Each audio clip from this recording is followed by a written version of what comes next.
Introduction. I call these writings dirty truths because they deal with the kind of undiluted information and ideas largely excluded from our corporate-dominated media, schools, and mainstream political life, views that are studiously ignored or strenuously denounced, so much so as to take on the appearance of something improper. They are not merely dissident but dirty, as it were, lacking the unexamined repetition and aura of respectability that are bestowed upon more conventional opinions. Some truths are considered so dirty as to reflect poorly on those who utter them. The propagators of iconoclastic thoughts risk being shunned by persons of the right and center and even by many who profess to be of the egalitarian left, that is, who claim to be critical of exploitative wealth and undemocratic power. Thus forewarned, the reader should proceed with caution yet without fear of being sullied, for truths no matter how uncomfortable are better than the imprisonment of lies we endure whenever ordained leaders and pundits open their mouths. An exposure to the information and ideas herein will, I hope, prove to be a refreshing departure from the predominating ideological pap that is fed to us time and again about such things as poverty and wealth, fascism and free markets, media and culture, consciousness and class power. Many of these selections have been written especially for this book and are presented here for the first time. Most of the articles that appeared earlier have been subjected to sufficient rewriting and rethinking as to be considered new versions. These selections cover a wide range of ideas and experience, moving from the political to the personal in an attempt to show the links between social forces and individual experience. In pursuit of that, I have included 2 previously published autobiographical accounts. Also included are 3 poems, an indulgence my editor did not have the heart to deny me. Michael Parenti. Politics and Issues. Hidden Holocaust. I've had grown men wet this floor with tears, begging for a job. We have to pray with some to keep them from killing themselves. So many say they just want to die, says Charlie Terrence, a director of a private social agency. His task is to deal with growing lines of despairing people looking for jobs, housing, and food. The place is Gadsden, Alabama, but it could be anywhere in the United States. It could be Washington, D.C., at a Safeway supermarket a mile or so from the White House where an elderly man is crying and holding a can of dog food. When asked what's wrong, he says, "I'm hungry. I'm hungry." It could be New York City, where a woman begins screaming at the landlord who evicts her and her several children. The Bureau of Child Welfare takes her children, which distresses her all the more. She herself is transported to a New York mental hospital crying angrily only to be diagnosed and committed by the all-knowing psychiatrists as a paranoid schizophrenic. There is misery and cruelty in the land. As U.S. leaders move determinedly toward their free market final solution, stories abound of hunger, pain, and desperation. Such things have existed for a long time. Social pathology is as much a part of this society as crime and capitalism. But life is getting ever more difficult for many. Some grim statistics. Conservatives are fond of telling us what a wonderful, happy, prosperous nation this is. The only thing that matches their love of country is the remarkable indifference they show toward the people who live in it. To their ears the anguished cries of the dispossessed sound like the peevish whines of malcontents. They denounce as bleeding hearts those of us who criticize existing conditions, who show some concern for our fellow citizens. But the dirty truth is that there exists a startling amount of hardship, abuse, affliction, illness, violence, and pathology in this country. The figures reveal a casualty list that runs into many millions. Consider the following estimates. In any one year, 27,000 Americans commit suicide. 5,000 attempt suicide, some estimates are higher. 26,000 die from fatal accidents in the home. 23,000 are murdered. 85,000 are wounded by firearms. 38,000 of these die, including 2,600 children. 13 million are victims of crimes including assault, rape, armed robbery, burglary, larceny, and arson. 135,000 children take guns to school. 5,500,000 people are arrested for all offenses, not including traffic violations. 125,000 die prematurely of alcohol abuse. 473,000 die prematurely from tobacco-related illnesses, 53,000 of these are non-smokers victimized by secondary smoke inhalation. 6,500,000 use heroin, crack, speed, PCP, cocaine, or some other hard drug on a regular basis. 5,000 plus die from illicit drug use. Thousands suffer serious debilitations. 1,000 plus die from sniffing household substances found under the kitchen sink. About 20% of all 8th graders have huffed toxic substances. Thousands suffer permanent neurological damage. 31,450,000 use marijuana, 3 million of whom are heavy users. 37 million, or 1 out of every 6 Americans, regularly use emotion-controlling medical drugs. The users are mostly women. The pushers are doctors, the suppliers are pharmaceutical companies, the profits are stupendous. 2 million non-hospitalized persons are given powerful mind control drugs, sometimes described as chemical straitjackets. 5,000 die from psychoactive drug treatments. 200,000 are subjected to electric shock treatments that are injurious to the brain and nervous system. 600 to 1,000, mostly women, are lobotomized. 25 million, or 1 out of every 10 Americans, seek help from psychiatric, psychotherapeutic, or medical sources for mental and emotional problems, at a cost of over $4 billion annually. 6,800,000 turn to non-medical services, such as ministers, welfare agencies, and social counselors for help with emotional troubles. In all, nearly 80 million have sought some kind of psychological counseling in their lifetimes. 1,300,000 suffer some kind of injury related to treatment at hospitals. 2 million undergo unnecessary surgical operations, 10,000 of whom die from the surgery. 180,000 die from adverse reactions to all medical treatments, more than are killed by airline and automobile accidents combined. 14,000 plus die from overdoses of legal prescription drugs. 45,000 are killed in auto accidents. Yet more cars and highways are being built while funding for safer forms of mass transportation is reduced. 1,800,000 sustain non-fatal injuries from auto accidents, but 150,000 of these auto injury victims suffer permanent impairments. 126,000 children are born with a major birth defect, mostly due to insufficient prenatal care, nutritional deficiency, environmental toxicity, or maternal drug addiction. 2,900,000 children are reportedly subjected to serious neglect or abuse, including physical torture and deliberate starvation. 5,000 children are killed by parents or grandparents. 30,000 or more children are left permanently physically disabled from abuse and neglect. Child abuse in the United States afflicts more children each year than leukemia, automobile accidents, and infectious diseases combined. With growing unemployment, incidence of abuse by jobless parents is increasing dramatically. 1 million children run away from home, mostly because of abusive treatment, including sexual abuse, from parents and other adults.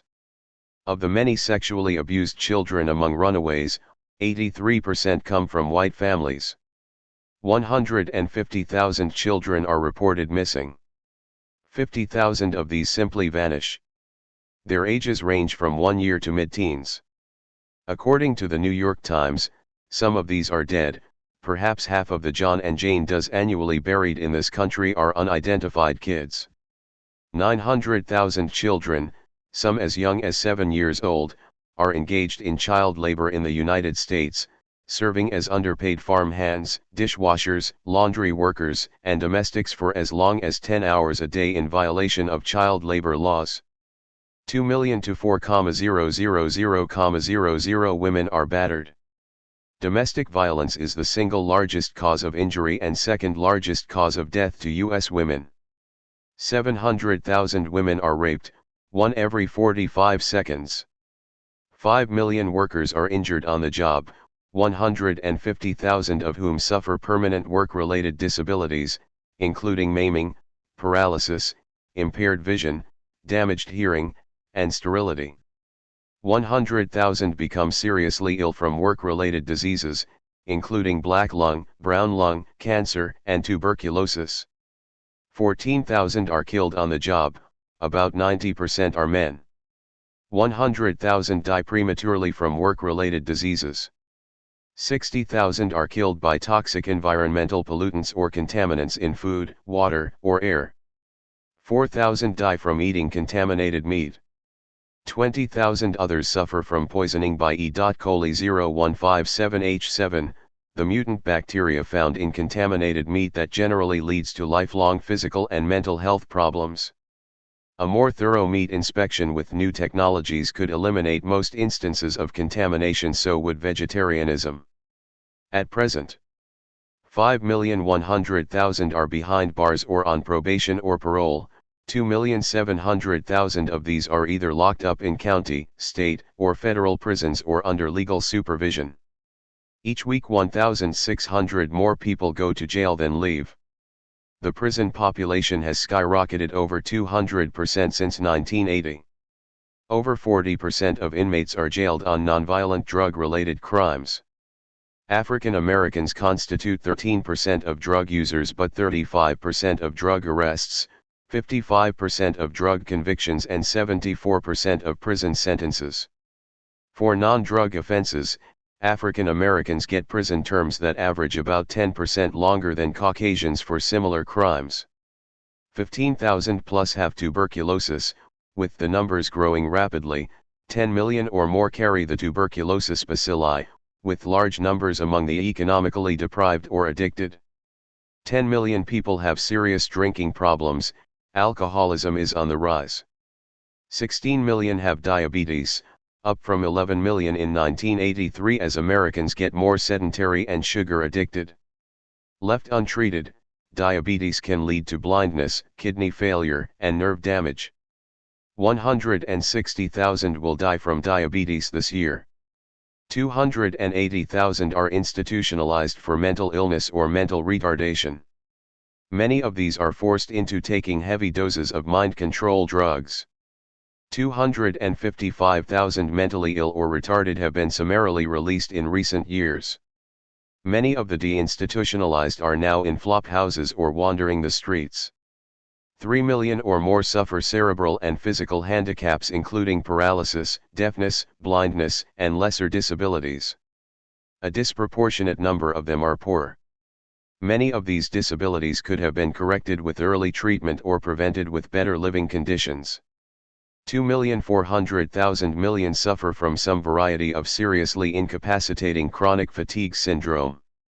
10 million plus suffer from symptomatic asthma, an increase of 145% from 1990 to 1995, largely due to the increasingly polluted quality of the air we breathe. 40 million or more are without health insurance or protection from catastrophic illness. 1,800,000 elderly who live with their families are subjected to serious abuse such as forced confinement, underfeeding, and beatings. The mistreatment of elderly people by their children and other close relatives grows dramatically as economic conditions worsen. 1,126,000 of the elderly live in nursing homes. A large but undetermined number endure conditions of extreme neglect, filth, and abuse in homes that are run with an eye to extracting the highest possible profit. 1 million or more children are kept in orphanages, reformatories, and adult prisons. Most have been arrested for minor transgressions or have committed no crime at all and are jailed without due process. Most are from impoverished backgrounds. Many are subjected to beatings, sexual assault, prolonged solitary confinement, mind control drugs, and, in some cases, psychosurgery. 1 million are estimated to have AIDS as of 1996, over 250,000 have died of that disease. 950,000 school children are treated with powerful mind control drugs for hyperactivity every year with side effects like weight loss, growth retardation, and acute psychosis. 4 million children are growing up with unattended learning disabilities. 4,500,000 plus children, or more than half of the 9 million children on welfare, suffer from malnutrition. Many of these suffer brain damage caused by prenatal and infant malnourishment. 40 million persons, or 1 of every 4 women and more than 1 of every 10 men, are estimated to have been sexually molested as children, most often between the ages of 9 and 12, usually by close relatives or family acquaintances. Such abuse almost always extends into their early teens and is a part of their continual memory and not a product of memory retrieval in therapy. 7 million to 12 million are unemployed, numbers vary with the business cycle. Increasing numbers of the chronically unemployed show signs of stress and emotional depression. 6 million are in contingent jobs, or jobs structured to last only temporarily. About 60% of these would prefer permanent employment. 15 million or more are part-time or reduced-time contract workers who need full-time jobs and who work without benefits.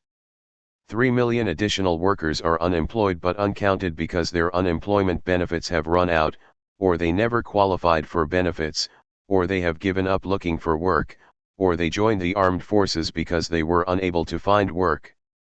80 million live on incomes estimated by the U.S. Department of Labor as below a comfortable adequacy. 35 million of these live below the poverty level. 12 million of those at poverty's rock bottom suffer from chronic hunger and malnutrition. The majority of the people living at or below the poverty level experience hunger during some portion of the year. 2 million or more are homeless, forced to live on the streets or in makeshift shelters. 160 million plus are members of households that are in debt, a sharp increase from the 100 million of less than a decade ago. A majority indicate they have borrowed money not for luxuries but for necessities. Mounting debts threaten a financial crack-up in more and more families. All the above figures are gleaned from the U.S. Census Bureau Statistical Abstract of the United States, 1975, 1992, 1994, FBI Crime Reports, U.S. Department of Justice, Bureau of Justice Statistics, U.S. Bureau of Mortality Statistics, World Almanac, Scan/Info April 1995, and Journal of the American Medical Association, also reports provided by National Institute of Health Statistics, House Select Committee on Aging, U.S. Center for Disease Control, U.S. Public Health Service, and University of California, Berkeley, School of Public Health, and studies summarized in Science Magazine, The Washington Post, Los Angeles Times, New York Times, San Francisco Examiner, and numerous monographs and books on poverty, suicide, crime, child abuse, and the aged, and studies of mental and medical institutions and occupational safety. For many of these specific citations see My Democracy for the Few, 6th ed. New York, St. Martin's Press, 1995, pages 24 to 32, 106 to 111, 130 to 132. A Happy Nation? Obviously these estimates include massive duplications. Many of the 20 million unemployed are among the 35 million below the poverty level. Many of the malnourished children are also among those listed as growing up with untreated learning disabilities, and almost all are among the 35 million poor. Many of the 37 million regular users of mind control drugs also number among the 25 million who seek psychiatric help. Some of these deprivations and afflictions are not as serious as others. The 80 million living below the comfortably adequate income level may compose too vague and inclusive a category for some observers, who themselves enjoy a greater distance from the poverty line. The 40 million who are without health insurance are not afflicted by an actual catastrophe but face only a potential one, though the absence of health insurance often leads to a lack of care and eventually a serious health crisis. We might not want to consider the 5.5 million arrested as having endured a serious affliction, but what of the 1.5 million who are serving time, and what of their victims? We might want to count only the 150,000 who suffer a serious job-related disability rather than the 5 million on-the-job injuries, only half of the 20 million unemployed and underemployed. So as not to duplicate poverty figures, only 10% of the 1.1 million institutionalized elderly as mistreated, although the number is probably higher, only 10% of the 37 million regular users of medically prescribed psychogenic drugs as seriously troubled, only 5% of the 160 million living in indebted families as seriously indebted, although the number is probably higher. If we consider only those who have endured physical or sexual abuse, or have been afflicted with a serious disability, or a serious deprivation such as malnutrition and homelessness, only those who face untimely deaths due to suicide, murder, battering, drug and alcohol abuse, industrial and motor vehicle accidents, medical mistreatment, occupational illness, and sexually transmitted diseases, we are still left with a staggering figure of over 19 million victims. To put the matter in some perspective, in the 12 years that saw 58,000 Americans killed in Vietnam, several million died prematurely within the United States from unnatural and often violent causes. Official bromides to the contrary, we are faced with a hidden Holocaust, a social pathology of staggering dimensions. Furthermore, the above figures do not tell the whole story. In almost every category an unknown number of persons go unreported. For instance, the official tabulation of 35 million living in poverty is based on census data that undercount transients, homeless people, and those living in remote rural and crowded inner-city areas. Also, the designated poverty line is set at an unrealistically low income level and takes insufficient account of how inflation especially affects the basics of food, fuel, housing, and health care that consume such a disproportionate chunk of lower incomes. Some economists estimate that actually as many as 46 million live in conditions of acute economic want. Left uncounted are the more than 2,000 yearly deaths in the U.S. military due to training and transportation accidents, and the many murders and suicides in civilian life that are incorrectly judged as deaths from natural causes, along with the premature deaths from cancer caused by radioactive and other carcinogenic materials in the environment. Almost all cancer deaths are now thought to be from human-made causes.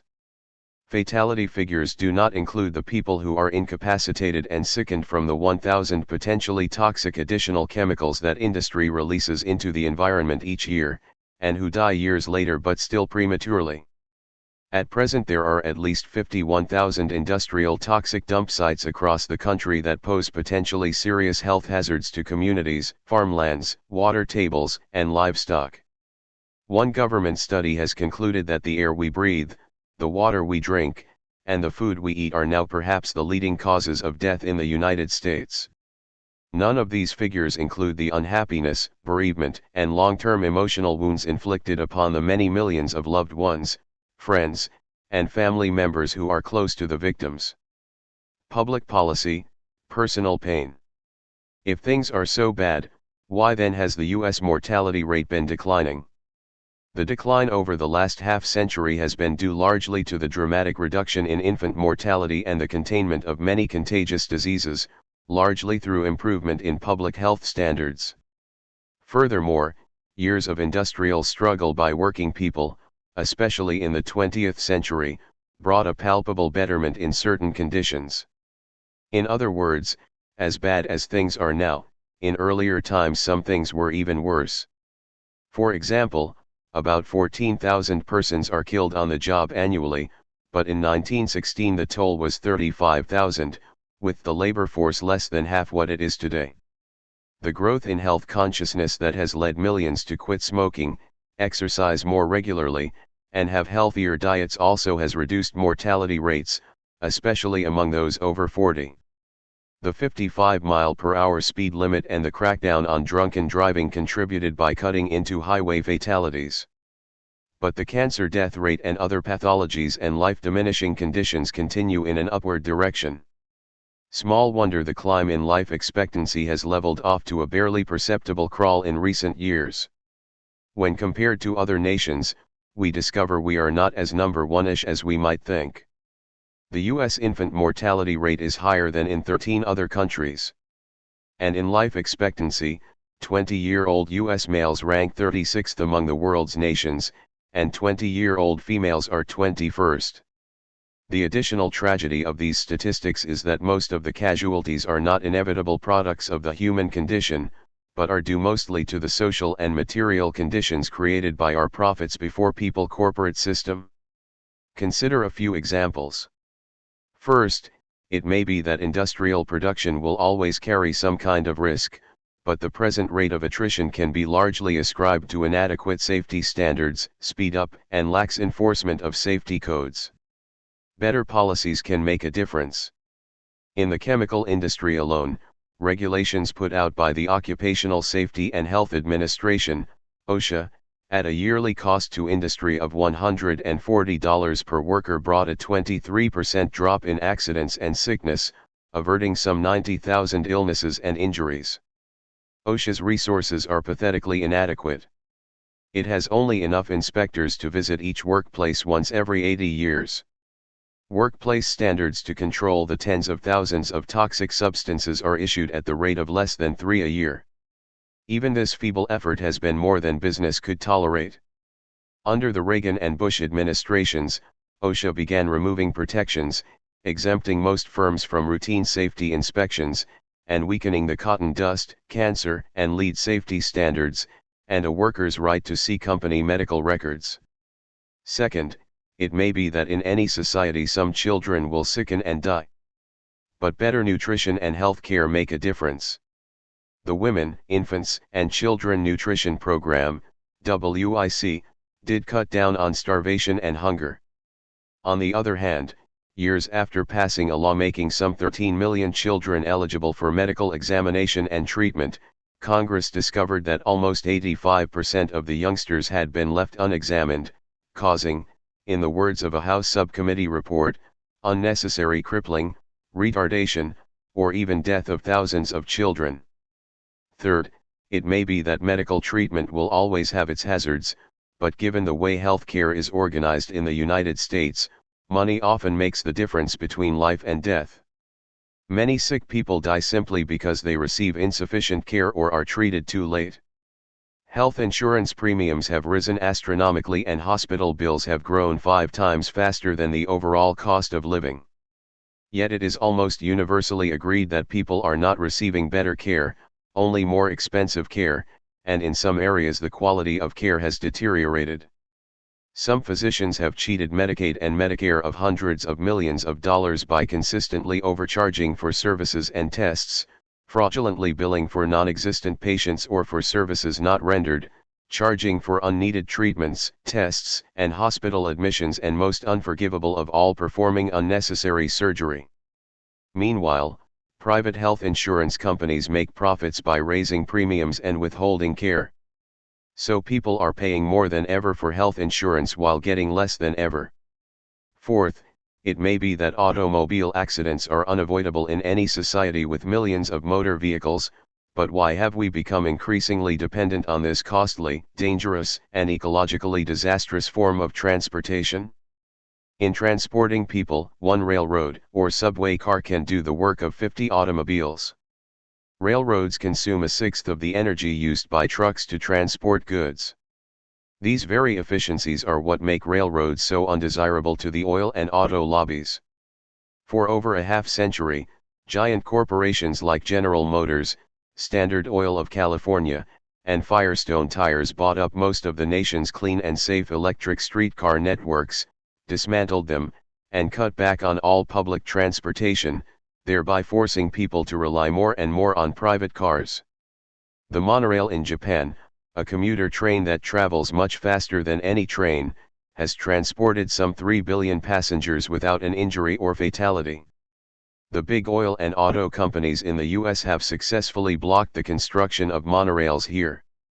In ways not yet mentioned, corporate and public policies gravely affect private lives. Birth deformities, for instance, are not just a quirk of nature, as the heartbroken parents of Love Canal or the thalidomide children can testify.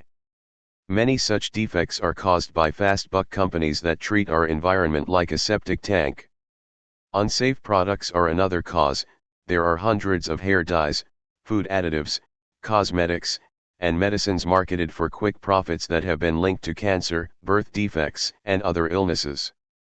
The food industry, seeking to maximize profits, offers ever-increasing amounts of highly processed, chemicalized, low-nutrition foods. Bombarded by junk food advertising over the last 30 years, TV viewers, especially younger ones, have changed their eating habits dramatically. Per capita consumption of vegetables and fruits is down 20 to 25%, while consumption of cakes, pastry, soft drinks, and other snacks is up 70 to 80%.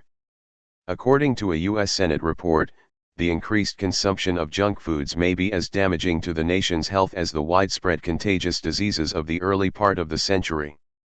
All this may start showing up on the actuarial charts when greater numbers of the younger junk food generation move into middle age. In 1995 to 96, a Republican-controlled Congress pushed for further cuts in environmental and consumer safety standards and in the regulation of industry, cuts in various public health programs, and cuts in nutritional programs for children and pregnant women. State and local governments are also cutting back on public protection programs and human services in order to pay the enormous sums owed to the banks and to compensate for reductions in federal aid. Thus, New York City took such economy measures as closing all of its venereal disease clinics and most of its drug rehabilitation and health centers. We are told that wife beating, child abuse, alcoholism, drug abuse, and other such pathologies know no class boundaries and are found at all income levels. This is true but misleading. The impression left is that these pathologies are randomly distributed across the social spectrum and are purely a matter of individual pathology. Actually, many of them are skewed heavily toward the low income, the unemployed, and the dispossessed. As economic conditions worsen, so afflictions increase. Behind many of these statistics is the story of class, racial, sexual, and age oppressions that have long been among the legacies of our social order, oppressions that are seldom discussed in any depth by political leaders, news media, or educators.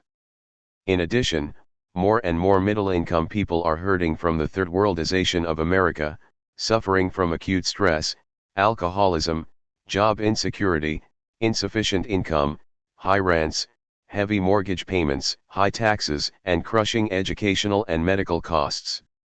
And almost all of us eat the pesticide-ridden foods, breathe the chemicalized air, and risk drinking the toxic water and being exposed to the contaminating wastes of our increasingly chemicalized, putrefied environment. I say almost all of us because the favored few live on country estates, ranches, seashore mansions, and summer hideaways where the air is relatively fresh. And, like President Reagan, they eat only the freshest food and meat derived from organically fed steers that are kept free of chemical hormones, while telling the rest of us not to get hysterical about pesticides and herbicides and chemical additives. All this explains why many of us find little cause for rejoicing about America the Beautiful. It is not that we don't love our country, but that we do. We love not just an abstraction called the USA but the people who live in it. And we believe that the pride of a nation should not be used to hide the social and economic disorder that is its shame. The American dream is becoming a nightmare for many. A concern for collective betterment, for ending the abuses of free market plunder, is of the utmost importance. People before profits is not just a slogan, it is our only hope. Creating the poor. We are taught to think of poverty as an unfortunate but inevitable condition visited upon some portion of the population. And we tend to think of the poor as a breed apart who, if not exactly deserving of their situation, are an unfortunately predictable component of the social landscape. This view is as old as antiquity. In Matthew 26:11, and similarly in Mark 14:7, when a woman anoints Jesus' head, the apostles protest, "For this ointment might have sold for much and given to the poor." But Jesus praises the woman for her good work in tending to him and assures the apostles that ye have the poor always with you, suggesting that since poverty is so persistent, there is no compelling need to trouble ourselves about it. Indifference to indigence has incurred the ire of those compassionate people who, like the apostles, believe that poverty is a matter of some urgency. I recall how Martin Luther King Jr. soundly castigated the rich and powerful for their lack of concern for the needy. More recently I have come to the conclusion that the rich and powerful are anything but indifferent. They always look to the poor as both a troublesome lot and an essential adjunct to the accumulation of wealth. And they have a real if seldom articulated concern that the mass of working poor do not become too successful or elevated in their collective class condition. Indeed, the owning class sees such a development as threatening to its own vital interests. Blaming the poor. Throughout the ages, the affluent have argued that the poor are the authors of their own poverty, that indigence is caused by the profligate and demoralized ways of the indigent. In 17th century England, impoverished people were thought to be not the victims of circumstances but of their own idle, irregular, and wicked courses. Little has changed since then. In 1995, in the time-honored manner of all reactionary elites, right-wing Republican leader Newt Gingrich reduced poverty to a matter of personal inclination. I am prepared to say to the poor, you have to learn new habits. The habits of being poor don't work. Meanwhile Gingrich tirelessly pursued policies to enlarge the ranks of the poor. As House Speaker he fought to shift still more of the tax burden onto low and middle-income people, he fought to eliminate the minimum wage, to cut spending for public housing, and to abolish school lunches, food stamps, and aid to families with dependent children, welfare. He supported enormous tax cuts for the corporate rich, for deregulating business activities, downgrading jobs, downsizing workforces, and breaking unions, all policies that have led to both deeper and more widespread poverty and more concentrated accumulations of wealth. For affluent persons, the poor are less than human, they are demoralized creatures who seem to prefer squalor and misery, freeloaders who live off the rest of us. When they do work, they want to be paid too much for too little effort. And when they organize into unions, they become troublesome encumbrances to productivity and prosperity. All this we hear again and again.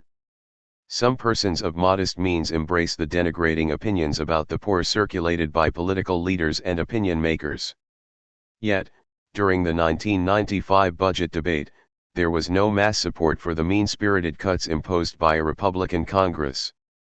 A survey by the Center for the Study of Policy Attitudes, Washington, D.C., December 1994, found that 80% of respondents felt that society and government have a moral obligation to alleviate poverty.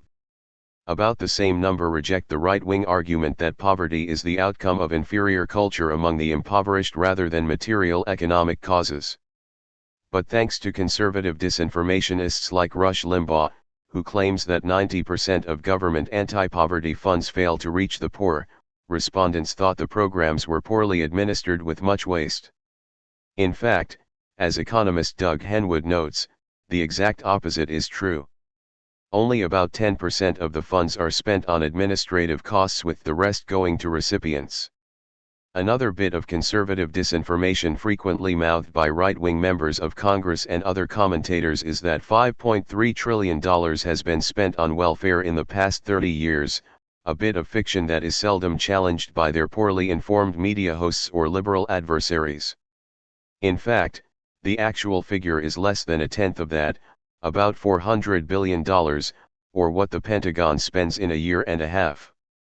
In contrast to right-wing Republicans, those of more liberal bent see poverty as a problem created by hard times, a tight job market, substandard schools and housing, deteriorating neighborhoods, a lack of much-needed public programs, broken families, crime, and drugs. While well-meaning enough, this view sometimes confuses effect with cause, for most of the aforementioned conditions are really just symptoms. Substandard housing, crime, drugs, and deteriorating neighborhoods do not cause poverty but are part of its results. This is not to deny that such effects can themselves have a demoralizing impact upon deprived people. The question remains, what in the system brings about such results? The liberal view tends to treat poverty as an outcome of impersonal forces. The differences between rich and poor are accepted as a natural given, a reflection of happenstance and circumstance. This view fails to recognize that poverty and wealth do not just coexist but are causally linked to each other.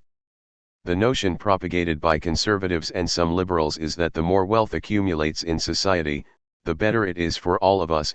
As the pie gets bigger, we all get more. Supposedly it is not a zero-sum system. In fact, for most working people it is. More for one interest usually does mean less for another. What matters is not only the size of the pie but how it is sliced. Wealth as the cause of poverty. Does wealth cause poverty? Certainly the converse is true. Throughout history, in societies where no great amount of wealth was accumulated by the few, there was no great poverty. Most hunting and food-gathering societies and early horticultural communities lived modestly under a rough social equality. When the herds disappeared and the crops failed, everyone bore the brunt of the deprivation. During normal times, most of these societies enjoyed levels of consumption, health standards, and longevity rates that would compare favorably to their descendants in the present era. The diseases of advanced societies, such as cancer, typhoid, heart ailments, bubonic plague, tuberculosis, smallpox, diabetes, diphtheria, syphilis, and gonorrhea were non-existent or relatively rare, as were the combined conditions of poverty, poor sanitation, and overcrowding that produced them. Nor did the people work from dawn to dusk, as is popularly thought. Modern research has revealed that there was a great deal of free time for recreation and community gatherings. The poverty of so much of the Third World is not an original historic condition. It was created by the expropriation of European and North American colonizers who stole the people's land and enslaved their labor, driving them into destitution. Thus, under British imperial rule, the per capita income level in India plummeted 65% between 1830 and 1900. As the colonizing leaders grew richer, the colonized grew poorer. If land and resources were used for social need instead of private greed, there would be enough for everyone in just about every society. Every country in the world has sufficient land to feed its population. Many poor ones export more agricultural products than they import. In India, the number of hungry people is conservatively estimated at 300 million, more than any other nation. Yet India's wheat and rice surplus in 1991 was about 14 million tons, mostly in the hands of big producers and exporters. A fairly modest portion of this surplus would be a sufficient supplement for that nation's malnourished millions. The problem is not supply but distribution. The dirty truth is that the rich are the great cause of poverty. When large surpluses are accumulated by the few, then want and deprivation will be endured by the many who have created the surplus. Slaveholders lived in luxury and opulence because slaves toiled from dawn to dusk creating the slaveholders' wealth while consuming but a meager portion for subsistence. Lords and ladies lived in great castles amidst splendid finery with tables laden with food because there were servants and serfs laboring endless hours to sustain them in the style to which they were accustomed.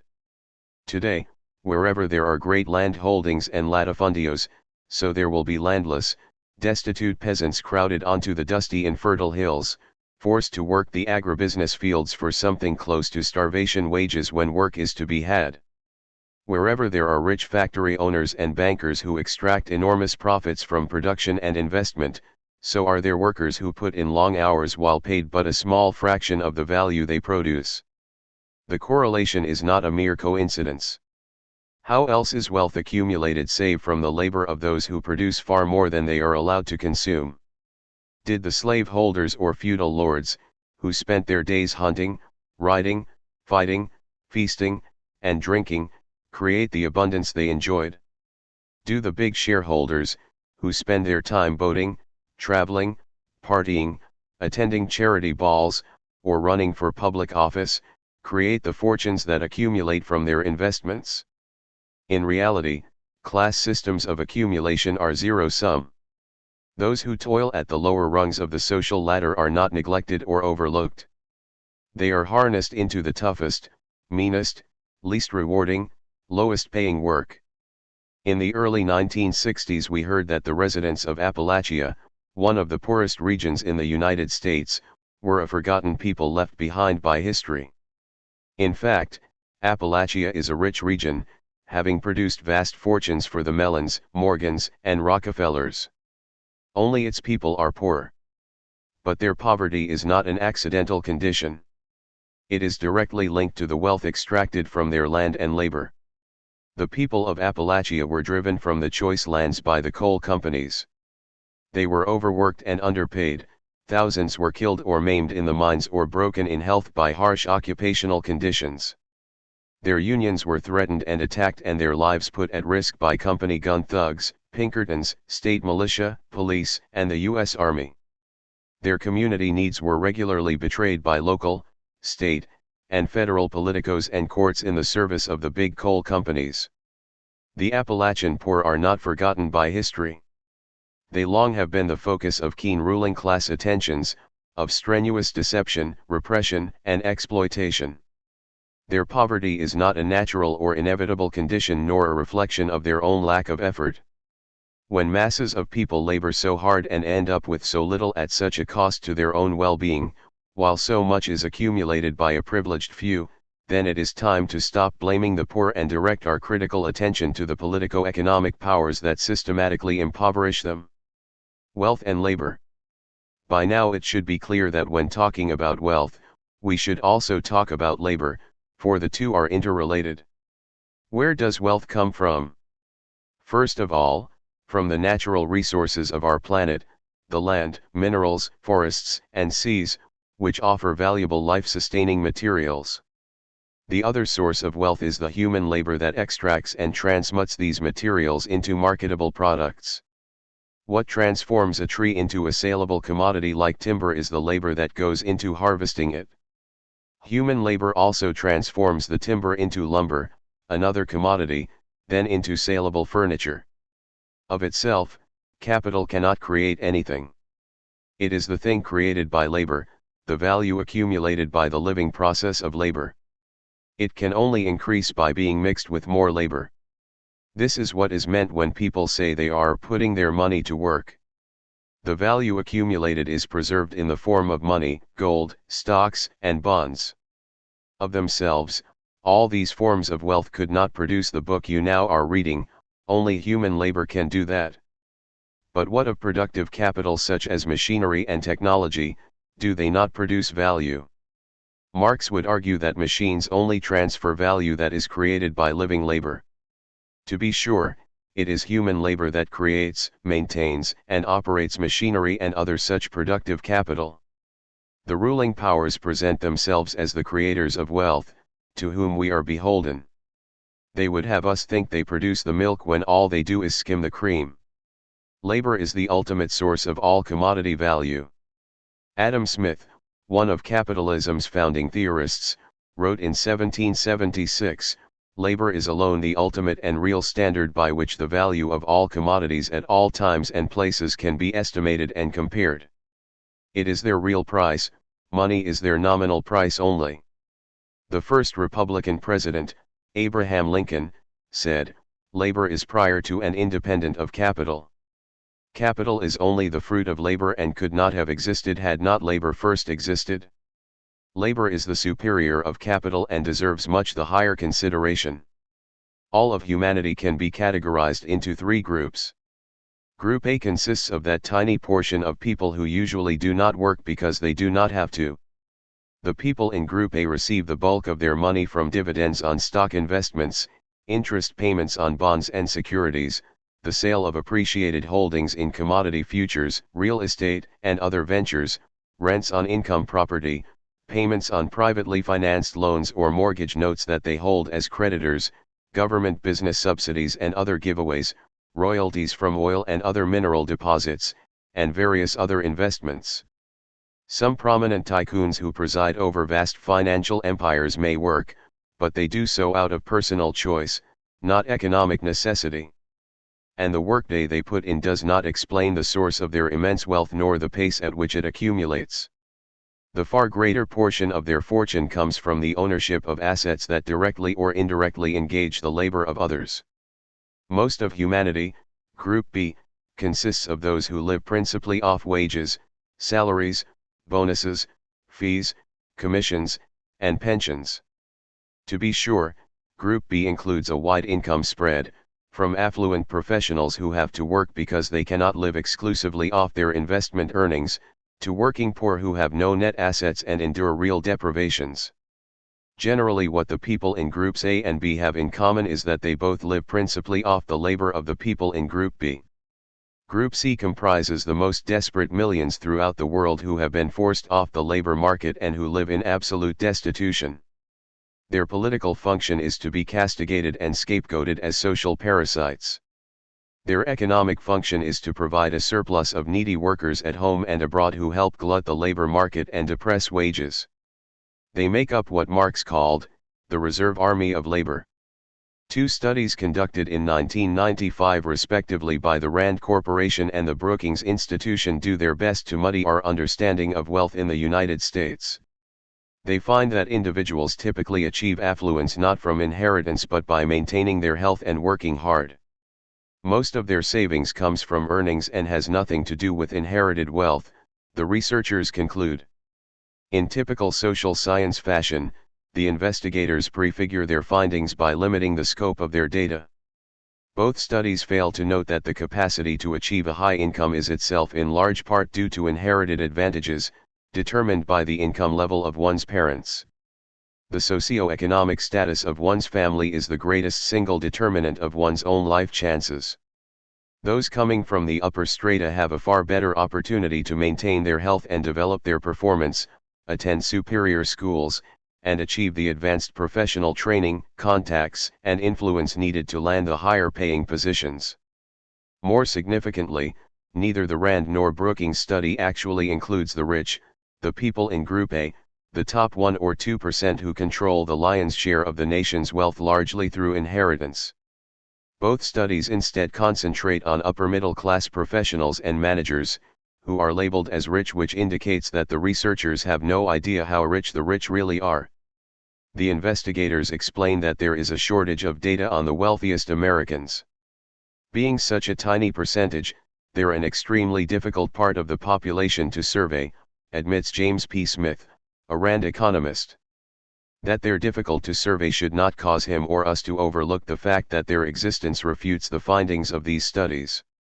Smith seems to admit as much when he says, this study shouldn't be taken as a statement that the Rockefellers didn't give to their kids and the Kennedys didn't give to their kids.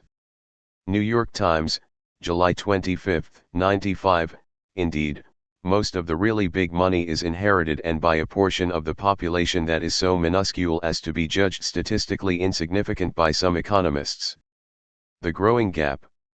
While asserting that the poor create their own poverty, ruling elites pursue policies that take from the needy and give to the greedy.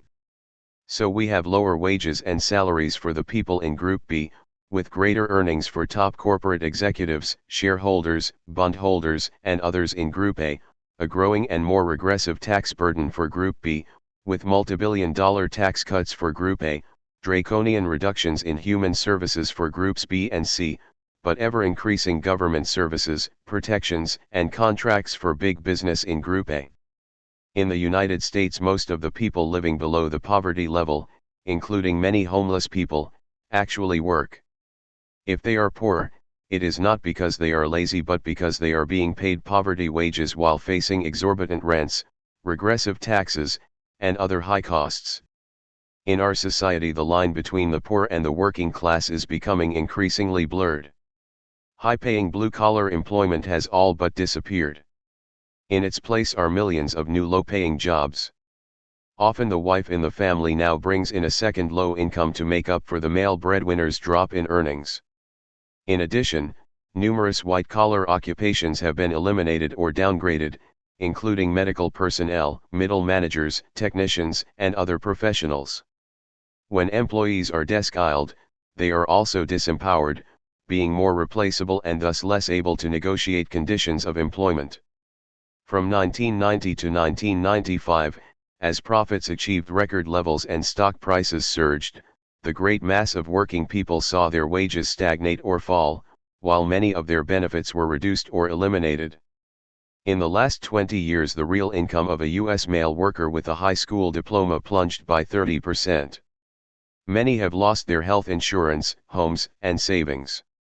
About 1/4 of the workforce is now doing contract labor, hired on a daily basis, paid hourly with few or no benefits, no job security or collective bargaining. The 10 largest corporations alone have terminated more than 500,000 jobs from 1991 to 1994. Nearly 1/3 of the workforce is now employed part-time. More than 4.5 million part-time employees want full-time jobs. About 75% of the workforce has experienced wage stagnation or decline since 1989. Hundreds of thousands of occupations have been downgraded so that fewer than 1 in 5 jobs pays enough to support a family of 4, U.S. News & World Report, April 3, 95. Meanwhile, the gap between haves and have-nots grows still greater.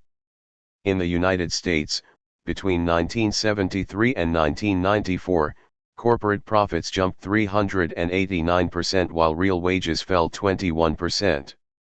From 1977 to 1993, the top 1% enjoyed over a 100% growth in income. Corporate CEO salaries and benefits jumped from 35 times what the average worker earns to almost 150 times. Today the richest 1% earn as much after-tax income as the bottom 40%. The higher one goes up the income scale, the greater the rate of capital accumulation. Economist Paul Krugman notes that not only have the top 20% grown more affluent compared with everyone below, the top 5% have grown richer compared with the next 15%. The top 1% have become richer compared with the next 4%. And the top 0.25% have grown richer than the next 0.75%. More than ever, wealth is being funneled upward.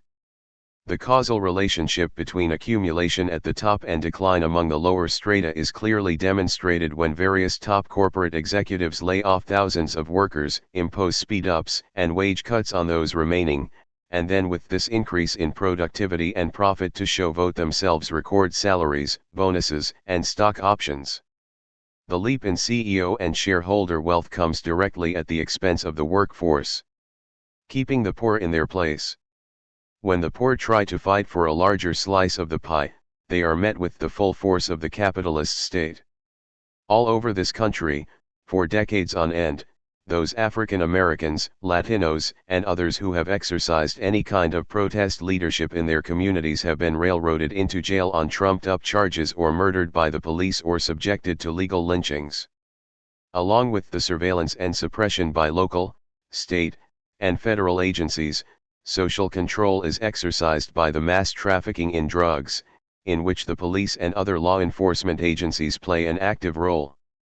The Knapp Commission investigation found that at least half of New York City's police were accepting payoffs, many of them drug-related. It is common knowledge on the inner-city streets that the cops are among the biggest distributors of narcotics. The Reagan and Bush administrations talked a tough line on drugs but drastically cut the Drug Enforcement Agency's investigative staff and halted law enforcement efforts to keep narcotics out of the United States. Nor did things change much under the Clinton administration. In addition, as several congressional investigations have discovered, the CIA has been involved in the heroin trafficking from Southeast Asia and the cocaine smuggling from Latin America. Legislation to stop U.S. companies from selling precursor chemicals needed in cocaine production remains unenforced, as do the laws designed to stop the laundering of drug money through established financial institutions. In 1993, Richard Held resigned as head of the FBI's San Francisco office, commenting, "There's never been any war on drugs, just so much manipulation of appearances to give the public the impression something is being done." San Francisco Examiner, May 24, 93. The war on drugs is principally a war on drug victims and even more vigorously a war against those in the inner-city communities who attempt to resist the traffickers. African American leaders like Martin Soester, Frank Shuford, Hurricane Carter, and members of Black Men Against Crack were all railroaded into jail on trumped-up charges for trying to resist, among other things, the drug inflow into their communities. Presiding over all this suppression and drug trafficking are the federal, state, and local agencies whose task is to destroy the militant protest organizations that arise in poor communities. With low wages, layoffs, high prices, inflated rents, and other impersonal forces of the market, the poor are kept poor, no matter how hard they toil. Government imposes the additional burdens of deficient services and regressive taxes that fall unfairly upon lower-income people. Private sector corporations tend to shun poor neighborhoods. The exception is the waste disposal business, which does much of its toxic dumping near poor communities, taking advantage of their vulnerability and lack of organization resources. And should low-income people try to mobilize their forces, they often are treated to direct applications of force and violence from agencies of the state. The individuals who most persistently denounce the poor for failing to improve their lot are the first to act against them when they attempt to do so. Poverty deepens when labor is in retreat to capital. When the power of capital is increasingly untrammeled, all of us are put at risk: the environment, the sacred forests, the beautiful and mysterious creatures of the sea, the ordinary people who with their strength and brains and inventiveness create community and give to life so much that is worthy of our respect. The goal of ruling interests is to keep this society and the entire world open for maximum profitability regardless of the human and environmental costs. The real burden to society is not the poor but the corporate rich. We simply no longer can afford them. Fascism in a pinstriped suit. If fascism came to America, some say, it would be an unbearable nightmare, drastically disrupting the everyday pattern of our lives. And since our lives seem to retain their normal pattern, it follows that fascism has not taken over.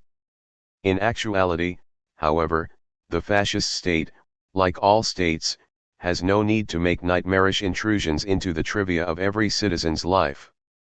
The Orwellian image of Big Brother commanding an obscure citizen to do his morning exercises via two-way television leaves us with a grossly exaggerated caricature of the authoritarian state.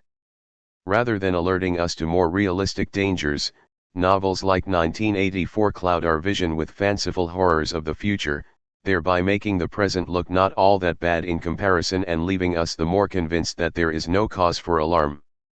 The dirty truth is that many people find fascism to be not particularly horrible. I once asked some Iranian business people to describe what life had been like under the Shah's police state. It was perfect, they responded. Workers and servants could be cheaply procured, profits were high, and they lived very well. To be sure, fascism is not perfect for everyone. Mussolini's Italy and Hitler's Germany inflicted a great deal of intentional hardship upon working people, including the destruction of labor unions, the loss of job benefits, and a shift in national income from the lower and middle classes to the upper class. Many among the petty bourgeoisie in Germany, who generally supported the Nazi Party, suffered the loss of their small businesses and the dread slippage into working-class ranks with jobs in the armaments factories when they were lucky enough to find employment.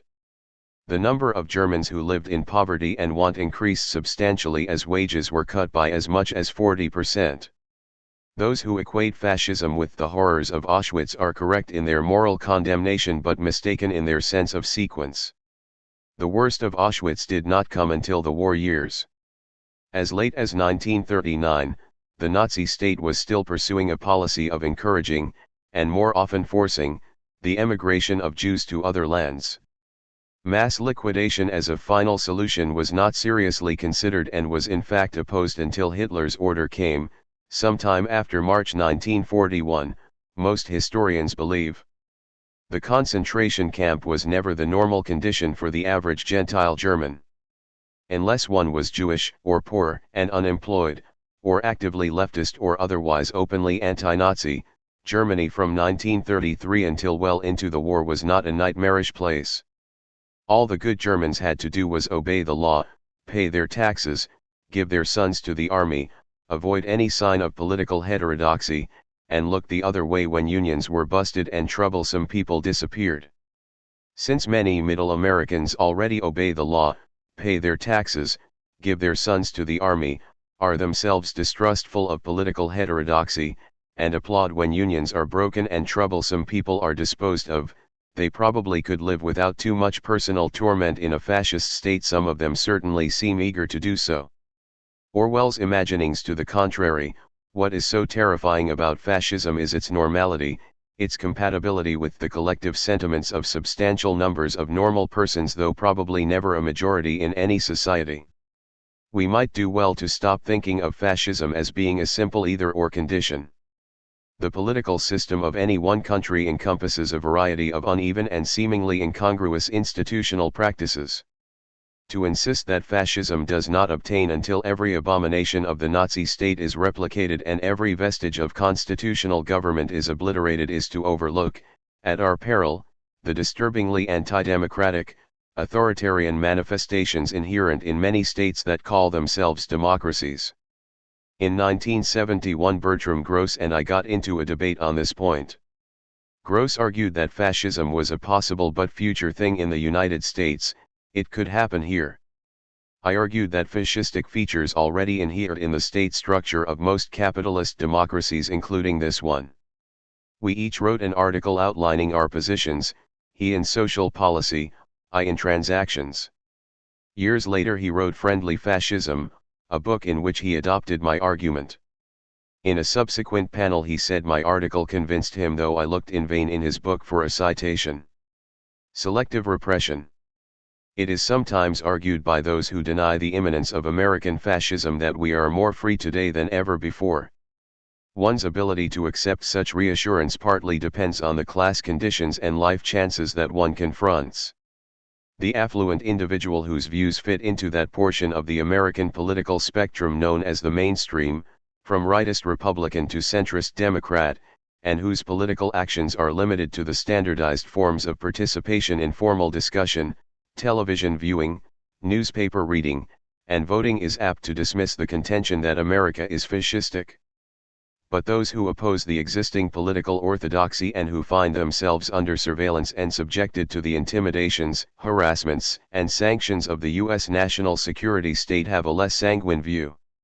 Over the last several decades, just about every African American protest leader who achieved any local or national prominence eventually ended up either under indictment, in jail, on appeal, in hiding, in exile, or murdered by the forces of law and order. Most of the killings went unreported in the national press. Few, if any, of the law officers involved were ever convicted of murder by the predominantly white, middle American juries that pass judgment on these matters. The leniency displayed by authorities toward those on the right side of the political spectrum stands in marked contrast to the relentless, punitive justice meted out to people of color, the poor, and radicals of all stripes. While the guardians go unguarded, political activists are arrested on trumped-up charges and end up serving astronomical sentences for crimes they never committed or for relatively minor offenses. For a detailed discussion and documentation of this point, see My Democracy for the Few, 6th ed. New York, St. Martin's Press, 1995, Chapter 9. The last decade or so has seen a growth in reactionary and racist groups. Yet the government does little about them. In the first half of 1995 alone, a county employee in California who refused a demand by rightist anti-tax activists to remove an IRS lien imposed on one of them, was beaten by two men and slashed with a knife. A judge in Montana was terrorized, threatened with kidnapping, and had a murder contract put out on her by a militia group that claimed she had no jurisdiction over them. A federal wildlife worker received a threat that his wife and children would be bound in barbed wire and stuffed down a well. During a forum on Capitol Hill, government workers, environmentalists, and abortion rights activists described incidents of harassment, intimidation, and violence perpetrated by paramilitary groups.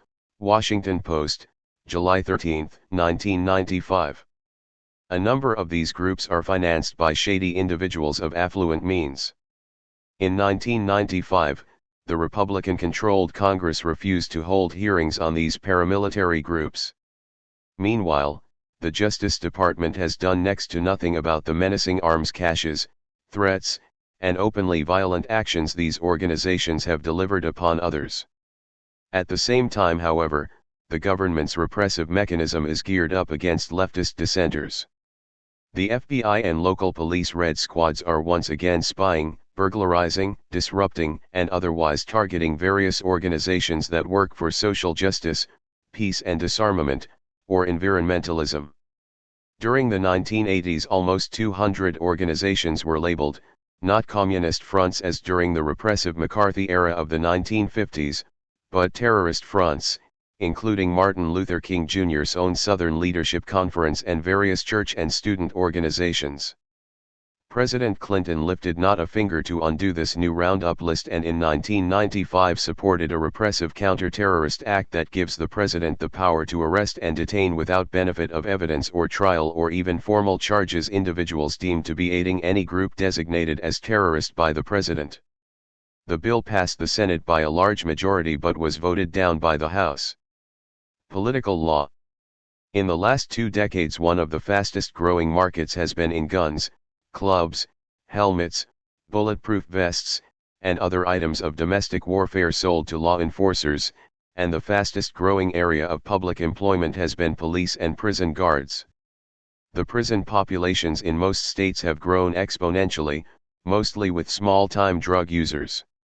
By 1995 to 96, California was spending more on prisons than on education.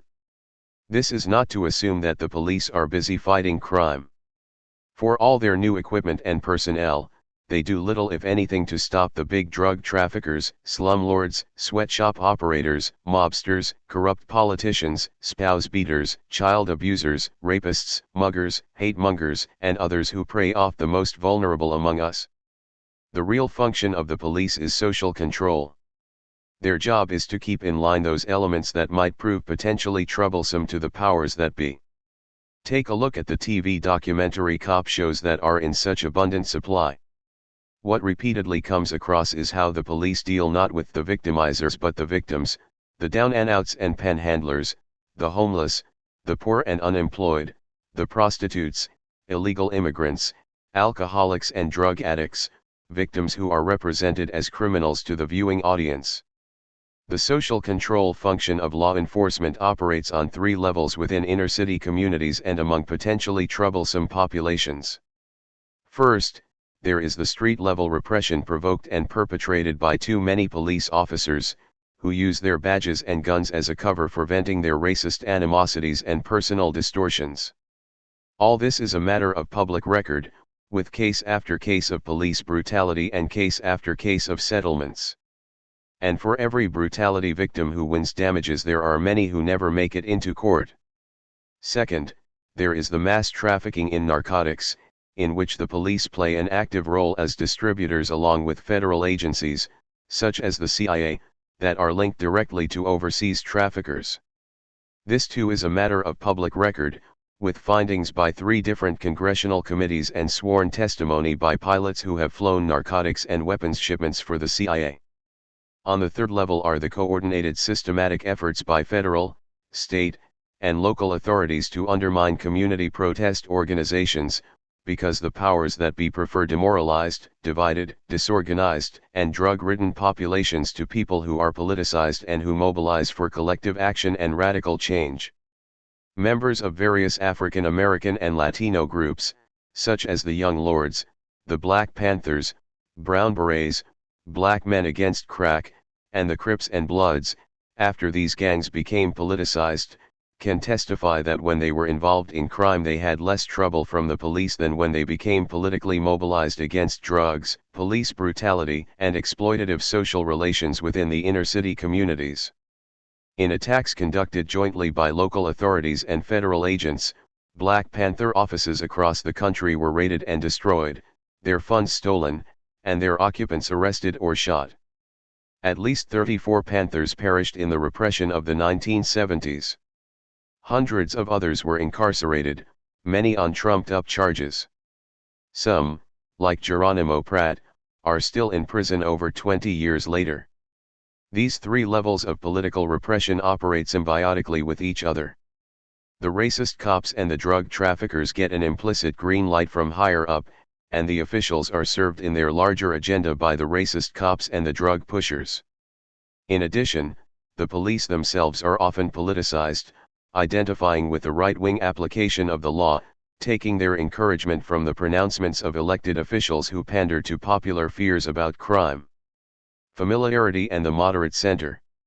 It seems that the ability of most middle-class whites to perceive the fascist features of American society is seriously blunted not only by their class experiences but by the aura of familiarity and legitimacy that enshrouds the established political culture.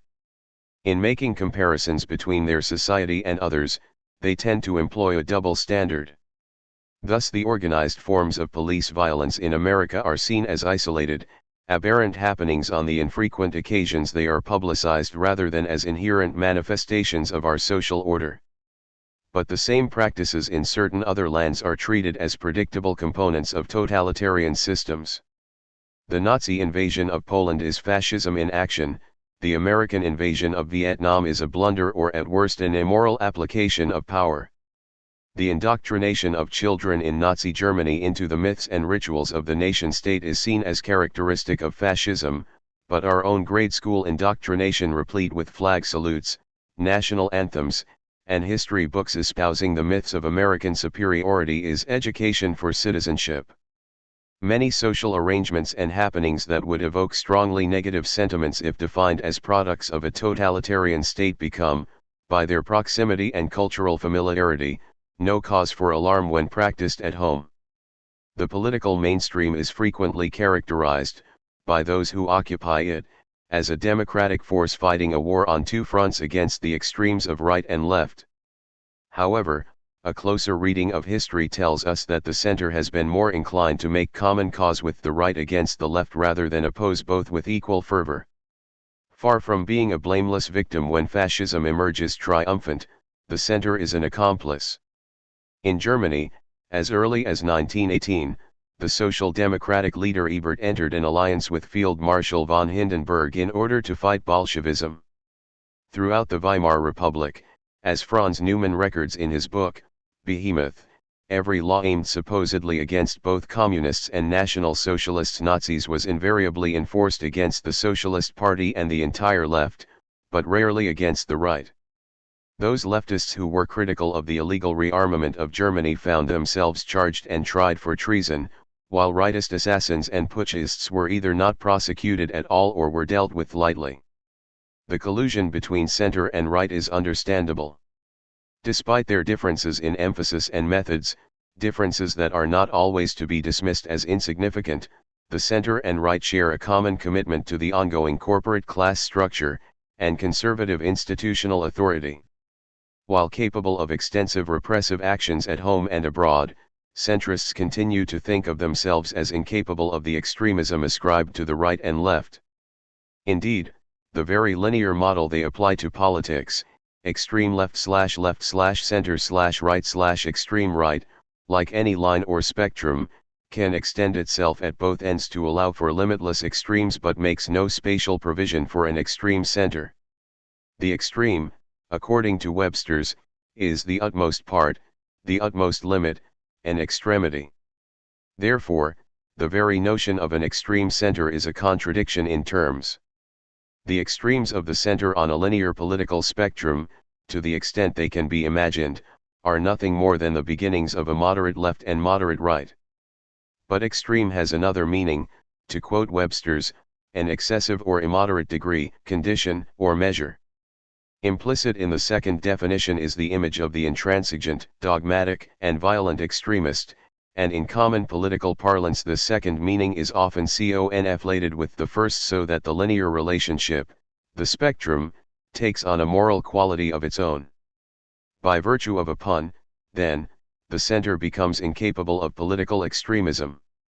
Yet, in truth, it does not follow that those who occupy the extremes of a linear model, a placement made in accordance with beliefs about changing the established social order, must perforce be extremists in the pejorative sense.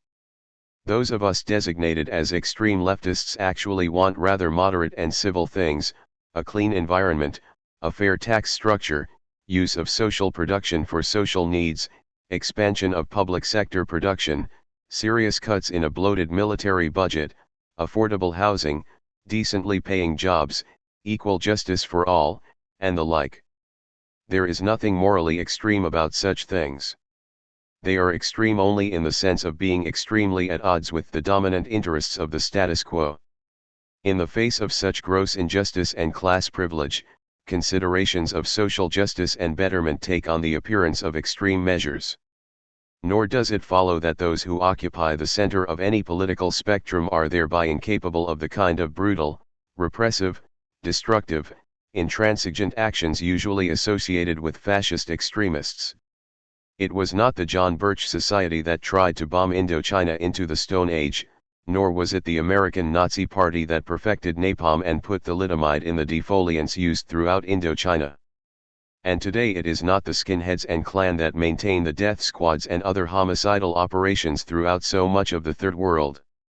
It is the best and the brightest of the political center, with plenty of help from rightists. Searching for scapegoats. The way the mainstream shades off into the fascist right can be seen quite clearly in the Republican Party.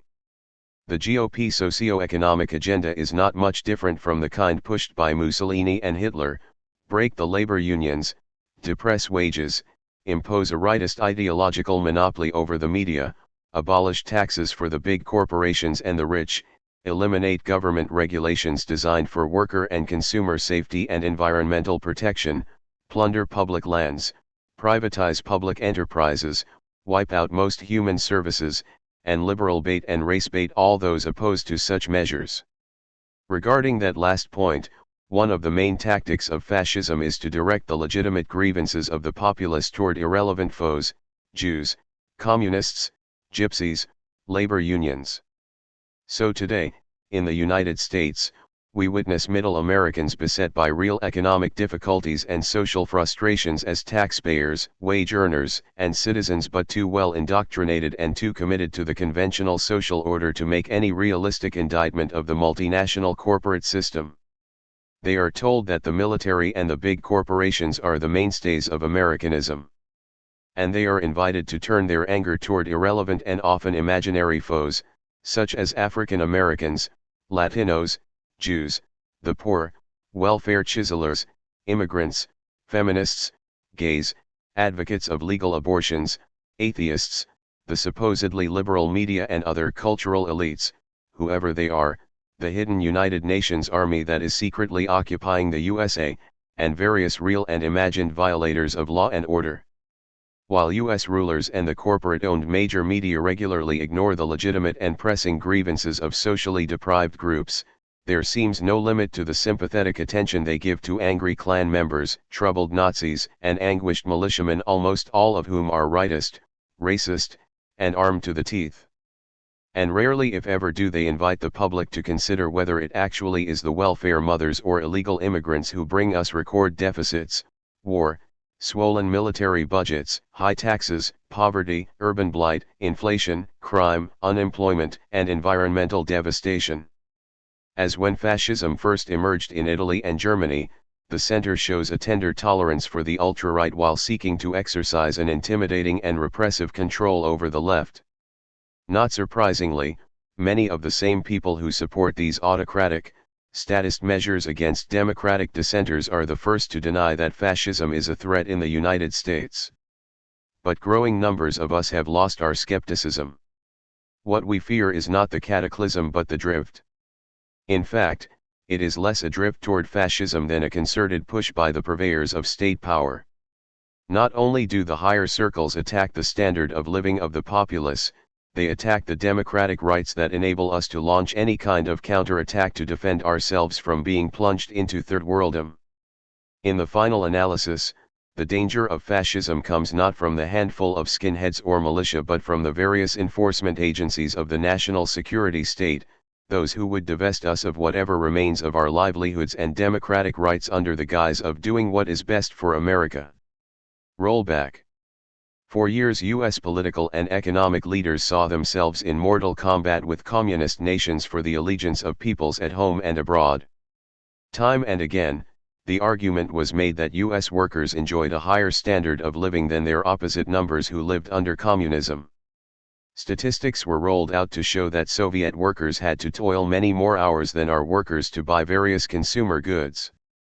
No comparisons were offered in regard to medical care, rent, housing, education, transportation, and other services that are heavily subsidized by communist governments.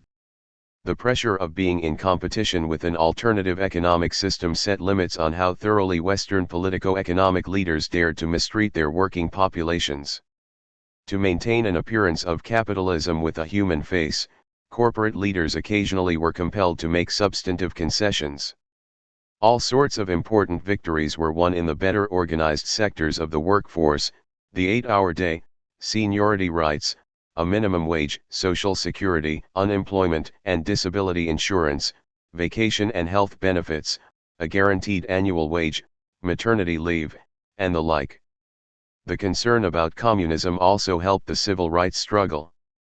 Since we supposedly were competing with Moscow for the hearts and minds of non-whites in Asia, Africa, and Latin America, it was considered imperative that we rid ourselves of Jim Crow here at home and grant equality to our own people of color.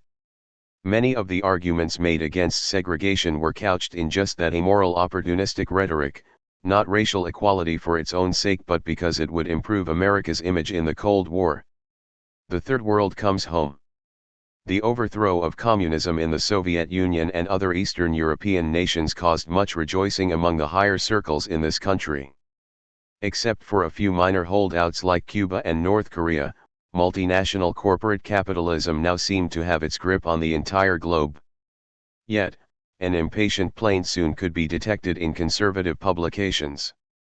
It went something like this: if everywhere socialism is being rolled back by the free market, why is there no rollback here in the United States? Why do we have to continue tolerating all sorts of collectivist regulations and liberal services? By 1992, it became clear to many conservatives that now was the time to cast off all restraint and sock it to the employee class. The competition for their hearts and minds was over. There was no alternative system, no place else for them to think of going. Big Capital had scored a total victory and now would be able to write its own ticket at home and abroad. Tolerance toward opposing interests does not increase with a sense of one's own growing power. There would be no more accommodation, not with blue-collar workers, nor even with white-collar professionals or middle management. Throughout history there has been only one thing that ruling interests have ever wanted, and that is everything: all the choice lands, forests, game, herds, harvests, mineral deposits, and precious metals of the earth, all the wealth, riches, and profitable returns, all the productive facilities, gainful inventiveness, and technologies, all the control positions of the state and other major institutions, all public supports and subsidies, privileges and immunities, all the protections of the law, with none of its constraints, all the services, comforts, luxuries, and advantages of civil society with none of the taxes and costs. Every ruling class has wanted only this: all the rewards and none of the burdens. The operational code is: we have a lot, we can get more, we want it all. With the rollback of communism, the politico-economic circles that preside over this country no longer feel they need to tolerate any modus vivendi with those who work for a living. Instead of worrying about lowering unemployment, as during the Cold War, corporate elites now seek to sustain a relatively high level of joblessness in order to weaken unions, curb workers, and attain growth without inflation. Growth without inflation sounds pretty good. But meanwhile we are witnessing the third-worldization of the United States, the economic downgrading of a relatively prosperous population. Corporate circles see no reason why millions of working people should be able to enjoy a middle-class living standard, with home ownership, surplus income, and secure long-term employment. They also see no reason why the middle class itself should be as large as it is. As the haves would have it, people must lower their expectations, work harder, and be satisfied with less.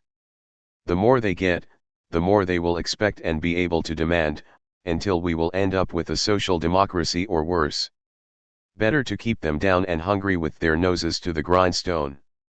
For the ruling interests, it is time to return to 19th century standards, the kind that currently obtain throughout the Third World, specifically, an unorganized working populace that toils for a bare subsistence, a mass of unemployed, desperate poor who help to depress wages and serve as a target for the misplaced resentment of those just above them, a small, shrinking middle class that hangs on by its bleeding fingers, and a tiny, obscenely rich owning class that has it all.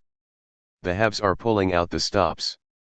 For them, it's time to cut back drastically on such luxuries as education, medical care, libraries, mass transportation, and other publicly funded human services, so that people will have the opportunity to learn how to take care of themselves.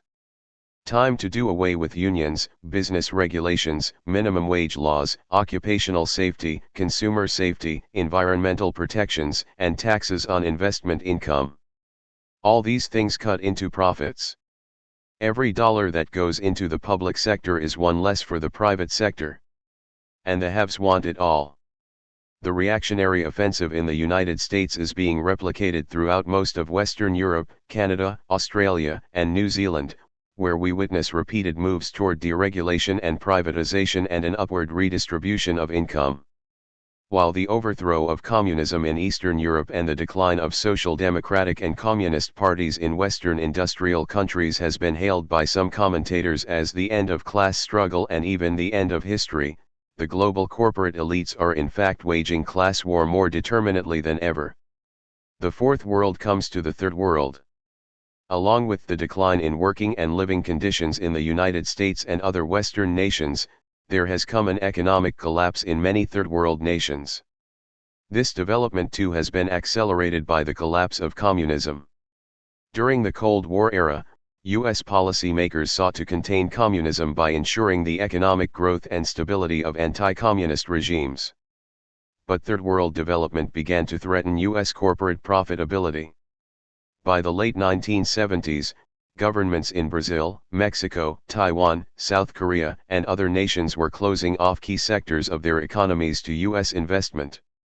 In addition, exports from these countries were competing for overseas markets with U.S. firms, including within the United States itself. At the same time, growing numbers of Third World leaders were calling for more coordinated effort to control their own communication and media systems, their own resources, markets, airspace, and seabeds. By the 1980s, U.S. policymakers were rejecting the view that a more prosperous, economically independent Third World would work to the interests of U.S. capitalism. Instead, they sought to subordinate the economies of Third World nations by rolling back development programs and weakening the political efficacy of their governments. The goal has been to create a world free for maximizing profits irrespective of the human and environmental costs. And there no longer is a competing communist world to which Third World leaders might threaten to turn. One rollback weapon is the debt. Third World governments are burdened with huge debts and desperately strapped for funds. In order to meet payments and receive new credits from the U.S.-dominated World Bank and International Monetary Fund, IMF, these governments have had to agree to heartless structural adjustments, including reductions in social programs, cuts in wages, the elimination of import controls, the removal of restrictions on foreign investments, and the privatization of state enterprises. Such measures are ostensibly designed to curb inflation, boost exports, and strengthen the fiscal condition of the debtor nation. By consuming less and producing more, debtors supposedly will be better able to pay off their debts. In fact, these structural adjustments work wonderfully for the transnational corporations by increasing the level of exploitation and boosting profit rates.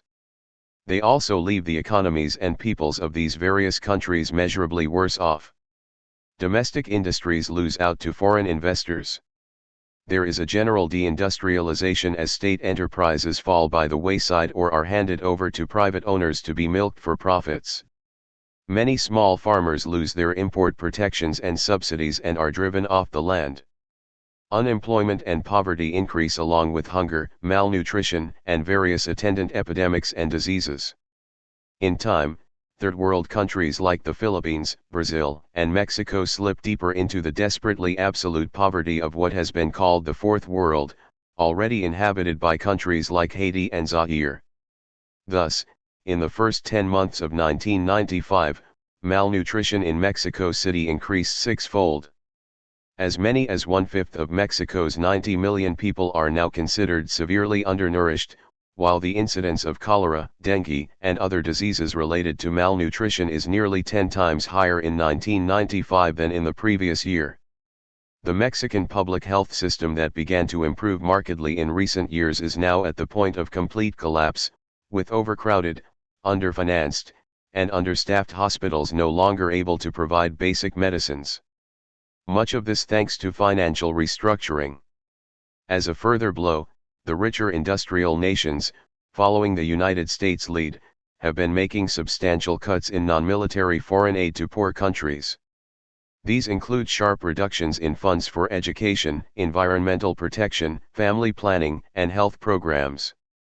As noted in the Los Angeles Times, June 13, 1995, with the decline of the Soviet threat, aid levels fell off.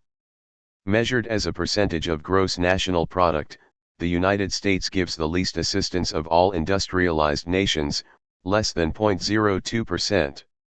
Reformist governments that try to protect their resources, develop their economies, and raise their minimum wages are finding these efforts undermined by the General Agreement on Tariffs and Trade, GATT, whose latest round of agreements refashioned the international trade structure to give a free hand to the transnational corporations and bypass the sovereignty of individual nations on many essential matters. Not only are third world economies now more successfully penetrated, but the governments themselves are being undermined and marginalized by GATT and the whole process of economic globalization. Thus, attempts by third world governments to institute import protections, public health and insurance services, consumer protections, and environmental regulations are being overruled by GATT's executive arm, the World Trade Organization, as restraints of trade and unfair competition. Reformist governments are attacked not only economically but, if need be, militarily, as in the case of Libya, Panama, Iraq, and a dozen revolutionary nations like Grenada, Mozambique, and Nicaragua. In some cases, they are subjected to dismemberment as with Yugoslavia or obliteration as with South Yemen. Yugoslavia's advancing industrial base could no longer be allowed to compete with Germany or France. Secession and war accomplished the goal of breaking up that nation-state into small right-wing client states that are falling under the economic suzerainty of the Western corporations. The road to development is the road of economic nationalism, and economic nationalism will no longer be tolerated in the New World Order.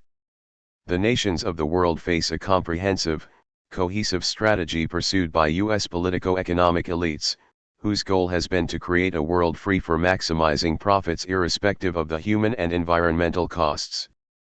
Who's left to buy it all? The question is often asked, if the workforces of the world are being downsized and wages are stagnating, where will purchasing power come from? Who will buy all the goods and services produced by overworked and underpaid employees? The elites are cutting their own throats, the argument goes, and will sooner or later have to reverse their policies as consumption diminishes. But there are several mitigating factors. First, though people may be working for less money in the USA, more of them are working. Despite all the downsizing, millions of new but poorer-paying jobs are being created every year. In many households, the male breadwinner has been joined in the job market by his wife and even oldest child, adding to the nation's aggregate wage. Second, people are working longer hours. Economists say that the average work week is close to record levels. We not only have the 2 and 3 job family but the 2 and 3 job person. Workers are still buying commodities and services, but they have to work harder and longer to do so. Third, for the big ticket items like cars, refrigerators, and homes, there's installment buying.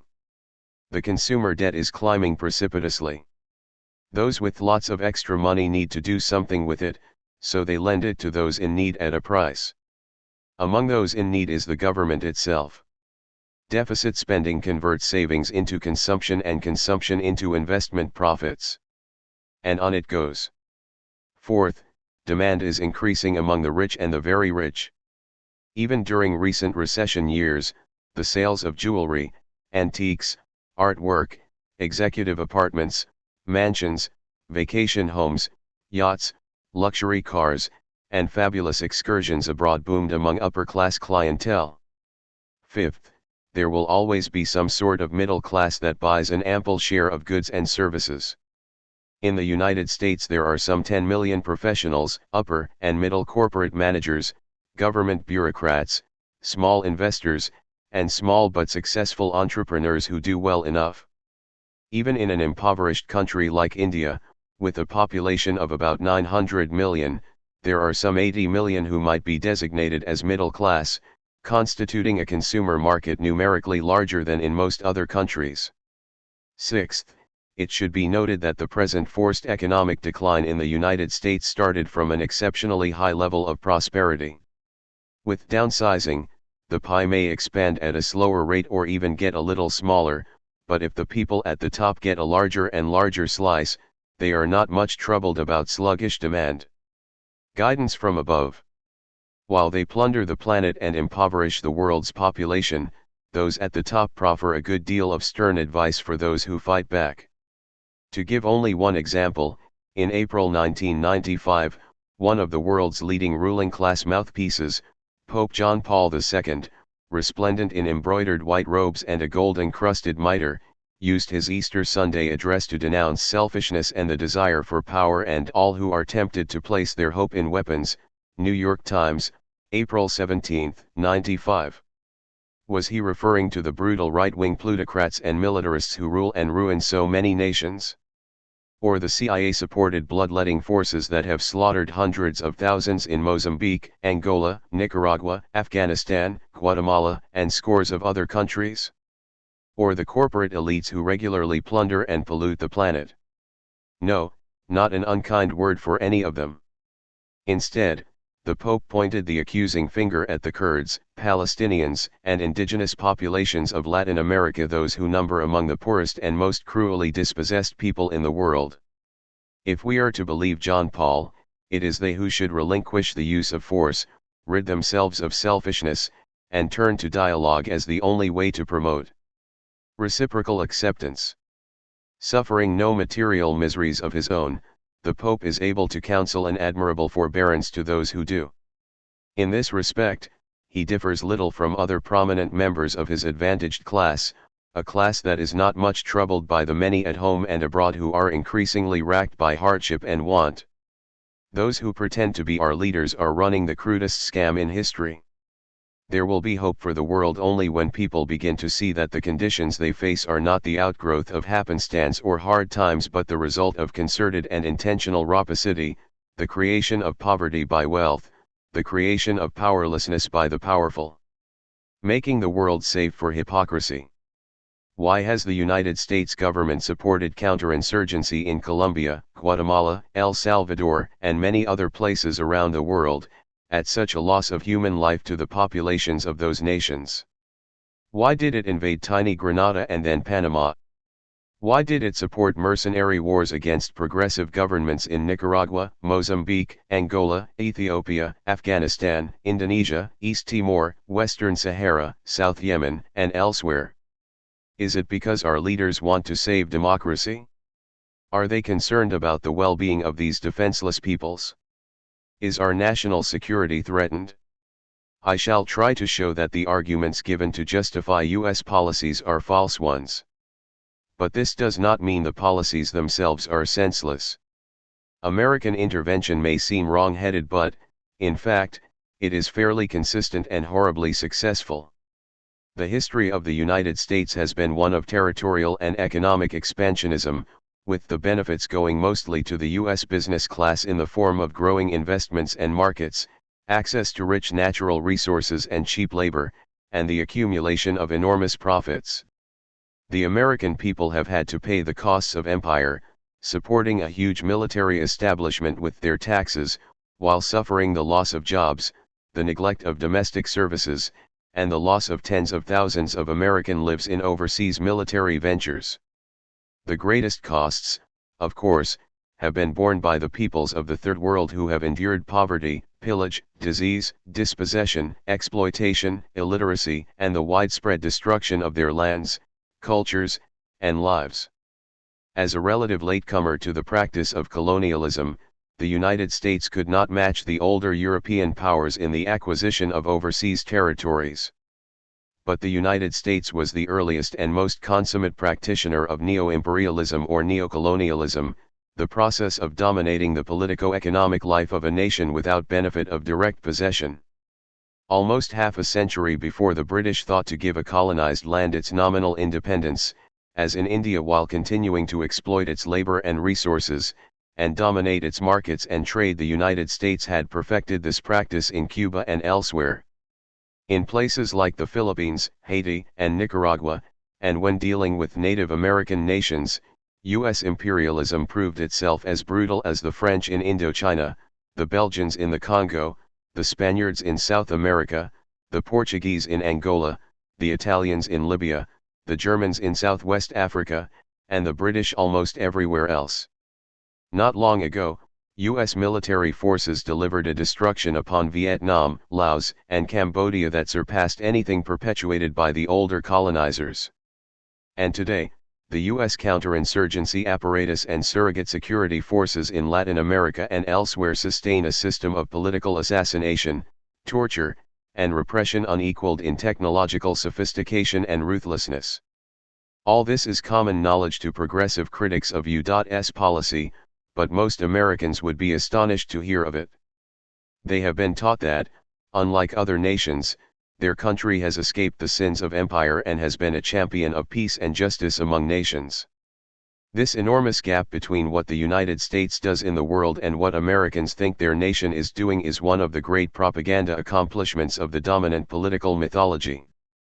It should be noted, though, that despite the endless propaganda barrage emanating from official sources and the corporate-owned major media, large sectors of the public have throughout U.S. history displayed an anti-interventionist sentiment, an unwillingness to commit U.S. troops to overseas actions, a sentiment facilely labeled isolationism by the interventionists. The rational function of policy myths. Within U.S. ruling circles there are differences of opinion regarding interventionist policy. There are conservatives who complain that U.S. policy is plagued by weakness and lacks toughness and guts and all the other John Wayne virtues. And there are liberals who say U.S. policy is foolish and relies too heavily on military solutions and should be more flexible and cooperative when protecting and advancing the interests of the United States, with such interests usually left unspecified. A closer look reveals that U.S. foreign policy is neither weak nor foolish, but on the contrary is rational and remarkably successful in reproducing the conditions for the continued international expropriation of wealth, and that while it has suffered occasional setbacks, the people who run the foreign policy establishment in Washington know what they are doing and why they are doing it. If the mythology they offer as justification for their policies seems irrational, this does not mean that the policies themselves are irrational from the standpoint of the class interests of those who pursue such policies. This is true of domestic myths and policies as well as those pertaining to foreign policy. Once we grasp this, we can see how notions and arrangements that are harmful, wasteful, indeed, destructive of human and social values and irrational from a human and social viewpoint are not irrational for global finance capital because the latter has no dedication to human and social values. Capitalism has no loyalty to anything but itself, to the accumulation of wealth. Once we understand that, we can see the cruel rationality of the seemingly irrational myths that Washington policymakers peddle. Sometimes what we see as irrational is really the discrepancy between what the myth wants us to believe and what is true. But again, this does not mean the interests served are stupid or irrational, as the liberals like to complain. There is a difference between confusion and deception, a difference between stupidity and subterfuge. Once we understand the underlying class interests of the ruling circles, we will be less mystified by their myths. A myth is not an idle tale or a fanciful story but a powerful cultural force used to legitimate existing social relations. The interventionist mythology does just that, by emphasizing a community of interests between interventionists in Washington and the American people when in fact there is none, and by glossing over the question of who pays and who profits from U.S. global interventionism. The mythology has been with us for so long and much of it sufficiently internalized by the public as to be considered part of the political culture. The interventionist mythology, like all other cultural beliefs, does not just float about in space. It must be mediated through a social structure. The national media play a crucial role in making sure that no fundamentally critical views of the rationales underlying and justifying U.S. policy gain national exposure. A similar role is played by the various institutes and policy centers linked to academia and, of course, by political leaders themselves. Saving democracy with tyranny. Our leaders would have us believe we intervened in Nicaragua, for instance, because the Sandinista government was opposed to democracy. The U.S. supported invasion by right-wing Nicaraguan mercenaries was an effort to bring them to elections. Putting aside the fact that the Sandinistas had already conducted fair and open elections in 1984, we might wonder why U.S. leaders voiced no such urgent demand for free elections and Western-style parliamentarism during the 50 years that the Somoza dictatorship installed and supported by the United States plundered and brutalized the Nicaraguan nation. Nor today does Washington show any great concern for democracy in any of the U.S.-backed dictatorships around the world, unless one believes that the electoral charade in a country like El Salvador qualifies as democracy.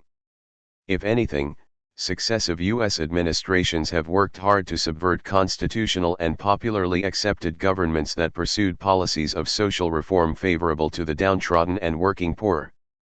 Thus the U.S. national security state was instrumental in the overthrow of popular reformist leaders such as Arbenz in Guatemala, Jugun in Guyana, Mossadegh in Iran, Bosch in the Dominican Republic, Sukarno in Indonesia, Goulart in Brazil, and Allende in Chile.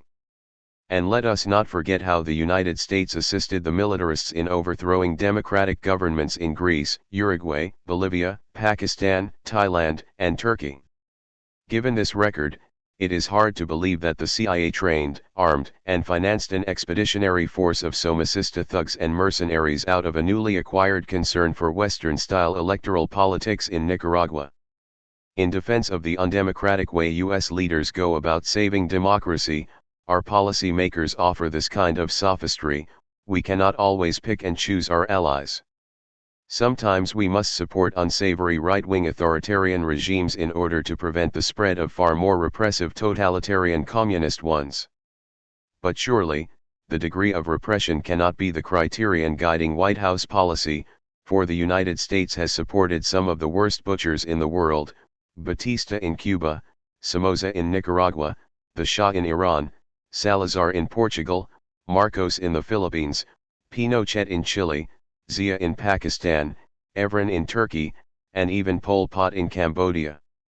In the 1965 Indonesian coup, the military slaughtered 500,000 people, according to the Indonesian Chief of Security, New York Times, December 21, 77.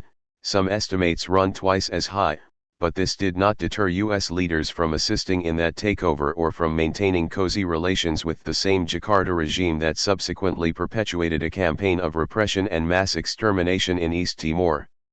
For a more detailed account of Indonesia and East Timor, see The Invisible Bloodbaths p. 126. U.S. leaders and the business-owned mainstream press describe Marxist rebels in countries like El Salvador as motivated by a lust for conquest. Our leaders would have us believe that revolutionaries do not seek power in order to eliminate hunger, they simply hunger for power. But even if this were true, why would that be cause for opposing them? Washington policymakers have never been bothered by the power appetites of the moderate right-wing authoritarian executionists, torturers, and militarists. In any case, it is not true that leftist governments are more repressive than fascist ones.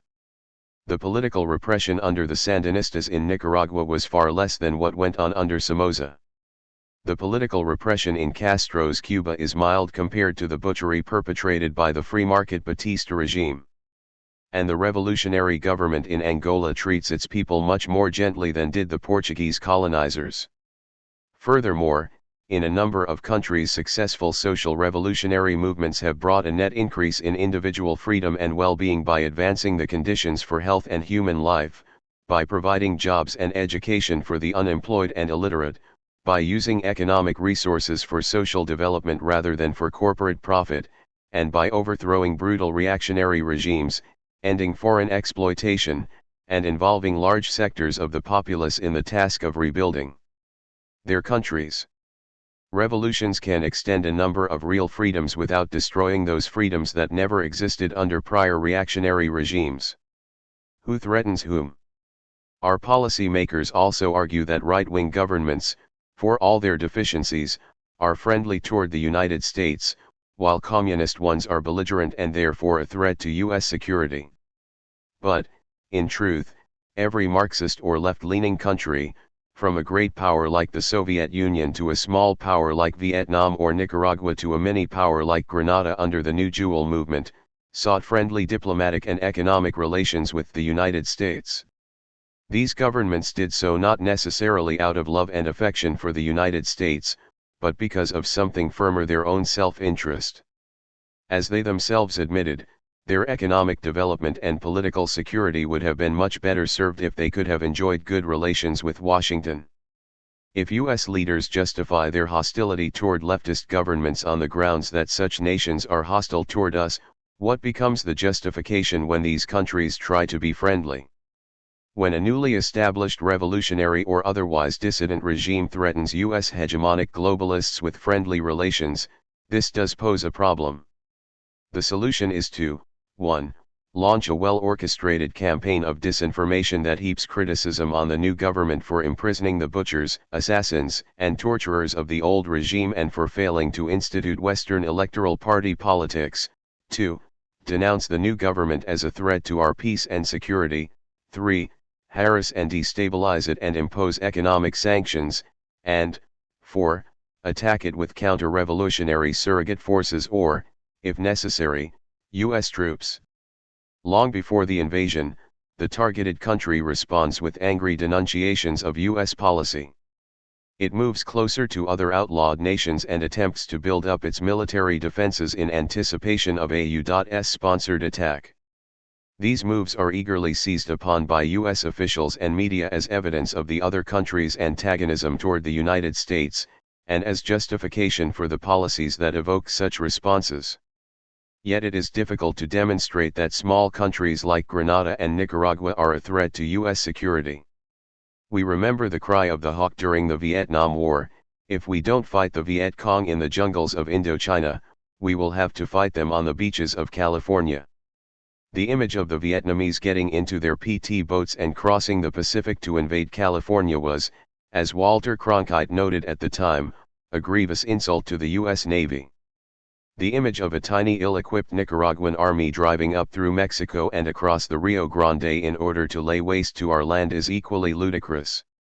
The truth is, the Vietnamese, Cubans, Grenadines, and Nicaraguans have never invaded the United States.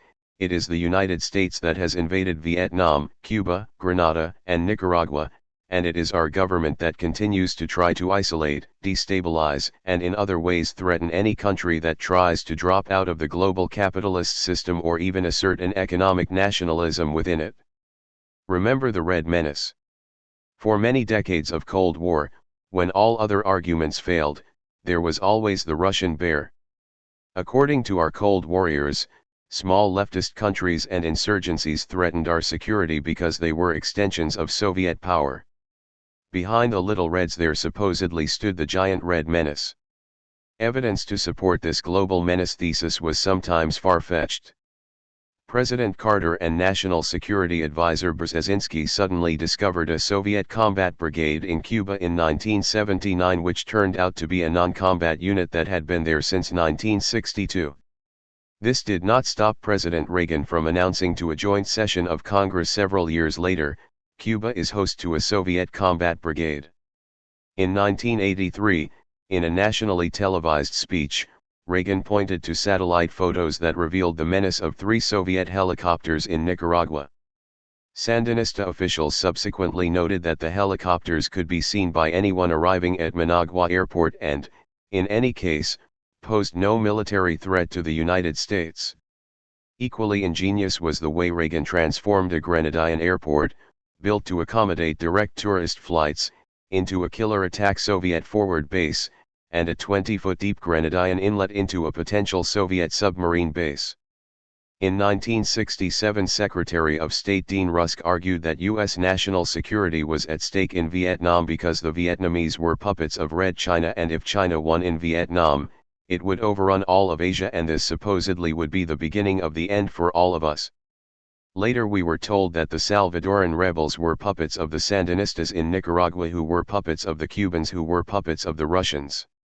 In truth, there was no evidence that Third World peoples took up arms and embarked upon costly revolutionary struggles because some sinister ringmaster in Moscow or Peking cracked the whip.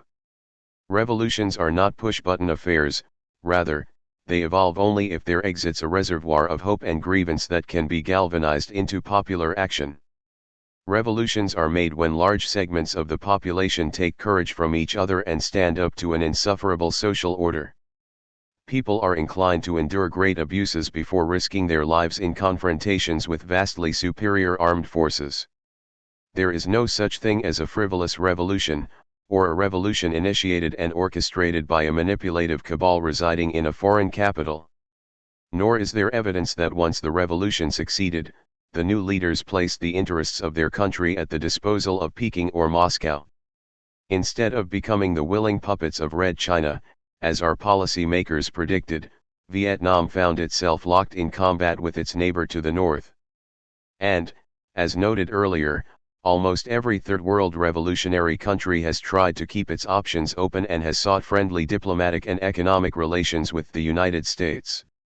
Why then do U.S. leaders intervene in every region and almost every nation in the world, either overtly with U.S. military force or covertly with surrogate mercenary forces, death squads, aid, bribes, manipulated media, and rigged elections?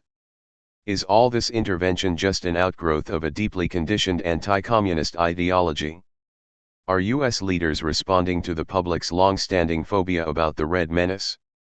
Certainly many Americans are anti-communist, but this sentiment does not translate into a demand for overseas interventionism. Quite the contrary. Opinion polls over the last half-century have shown repeatedly that the U.S. public is not usually supportive of committing U.S. forces in overseas engagements and prefers friendly relations with other nations, including communist ones. Far from galvanizing our leaders into interventionist actions, popular opinion has been one of the few restraining influences. There is no denying, however, that opinion can sometimes be successfully manipulated by jingoist ventures. The invasion of Grenada and the slaughter perpetrated against Iraq are cases in point. The quick, easy, low-cost wins reaffirmed for some Americans the feeling that we were not weak and indecisive, not sitting ducks to some foreign prey. But even in these cases, it took an intensive and sustained propaganda barrage of half-truths and lies by the national security state and its faithful lackeys in the national media to muster some public support for military actions against Grenada and Iraq. In sum, various leftist states do not pose a military threat to U.S. security. Instead, they want to trade and live in peace with us, and are much less abusive and more helpful toward their people than the reactionary regimes they replaced. In addition, U.S. leaders have shown little concern for freedom in the Third World and have helped subvert democracy in a number of nations. And popular opinion generally opposes interventionism by lopsided majorities. What then motivates U.S. policy, and how can we think it is not confused and contradictory? The answer is that Marxist and other leftist or revolutionary states do pose a real threat, not to the United States as a national entity and not to the American people as such, but to the corporate and financial interests of our country, to Exxon and Mobil, Chase Manhattan and First National, Ford and General Motors, Anaconda and U.S. Steel, and to capitalism as a world system. The problem is not that revolutionaries accumulate power, but that they use power to pursue substantive policies that are unacceptable to U.S. ruling circles. What bothers our political leaders, and generals, investment bankers, and corporate heads, is not the supposed lack of political democracy in these countries but their attempts to construct economic democracy, to depart from the impoverishing rigors of the international free market, to use capital and labor in a way that is inimical to the interests of multinational corporatism. A New York Times editorial, March 30, '83, referred to the undesirable and offensive Managua regime and the danger of seeing Marxist power ensconced in Managua. But what specifically is so dangerous about Marxist power? What was undesirable and offensive about the Sandinista government in Managua? What did it do to us? What did it do to its own people? Was it the literacy campaign? The healthcare and housing programs? The land reform and development of farm cooperatives? The attempt at rebuilding Managua, at increasing production or achieving a more equitable distribution of taxes, services, and food? In large part, yes. Such reforms, even if not openly denounced by our government, do make a country suspect because they are symptomatic of an effort to erect a new and competing economic order in which the prerogatives of wealth and corporate investment are no longer secure, and the land, labor, and resources are no longer used primarily for the accumulation of corporate profits. U.S. leaders and the corporate-owned press would have us believe they opposed revolutionary governments because the latter do not have an opposition press or have not thrown their country open to Western-style, and Western-financed, elections. U.S. leaders come closer to their true complaint when they condemn such governments for interfering with the prerogatives of the free market. Similarly, Henry Kissinger came close to the truth when he defended the fascist overthrow of the democratic government in Chile by noting that when obliged to choose between saving the economy or saving democracy, we must save the economy. Had Kissinger said, "We must save the capitalist economy," it would have been the whole truth. For under Allende, the danger was not that the economy was collapsing, although the US was doing its utmost to destabilize it. The real threat was that the economy was moving away from free market capitalism and toward a more equitable social democracy, albeit in limited ways. U.S. officials say they are for change just as long as it is peaceful and not violently imposed. Indeed, economic elites may sometimes tolerate very limited reforms, learning to give a little in order to keep a lot.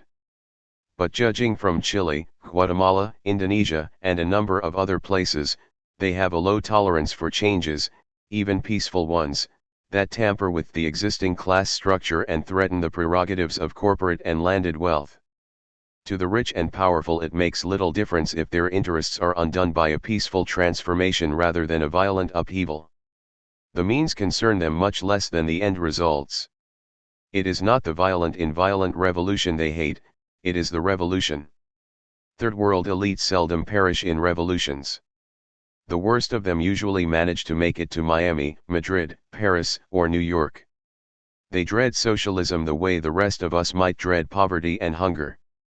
So, when push comes to shove, the wealthy classes of third world countries, with a great deal of help from the corporate military political elites in our country, will use fascism to preserve capitalism while claiming they are saving democracy from communism. A socialist Cuba or a socialist North Korea, as such, are not a threat to the survival of world capitalism. The danger is not socialism in any one country but a socialism that might spread to many countries. Multinational corporations, as their name implies, need the entire world, or a very large part of it, to exploit and to invest and expand in. There can be no such thing as capitalism in one country. The domino theory, the view that if one country falls to the revolutionaries, others will follow in quick succession, may not work as automatically as its more fearful proponents claim, but there usually is a contagion, a power of example and inspiration, and sometimes even direct encouragement and assistance from one revolution to another. Support the good guys? If revolutions arise from the sincere aspirations of the populace, then it is time the United States identify itself with these aspirations, so liberal critics keep urging. They ask, why do we always find ourselves on the wrong side in the third world? Why are we always on the side of the oppressor? Too bad the question is treated as a rhetorical one, for it is deserving of a response. The answer is that right-wing oppressors, however heinous they be, do not tamper with, and give full support to, private investment and profit, while the leftists pose a challenge to that system. There are those who used to say that we had to learn from the communists, copy their techniques, and thus win the battle for the hearts and minds of the people. Can we imagine the ruling interests of the United States abiding by this? The goal is not to copy communist reforms but to prevent them. How would US interventionists try to learn from and outdo the revolutionaries? Drive out the latifundio owners and sweatshop bosses? Kick out the plundering corporations and nationalize their holdings? Imprison the militarists and torturers? Redistribute the land, use capital investment for home consumption or hard currency exchange instead of cash crop exports that profit a rich few? Install a national health insurance program and construct hospitals and clinics at public expense. Mobilize the population for literacy campaigns and for work in publicly owned enterprises. If US rulers did all this, they would have done more than defeat the communists and other revolutionaries, they would have carried out the communists' programs. They would have prevented revolution only by bringing about its effects, thereby defeating their own goals. US policy makers say they cannot afford to pick and choose the governments they support, but that is exactly what they do. And the pattern of choice is consistent through each successive administration regardless of the party or personality in office. US leaders support those governments, be they autocratic or democratic in form, that are friendly toward capitalism, and oppose those governments, be they autocratic or democratic, that seek to develop a non-capitalist social order. Occasionally friendly relations are cultivated with non-capitalist nations like China if these countries show themselves in useful opposition to other socialist nations and are sufficiently open to private capital exploitation. In the case of China, the economic opportunity is so huge as to be hard to resist, the labor supply is plentiful and cheap, and the profit opportunities are great. In any one instance, interventionist policies may be less concerned with specific investments than with protecting the global investment system. The United States had relatively little direct investment in Cuba, Vietnam, and Grenada, to mention three countries that Washington has invaded in recent years. What was at stake in Grenada, as Reagan said, was something more than nutmeg. It was whether we would let a country develop a competing economic order, a different way of utilizing its land, labor, capital, and natural resources. A social revolution in any part of the world may or may not hurt specific US corporations, but it nevertheless becomes part of a cumulative threat to private finance capital in general. The United States will support governments that seek to suppress guerrilla movements, as in El Salvador, and will support guerrilla movements that seek to overthrow governments, as in Nicaragua. But there is no confusion or stupidity about it. It is incorrect to say, we have no foreign policy or we have a stupid and confused foreign policy. Again, it is necessary not to confuse subterfuge with stupidity. The policy is remarkably rational.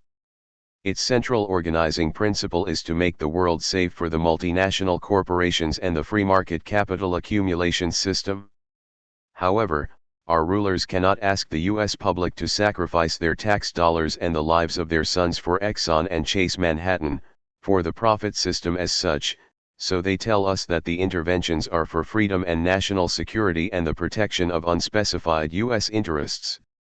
Whether policy makers believe their own arguments is not the key question. Sometimes they do, sometimes they don't. Sometimes Presidents Richard Nixon, Ronald Reagan, George Bush, and Bill Clinton were doing their hypocritical best when their voices quavered with staged compassion for this or that oppressed people who had to be rescued from the communists or terrorists with US missiles and troops, and sometimes they were sincere, as when they spoke of their fear and loathing of communism and revolution and their desire to protect US investments abroad. We need not ponder the question of whether our leaders are motivated by their class interests or by a commitment to anti-communist ideology, as if these two things were in competition with each other instead of mutually reinforcing. The arguments our leaders proffer may be self-serving and fabricated, yet also sincerely embraced. It is a creed's congruity with one's material self-interest that often makes it so compelling. In any case, so much of politics is the rational use of irrational symbols. The arguments in support of interventionism may sound and may actually be irrational and nonsensical, but they serve a rational purpose. Once we grasp the central consistency of US foreign policy, we can move from a liberal complaint to a radical analysis, From criticizing the foolishness of our government's behavior to understanding why the foolishness is not random but persists over time against all contrary arguments and evidence, always moving in the same elitist, repressive direction. With the collapse of the Soviet Union and other Eastern European communist governments, U.S. leaders now have a freer hand in their interventions. A number of left reformist governments that had relied on the Soviets for economic assistance and political protection against U.S. interference now have nowhere to turn. For a discussion of this point, see Rollback, p. 44. The willingness of U.S. leaders to tolerate economic deviations does not grow with their sense of their growing power. Quite the contrary. Now even the palest economic nationalism, as displayed in Iraq by Saddam Hussein over oil prices, invites the destructive might of the U.S. military. The goal now, as always, is to obliterate every trace of an alternative system, to make it clear that there is no road to take except that of the free market, in a world in which the many at home and abroad will work still harder for less so that the favored few will accumulate more and more wealth. That is the vision of the future to which most U.S. leaders are implicitly dedicated. It is a vision taken from the past and never forgotten by them, a matter of putting the masses of people at home and abroad back in their place, divested of any aspirations for a better world because they are struggling too hard to survive in this one. The terrorism hype. The U.S. national security state and its faithful lackeys in the news media designate as terrorists those dissident political or nationalist groups that operate against Western governments or against the established interests of global corporations. While applied to the lone gunman or the small circle of conspirators who plant a bomb, terrorism is never used to describe the acts of massive repression and destruction perpetrated against whole populations by U.S. forces or by the armies of CIA-supported client states. A bomb planted in a pub by a member of the Irish Republican Army, IRA, is a terrorist act, but not the U.S. aerial bombing of whole working-class neighborhoods in Panama City, or the U.S. bombing of civilian populations in Baghdad, or the burning of 660 villages in Guatemala by U.S.-supported forces, or the roundups and mass executions of democratic supporters in Chile, Indonesia, Afghanistan, South Yemen, and other countries. State-supported, right-wing terrorism, as practiced by U.S. client states, is never defined as terrorism, though it is conducted on a far greater scale than the isolated bombings carried out by any Basque, Arab, or IRA group. Also left uncounted is the massive terrorism perpetrated by U.S.-supported guerrilla mercenaries, as in Angola, Mozambique, Nicaragua, and several other countries, in which entire countrysides are devastated and massive numbers of people slaughtered.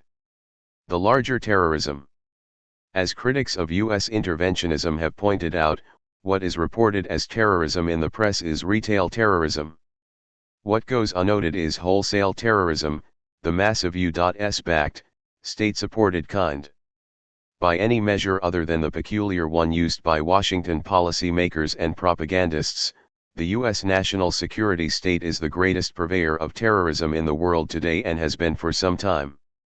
Tallying only the death toll inflicted by U.S. armed forces or U.S.-backed surrogate forces around the world, the estimates are as follows: 3 million in Vietnam, 1 million in Cambodia, 1 million in Mozambique, 500,000 to 1 million in Indonesia, 600,000 in Angola, 300,000 in Laos, 250,000 in East Timor, 200,000 in Iraq, 200,000 in Afghanistan, 150,000 in Guatemala, 100,000 in Nicaragua, 90,000 in El Salvador, and tens of thousands in Chile, Argentina, Zaire, Iran, under the Shah, Colombia, Bolivia, Brazil, Panama, Somalia, South Yemen, Western Sahara, and other countries. For details and documentation on the U.S. imposed post-war Holocaust in the Third World, see My The Sword and the Dollar, New York, St. Martin's Press, 1989, Edward Herman, The Real Terror Network, Boston, South End Press, 1982, William Bloom, Killing Hope, U.S. Military and CIA Interventions Since World War / Monroe, Maine, Common Courage Press, 1995. Against the blowing up of a building or an airliner, how do we measure this U.S. sponsored terrorism? To be sure, we must not dismiss or make light of individual acts of terror. Yet we might wonder why they are the only ones that warrant publicity and condemnation. The wholesale terrorism of aerial massacres, death squads, mass executions, torture, and intimidation orchestrated by the U.S. national security state either goes unreported altogether or is represented as the legitimate activity of governments defending themselves from insurgencies and terrorists. Even on those rare occasions when atrocities are reported, the corporate-owned media never make the link between such horrific events and the policies of intervention and repression directed from Washington. The question is never asked, why do successive U.S. governments support the kind of elements that are capable of committing such acts? What interests are bolstered and what interests retarded when whole villages of men, women, and children are slaughtered by a military that is supplied and trained by the U.S. government? Those isolated acts of violence the press defines as terrorist are subjected to a highly slanted mode of reportage. Consider that the White House charged Libya with orchestrating the destruction of Pan Am Flight 103 in 1988 over Lockerbie, Scotland, an incident resulting in the loss of 270 lives. In fact, there were strong signs pointing to terrorist groups in Syria and Iran. No matter, Washington wanted to target Libya. 2 Libyan intelligence agents were named in the U.S. media as having committed the act of terrorism. In fact, all we really knew about them was that they were Libyan airline employees, yet they were repeatedly identified as secret agents. The New York Times ran an editorial demanding that they be brought to justice and that the Libyan government, particularly its leader Muammar el-Gaddafi, be held accountable. The Libyans understandably refused to hand over the 2 men because no evidence was ever presented linking any Libyan to the Pan Am bombing. Everybody, here come the assassins. Libya has been targeted on other occasions. In 1981, U.S. planes attacked that country and shot down 2 Libyan training jets. In 1985, U.S. planes bombed 2 cities, killing a number of people, including Gaddafi's young daughter. They were aiming for Gaddafi. Neither of these terrorist attacks was condemned in the U.S. press. An incident of terrorism hype that had the U.S. press hot and bothered for the better part of 2 months, occurred in late 1981, when the U.S. government announced that a Libyan team of assassins, assisted by East German terror experts, under orders from Colonel Gaddafi, had entered the United States. Supposedly armed with surface-to-air missiles, they were intending to kill President Reagan and 10 or so top officials including the Secretary of State and the Secretary of Defense. The media's response to this fantastic tale was to treat it as solid fact. On ABC TV Evening News, November 26, 1981, Frank Reynolds stated that it was known that Libyan agents were in this country for the purpose of assassinating the highest officials in the U.S. government. CBS anchor Dan Rather announced on December 4, a squad of terrorists infiltrated the United States on a mission to kill the president and his top aides. It sounds like the stuff of a suspense novel, but American security officials tonight are taking the word of an informant seriously. That same evening, NBC began its report by asking, "Is it true?" and then promptly treated it as if it were. An NBC correspondent asked President Reagan if he was worried about the assassination plot. "Yes, of course," said Reagan. The camera cut to Secret Service men leaping out of cars and racing around the president's limousine, an image which itself suggested that the president was under imminent attack. ABC's Nightline, December 4, 1981, presented a special on the Libyan assassination plot, featuring Ray Klein, a former deputy director of the CIA, who claimed that Libyan terrorist groups were organized basically and initially by the Soviet Union, and that our open society made our officials sitting ducks because we have been busy handcuffing the CIA and FBI for a number of years, and only President Reagan is trying to turn them loose a bit to deal with these threats. For the sake of balance, the right-wing Klein was joined by right-wing journalist Arnaud de Borchgrave, introduced as a terrorism expert. He, too, assured viewers that the Libyans were working for the Soviet Union and that Gaddafi, whom de Borchgrave claimed to have interviewed 5 times in my life, was a pathological liar. For added political diversity, the panel included the right-winger Marvin Zones, a Likud cheerleader described as a Mideast expert, who said that Colonel Gaddafi had a conversation with another leader of a Middle Eastern country in which he discussed very coolly and in a rational way how he intended to go about assassinating President Reagan. No one questioned Zones about his source or asked how it was possible that a leader of one nation would openly discuss his plans to assassinate the US president with the leader of another nation who might impart this information to others. No one appeared on the show to inject a cautionary note or question the remarkable statements made by these 3 cold warriors. The networks did their share to keep the White House's conspiracy fantasy alive, running no less than 24 evening news reports about the hit teams in 1 month. Viewers were told there were 3, 5, 10, 12, or 13 hit men, depending on what network and what evening you watched.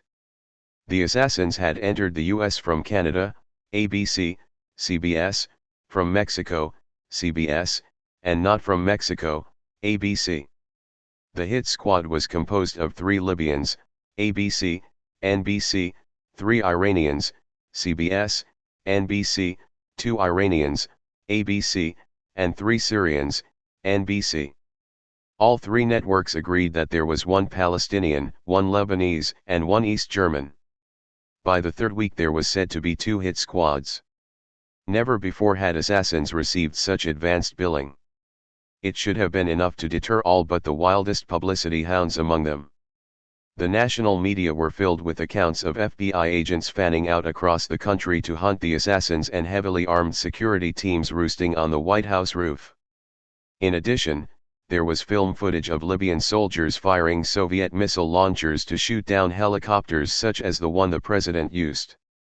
Police composite sketches of 6 would-be assassins, looking like sinister, comic book third world characters, were carried by newspapers across the country, including the Washington Post and the New York Times, and flashed repeatedly across the TV screen. The sketches were allegedly composed from descriptions provided by an unidentified informant, who somehow was privy to the whole plot and endowed with an exceptional memory for facial detail. They were distributed to the media by columnist Jack Anderson, who later regretted doing it and wrote that he had been set up by an unnamed intelligence agency. Needless to say, the non-existent hit team, never materialized. It remained for TV Guide, June 12, 1986, to admit, in a cover story entitled, "Why American TV is So Vulnerable to Foreign Propaganda," that the assassination plot consisted of nothing but wild conjectures. TV Guide then disinformed its millions of readers by asserting that the whole incident was probable evidence of a KGB campaign to use alarmist rumors to destabilize public opinion in the West. Or perhaps the story was planted by Gaddafi himself, who is no madman but a shrewd Bedouin who is sitting back and laughing over this. Thus TV Guide accused Gaddafi of deliberately planting stories that implicated him in assassination plots against the President of the United States, presumably so that he might give U.S. leaders an excuse to deliver another murderous military retaliation upon him and his country. In our open society, continued TV Guide, where anything can get reported, the press should be more wary of the false stories floated by Soviet intelligence sources. This assertion was as outlandish as the original story itself. It ignored the fact that the assassination team fairy tale emanated from the White House rather than from any foreign source. Indeed, the press had been once again willingly duped by Washington, not Moscow. The White House learned some things after it floated the assassination plot story of 1981. In regard to the Pan Am bombing, it came up with the names of 2 specific Libyan agents, Abdel Basit Ali al-Migrahi and Layman Khalifa Fhimah, so that no embarrassment need be suffered when imaginary assassins fail to materialize. The White House also learned that it can inflict more durable pain and punishment with economic sanctions than with a few air strikes. So Libya has been repeatedly hit with trade sanctions. Gaddafi's real sins. Still, we might ask what motivates all this hostility against Libya. Why has a country of 3 million inhabitants with a ragtag army of 55,000 been singled out by US leaders and media as a major threat to US national security? And why is Libya still targeted today with oil and trade embargoes? Is it because US policy is just stupid or mean? More likely, the attacks have been motivated by Washington's concern that Libya is one of those renegade countries that refuses client state status, not unlike Nicaragua, under the Sandinistas, Islamic Iran, nationalist Iraq, and communist Cuba and North Korea.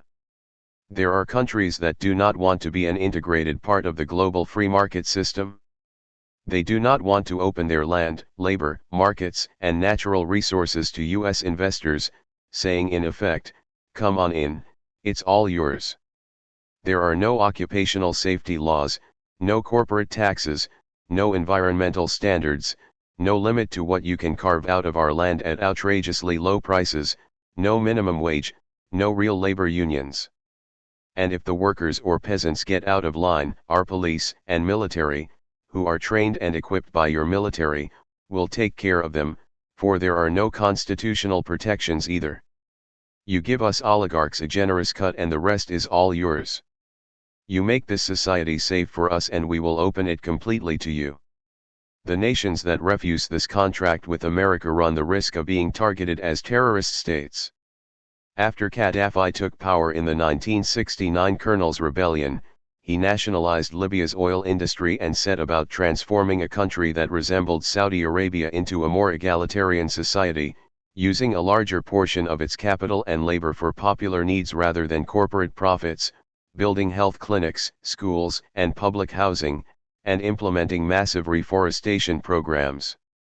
Independent, reform-minded third world leaders like Gaddafi have a chancy future in the New World Order. They do not have the right politics. They do not represent the right class interests.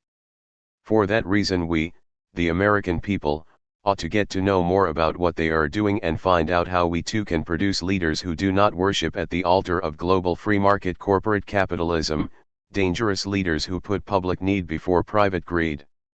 Meanwhile, we are not likely to see a swift end to the terrorism hype.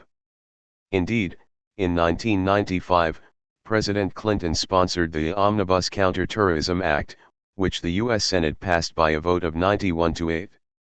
Among other things, the bill authorized the president to unilaterally designate as terrorist any group anywhere in the world without offering a shred of evidence. Any challenge to the president's declaration would have been a criminal offense. Any donation of money or aid or other kind of support to the terrorist group would have been punishable with 10 years in prison and a $50,000 fine. The bill would also have allowed the FBI to infiltrate, wiretap, and investigate groups and individuals with no previous proof of criminal activity. The bill was voted down in the House of Representatives in December 1995 by a coalition of civil liberties-minded Democrats and conservative Republicans, the latter concerned that the bill would infringe on the rights of ultra-rightist groups and the gun lobby. With the overthrow of most communist states, U.S. leaders face a shortage of adversaries needed to justify U.S. global interventionism. Fighting terrorism now takes the place of fighting communism as the rationale for a huge military state and a repressive national security apparatus at home and abroad, the true function of which is to keep the world safe for those who own it. The real danger we face is not from terrorism but from what is being done under the pretext of fighting it. Free speech at a price. What does it mean to say we have freedom of speech? Many of us think free speech is a right enjoyed by everyone in our society. In fact, it does not exist as an abstract right. There is no such thing as a freedom detached from the socio-economic reality in which it might find a place. Speech is a form of interpersonal behavior.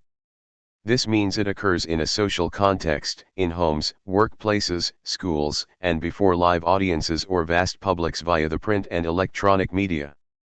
Speech is intended to reach the minds of others. This is certainly true of political speech. But some kinds of political speech are actively propagated before mass audiences and other kinds are systematically excluded. Ideologically distributed. In the political realm, the further left one goes on the opinion spectrum, the more difficult it is to gain exposure and access to larger audiences.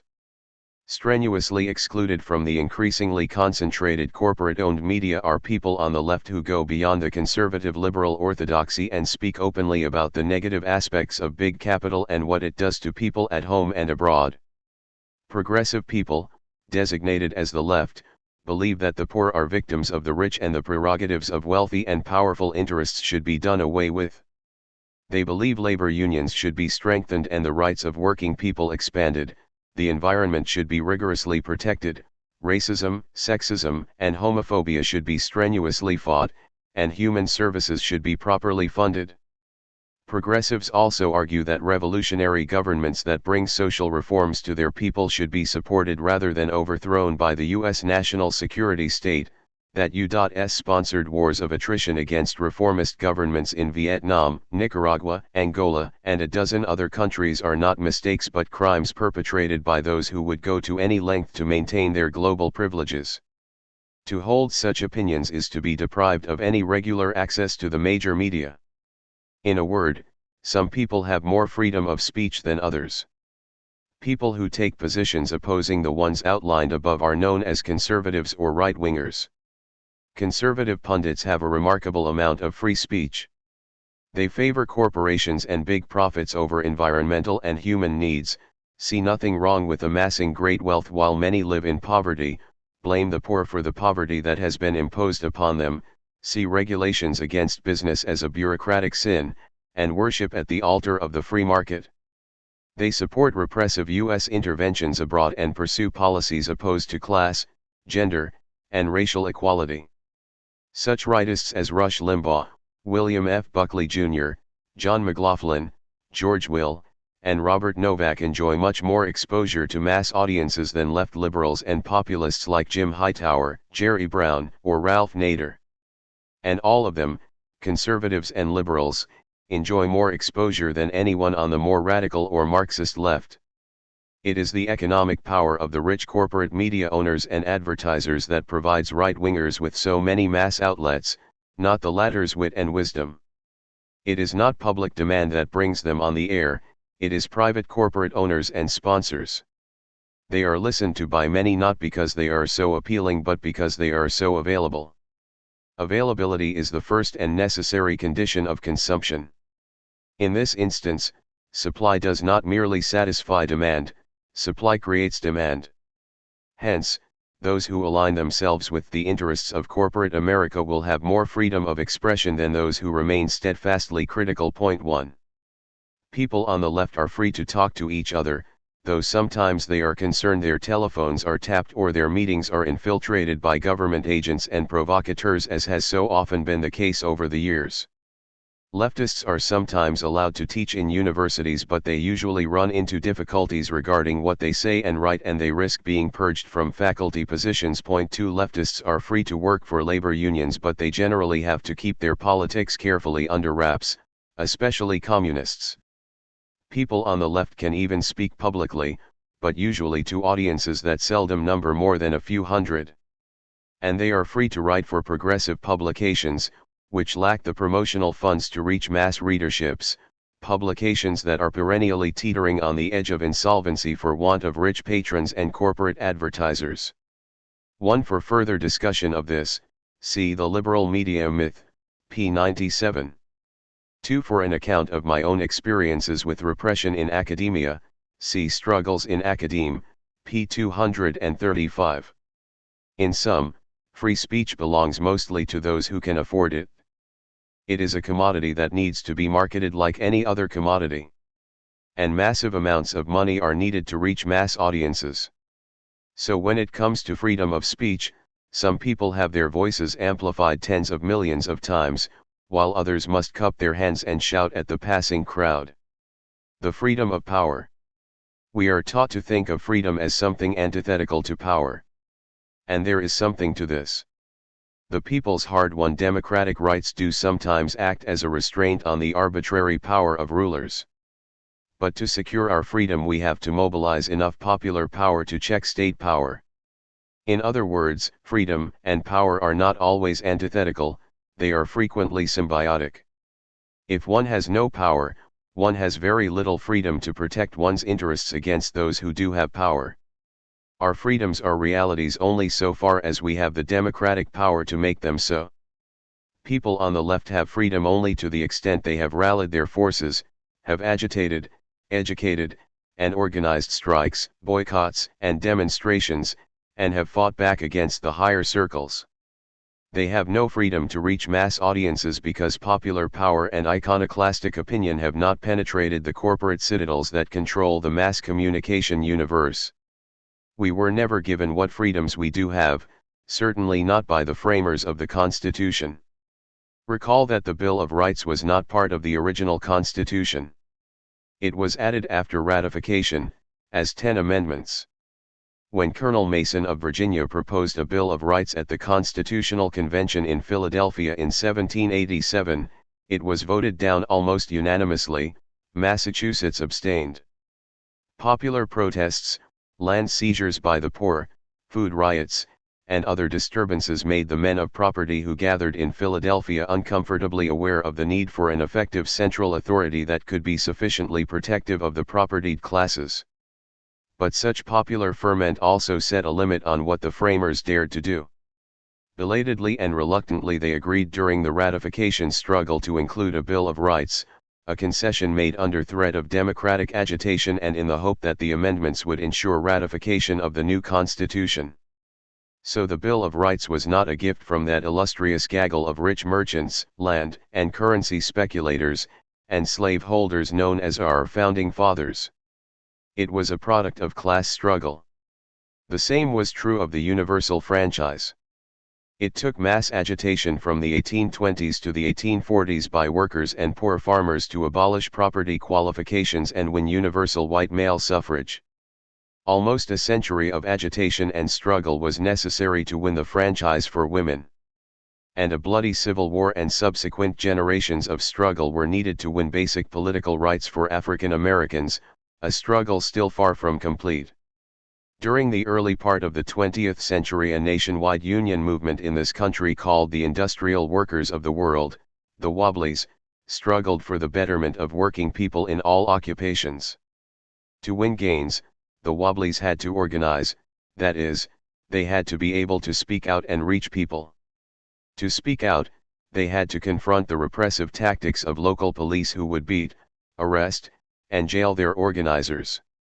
The Wobblies discovered that if they went into a town with 500 people instead of 5, then the sheriff and his deputies could do little to stop them from holding public meetings. The right to free speech was established de facto during the course of class struggle. The Wobbly free speech fights were simultaneously a struggle for procedural democracy impelled by a struggle for substantive economic democracy. This fight continued into the Great Depression, as mass organization and agitation brought freedom of speech to hundreds of local communities, where police had previously made a practice of physically assaulting and incarcerating union organizers, syndicalists, anarchists, socialists, and communists. So it went with other freedoms and democratic gains like the 8-hour day, Social Security, unemployment and disability insurance, and the right to collective bargaining. All such democratic economic rights, even though they may be seriously limited and insufficiently developed, exist to some degree because of popular struggle against class privilege and class power. Freedom for criminal intelligence agencies. Like other freedoms, free speech is situational. It exists in a social and class context, which is true of democracy itself. Once we understand that, we can avoid the mistaken logic of a news columnist like Nat Hentoff who repeatedly attacks left activists who commit civil disobedience protesting CIA campus recruiters and military recruiters. Hentoff says they interfere with the freedom of speech of those students who want to talk to the recruiters, as if students had no other opportunity to do so. Hentoff also is worried that the CIA was having its rights abridged. Such a view of freedom of speech has no link to the realities of human suffering and social justice, no connection to the realities of class power and state power, no link to the democratic struggle against the murderous force of the CIA, no acknowledgement that the CIA routinely suppresses the basic rights of people all over the world in the most brutal fashion. With a $25 billion yearly budget, with its tens of thousands of operatives unleashing death squads and wars of attrition against democratic forces and impoverished peoples around the world, with its control of hundreds of publications, publishing houses, and wire services, with thousands of agents pouring out disinformation, the CIA has more free speech than all those who protest its crimes because it is backed by more money and more power. With his tendency to treat rights as something apart from socio-economic realities, Hentoff would have us think that the CIA is just another participant in a democratic campus dialogue.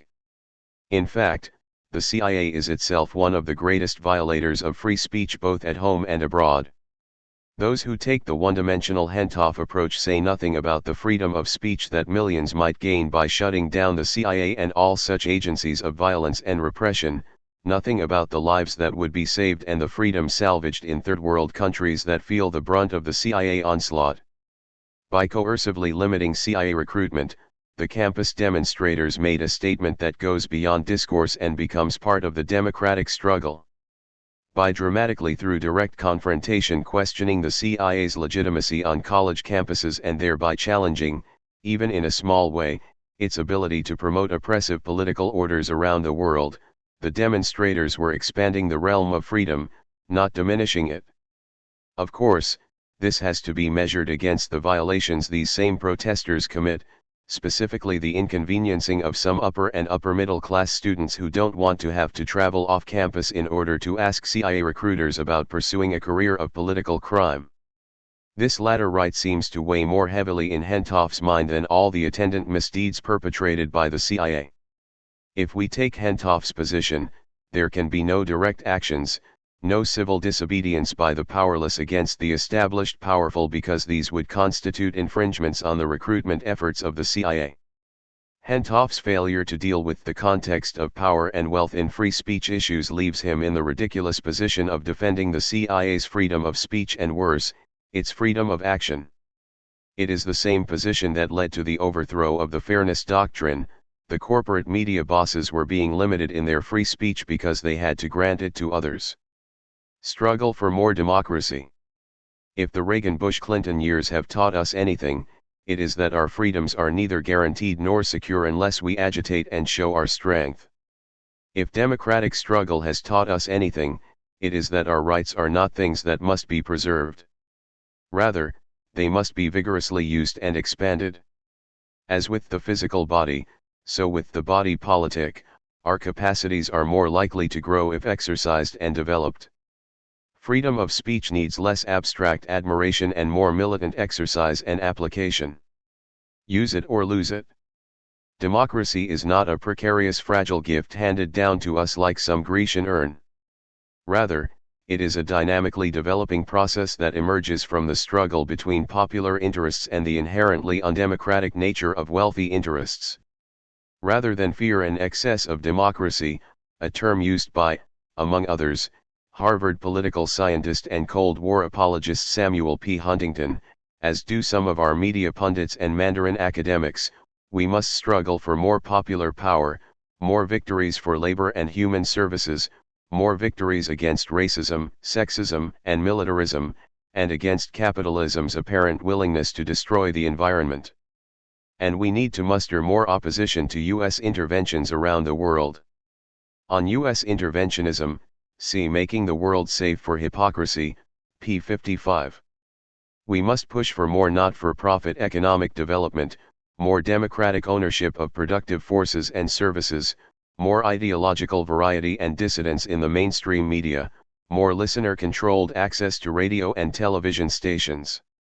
In every field of endeavor we must learn to see the dimensions of the struggle that advances the interests of the many and opposes the interests of the outrageously privileged, overweening few, in other words, a struggle for more democracy, of the kind that brings an advance in social conditions for everyone, a socially conscious allocation of community resources for the sake of the community rather than for the greed of private investors, and an equalization and improvement of life standards.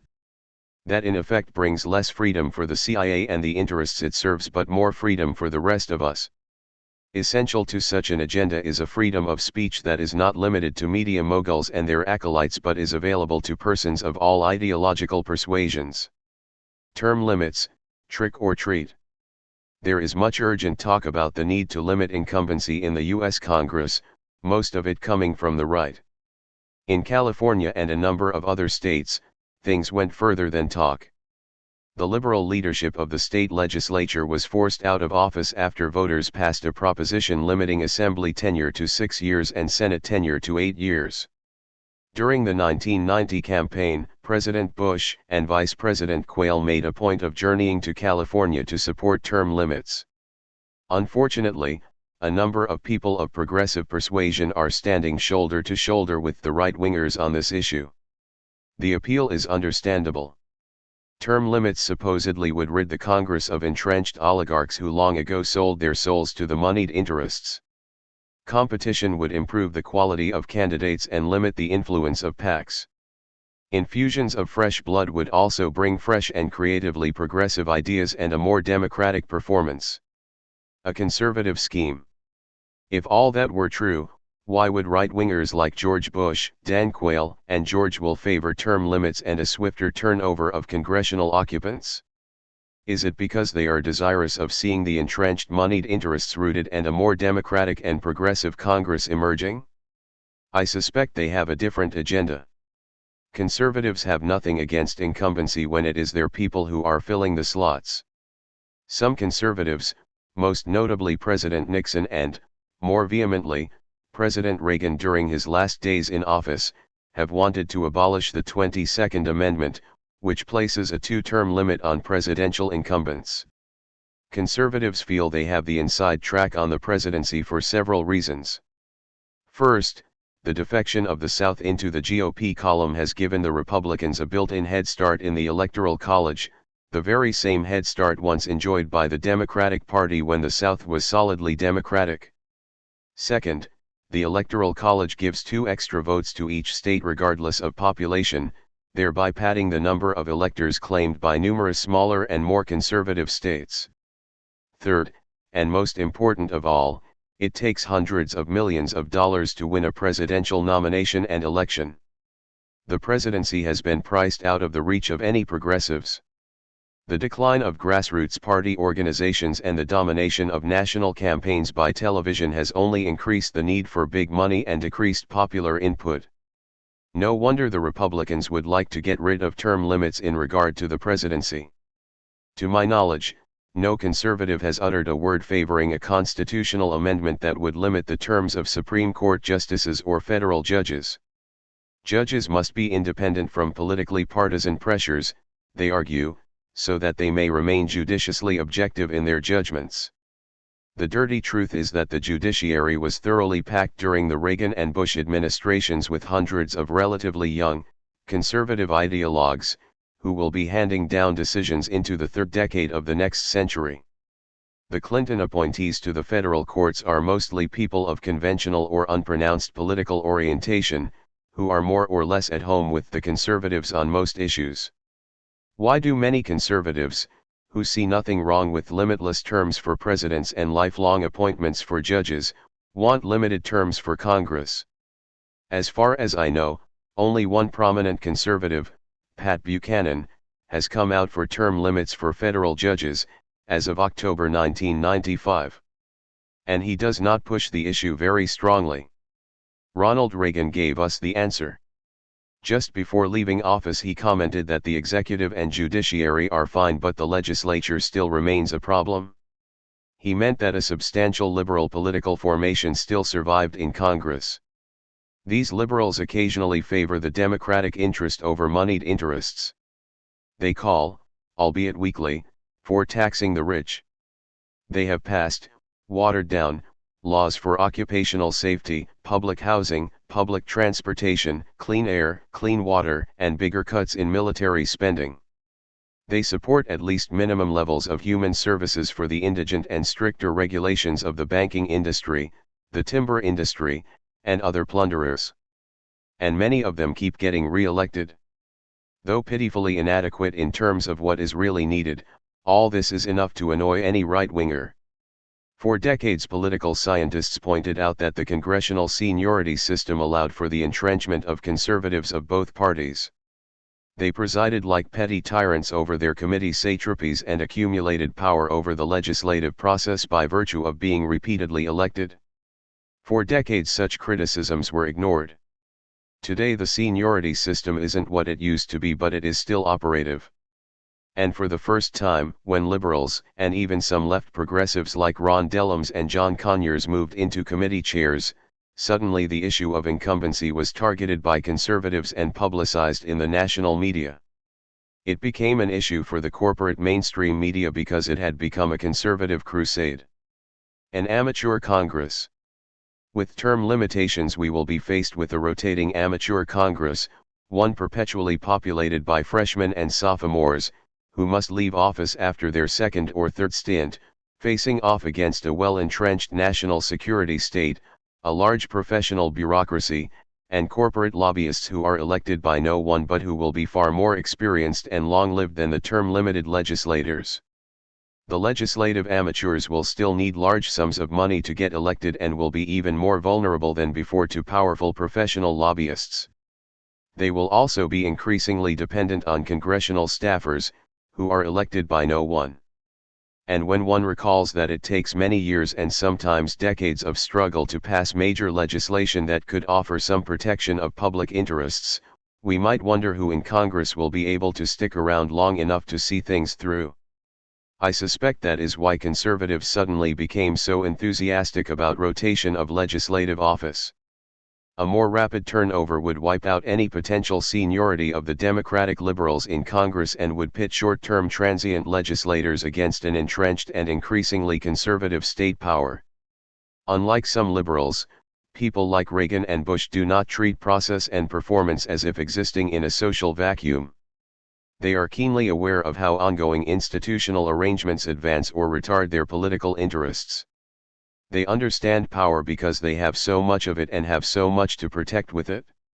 In 1994, for the first time in decades, the Republicans won a majority in both houses of Congress. Most of the conservative ideologues among them still remained committed to term limits. A bill proposing term limits was defeated after a close vote. In the years since, feeling they have a good chance to retain control of Congress, conservatives seem to have quieted down about the issue. In any case, before progressive people jump on any bandwagon to throw the rascals out, they better check on who else is going along for the ride. Media and culture. The liberal media myth. It is a widely accepted belief in this country that the press suffers from a liberal bias. Television pundits, radio talk show hosts, and political leaders, including presidents of both parties, help propagate this belief. And their views are widely disseminated in the media. In contrast, dissident critics, who maintain that the corporate-owned press exercises a conservative grip on news and commentary, are afforded almost no exposure in the supposedly liberal media. Consider the case of David Horowitz. When Horowitz was a radical author and editor of Ramparts, the mainstream press ignored his existence. But after he and former Ramparts colleague Peter Colliers surfaced as newborn conservatives, the Washington Post magazine gave prominent play to their lefties for Reagan pronunciamento. Horowitz and Colliers soon linked up with the National Forum Foundation, which dipped into deep conservative pockets and came up with hundreds of thousands of dollars to enable the two ex-radicals to do ideological battle with the left. Today Horowitz is a rightist media critic, who has his own radio show and who appears with dismaying frequency on radio and television to whine about how radio and television shut out the conservative viewpoint. Then there is the multitude of talk show hosts, of whom Rush Limbaugh is only the best known, who rail against the pinko press on hundreds of local television stations and thousands of radio stations owned by wealthy conservatives and underwritten by big business firms. To complain about how the media are dominated by liberals, Limbaugh has an hour a day on network television, an hour on cable, and a radio show syndicated by over 600 stations. There are well-financed, right-wing, media watch organizations, such as Reed Irvine's Accuracy in Media, AIM. In a syndicated column appearing in over 100 newspapers and a radio show aired on some 200 stations, Irvine and his associates complain that conservative viewpoints are frozen out of the media.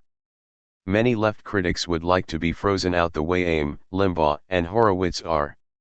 Not to be overlooked is National Empowerment Television, NET, a new cable network available in all 50 states, offering round-the-clock conservative political commentary. In the words of its founder Paul Weyrich, NET is dedicated to countering media news that is riddled with a far-left political bias and unacceptable notions about gender norming, racial quotas, global warming, and gays in the military. Political leaders do their share to reinforce the image of a liberal press. During the Iran-Contra affair, President Reagan likened the liberal media to a pack of sharks. More recently, President Clinton complained that he had not gotten one damn bit of credit from the knee-jerk liberal press. Clinton is confused. Almost all the criticism hurled his way by the so-called liberal press is coming from conservatives. He who pays the piper. There is no free and independent press in the United States. The notion of a free market of ideas is as mythical as the notion of a free market of goods. Both conjure up an image of a bazaar in which many small producers sell their wares on a more or less equal footing. In fact, be it commodities or commentary, to reach a mass market you need huge sums of money to buy exposure and distribution. Those without big bucks end up with a decidedly smaller clientele, assuming they are able to survive at all. Who owns the big media? The press lords who come to mind are Hearst, Luce, Murdoch, Sulzberger, Annenberg, and the like, personages of markedly conservative hue who regularly leave their ideological imprint on both news and editorial content. The boards of directors of many print and broadcast news organizations are populated by representatives from Ford, General Motors, General Electric, Alcoa, Coca-Cola, Philip Morris, ITT, IBM, and other corporations in a system of interlocking directorates that resembles the boards of any other corporation. Among the major stockholders of the three largest networks are Chase Manhattan, J.P. Morgan, and Citibank. NBC is owned outright by General Electric, a corporation that frequently backs conservative causes and candidates. In 1995, CBS was bought up by Westinghouse for $5 billion, and Time Warner prepared to take over Ted Turner's CNN. ABC is owned by Disney, another politically conservative multinational firm, which ranks among the top Fortune 500 corporations. Not surprisingly, this pattern of ownership affects how news and commentary are manufactured. Virtually all chief executives of mainstream news organizations are drawn from a narrow, high-income stratum and tilt decidedly to the right in their political preferences. Media mogul Rupert Murdoch was once asked in an interview, "You're considered to be politically conservative. To what extent do you influence the editorial posture of your newspapers?" He responded with refreshing candor, "Considerably. My editors have input, but I make the final decisions."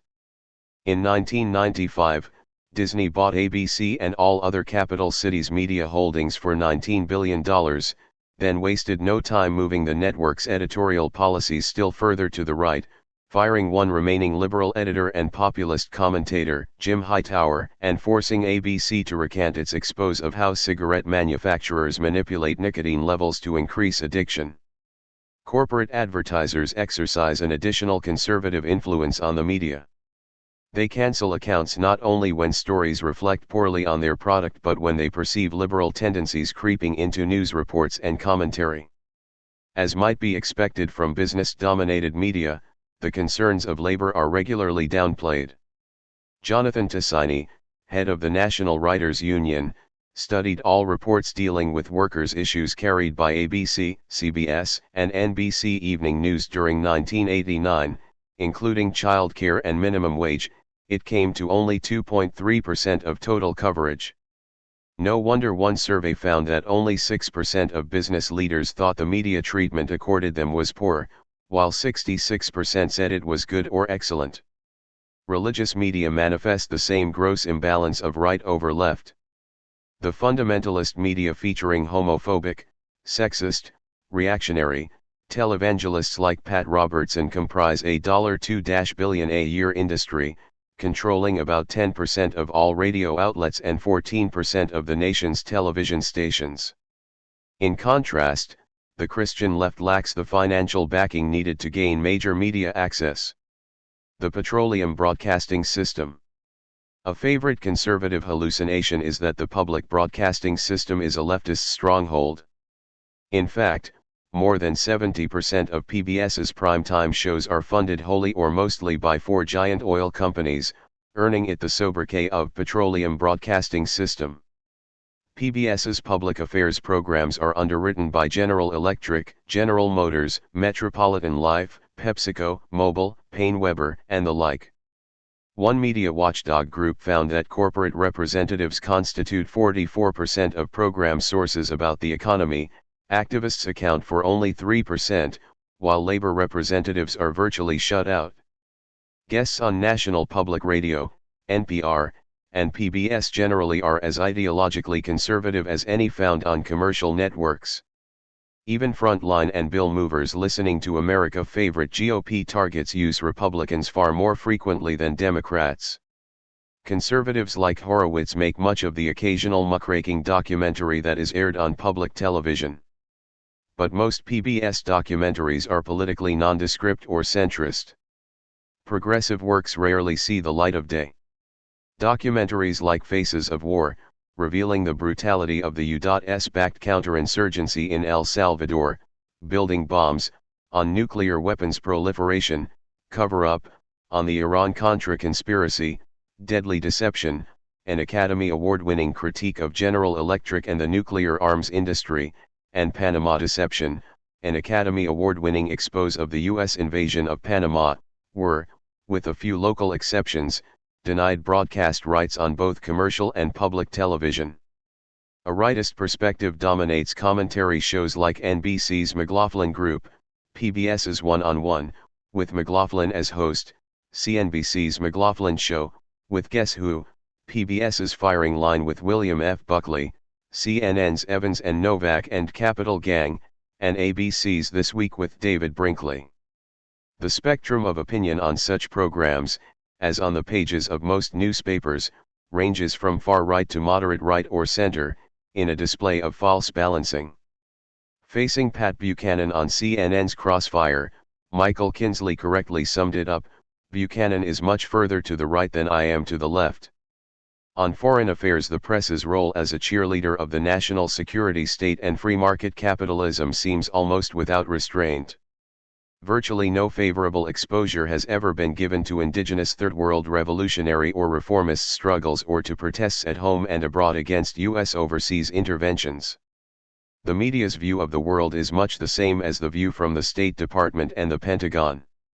The horrendous devastation wreaked upon the presumed beneficiaries of U.S. power generally goes unmentioned and unexplained, as do the massive human rights violations perpetrated by U.S.-supported forces in dozens of free market client states. Why do conservatives complain? If news and commentary are so preponderantly conservative, why do rightists blast the press for its supposedly left bias? For one thing, such attacks help create a climate of opinion favorable to the right. Railing against the press's liberalism is a way of putting the press on the defensive, keeping it leaning rightward for its respectability, so that liberal opinion in this country is forever striving for credibility within a conservatively defined framework. Ideological control is not formal and overt as with a state censor, but informal and usually implicit. Hence it works with imperfect effect. Editors sometimes are unable to see the troublesome implications of one or another story. As far as right-wingers are concerned, too much gets in that should be excluded. Their goal is not partial control but perfect control, not an overbearing advantage, which they already have, but total dominance of the communication universe. Anything short of unanimous support for a rightist agenda is treated as evidence of liberal bias. Expecting the press corps to be a press chorus, the conservative ideologue, like an imperious maestro, reacts sharply to the occasionally discordant note. The discordant notes can be real. The news media never challenge the free market ideology, but they do occasionally report things that might put business and the national security state in a bad light: toxic waste dumping by industrial firms, price gouging by defense contractors, bodies piling up in Haiti, financial thievery on Wall Street, and the like. These exposures are more than rightists care to hear and are perceived by them as a liberal vendetta. The problem faced by conservatives is that reality itself is radical. The Third World really is poor and oppressed. The US usually does side with Third World oligarchs. Our tax system really is regressive. Millions of Americans do live in poverty. Public services are really being ruthlessly cut. Our children do face a less promising economic future than did we. The corporations do plunder and pollute the environment. Real wages for blue-collar workers have declined. And the rich have dramatically increased their share of the pie. Despite its best efforts, there are limits to how much the press can finesse these realities. The limits of reality sometimes impose limits on propaganda, as Dr. Goebbels discovered when trying to explain to the German public how invincible Nazi armies could win victory after victory while retreating on both fronts in 1944 and 1945. Although it sees the world through much the same ideological lens as do corporate and government elites, the press must occasionally report some of the unpleasantness of life if only to maintain its credibility. On such occasions, rightists complain bitterly about a left bias. Rightist ideologues object not only to what the press says but to what it omits. They castigate the press for failing to tell the American people that federal bureaucrats, cultural elites, gays, lesbians, feminists, and abortionists are destroying the nation, that the US military and corporate America are our only salvation, that there is no health care problem, that eco-terrorists stalk the land, that the environment is doing just fine, and other such Looney Tunes. Self-censorship. Reporters often operate in a state of self-censorship and anticipatory response. They frequently wonder aloud how their boss is taking things.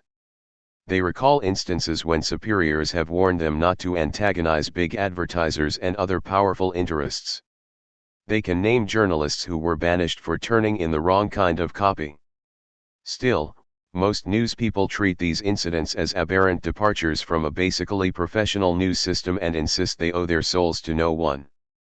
They claim they are free to say what they like, not realizing it is because their superiors like what they say. Since they seldom cross any forbidden lines, they are not reined in and they remain unaware that they are on an ideological leash. While incarcerated in Mussolini's dungeons from 1928 to 1937, Antonio Gramsci wrote about politics and culture in his prison notebooks. But he had to be careful to disguise his references to capitalism, class power, and class conflict so as not to antagonize the fascist censor. The fascists knew what class they were working for. Today most of our journalists and social commentators exercise a similar caution. However, unlike Gramsci, they are not in prison. They don't need a fascist censor breathing down their necks because they have a mainstream one implanted in their heads. These internalized forms of self-censorship are far more effective in preserving the dominant ideology than any state censor could hope to be. Gramsci knew he was being censored. Many of our newspeople and pundits think they are free as birds, and they are, as long as they fly around in the right circles. For conservative critics, however, the right circles are neither right enough nor tight enough. Anything to the left of themselves, including moderate rightist and establishment centrist, is defined as leftist. Their campaign against the media helps to shift the center of political gravity in their direction. By giving such generous publicity to conservative preachments and pronouncements, while amputating everything on the left, the press limits public debate to a contest between right and center, including the debate about bias in the media.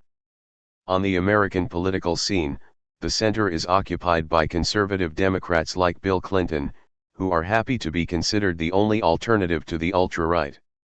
This center is then passed off and attacked as liberal. Meanwhile, real liberalism and everything progressive remain out the picture, which is just what the mainstream pundits, publishers, politicians, and plutocrats want. Fabricating a cultural democracy.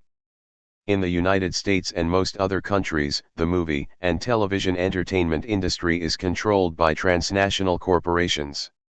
These corporations are highly concentrated capital formations whose primary functions are, a. making a profit for their investors and, b. supporting an opinion climate favorable to corporate economic dominance. Big companies and banks have had a stake in the movie industry since its earliest days. By 1936, all the major studios had come under the suzerainty of either the Morgan or Rockefeller financial empires. Today, the majors no longer dominate production. Independent producers have proliferated and some have become the source of politically aware quality films like Missing, Executive Action, Sounder, Silkwood, Reds, and the Milagro Beanfield War. Still, independent production does not guarantee support for independent ideas. Filmmaking remains an enterprise open only to a relatively select few.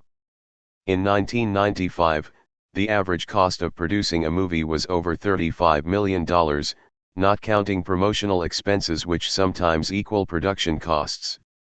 Investment support, even for most independent films, still comes from the major studios and from the corporations that own the studios and the banks that finance the corporations.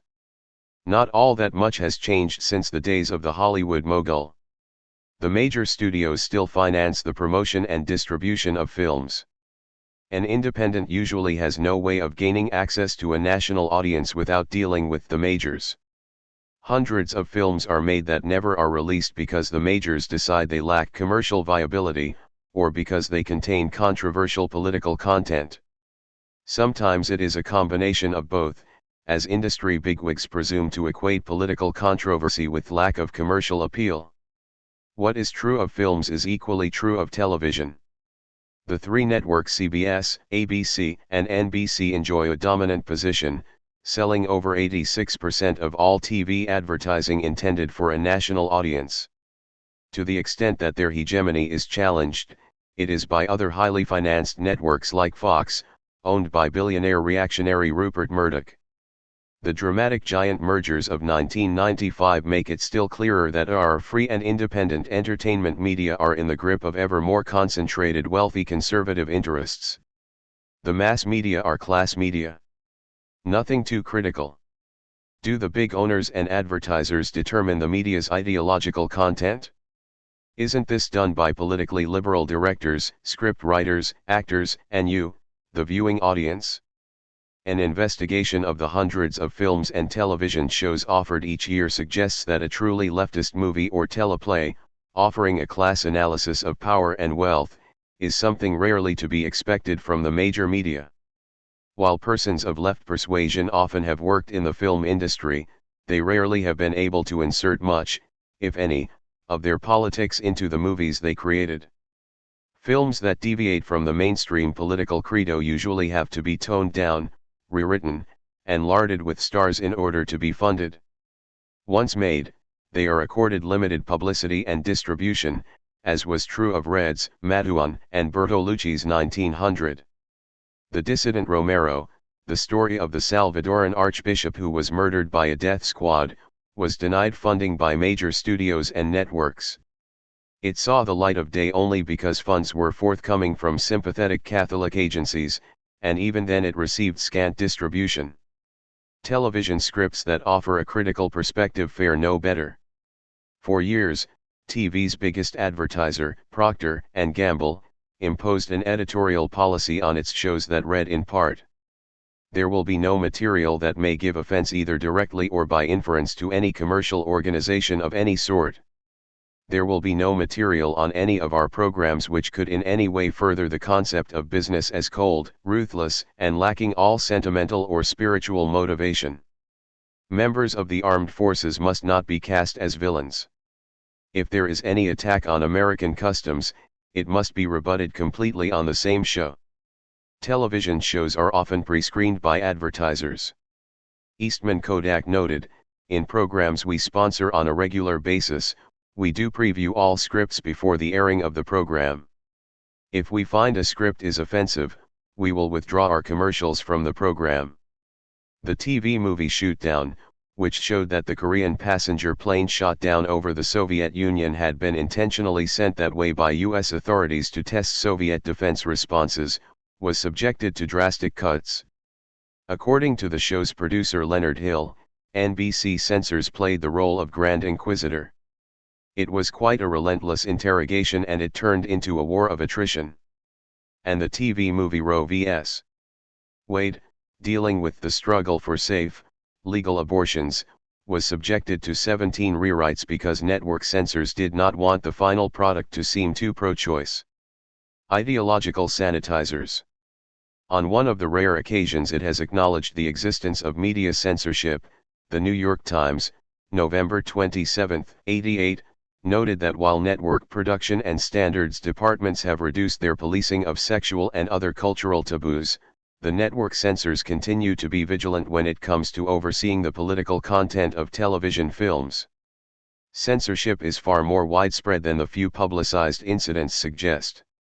According to a poll conducted by the Writers Guild of America, 86% of the writers who responded found from personal experience that censorship exists in television. Many claim that every script they have written, no matter how seemingly innocuous, has been censored. And 81% believe that television is presenting a distorted picture of what is happening in this country today politically, economically, and racially. Even more common is precensorship. In the early 1980s the word was out in Hollywood that politically controversial film and TV scripts were not welcome. Studio and network bosses and corporate advertisers are almost all politically conservative, as are their financial backers.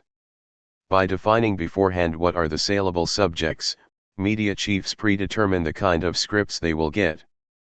In short time, writers and producers bury dissident story ideas before they ever get on paper. There are other censors. The U.S. military censors scripts for the many shows and movies that use its equipment and bases. The FBI has censored scripts and TV series about the FBI. Ultra-conservative censors like the Moral Majority and the Coalition for Better Television have exercised a censorial influence far out of proportion to their numbers because they can win support from conservative advertisers and network bosses. The dissident views that manage, in one form or another, to survive the maulings perpetrated by investors, studio moguls, insurance underwriters, government officials, right-wing watchdogs, corporate advertisers, and network bosses must then face another group of ideological gatekeepers, the TV and film critics who do the reviews. If they treat progressive storylines too favorably, their employers may charge them with diverging from their roles as objective cultural evaluators. Generally, there is little need to rein them in, since they already have been ideologically pre-selected and are not likely to take unacceptable positions. The entertainment industry's definition of a political film is itself political. The dissident political offering is readily identified disparagingly as agitprop and preachy. In contrast, films and teleplays laden with political values and images that are well within acceptable parameters are less likely to be perceived as ideologically inspired. Thus the various films that glorify state-sponsored high-tech terrorism and militarism are seen as pure entertainment. Creating mass audiences. Representatives from the entertainment industry maintain that media offerings are determined democratically through consumer sovereignty. In their quest for profits, corporate broadcasters and filmmakers strive for the largest possible audiences by giving the public what it wants. If entertainment media are filled with violence, authoritarianism, superpatriotism, materialism, militarism, sexism, and racism, it's because that's what the public prefers. Thus millions flock to the Rambo movies, while only some thousands view a film like Salvador, a drama about the US-backed, counter-revolutionary repression in El Salvador. In effect, what we have is a free market cultural democracy. So the argument goes. It should be noted, however, that Salvador was turned down by every major Hollywood studio. One of them described it as a hateful piece of work. Such a vehement rejection had less to do with market considerations than with political convictions. The film was eventually financed by British and Mexican investors and achieved only limited distribution in a handful of theaters around the country. In contrast, each of the Rambo flicks opened in over 2,000 movie houses. Salvador was gripping and action-packed, just the things the public supposedly wants.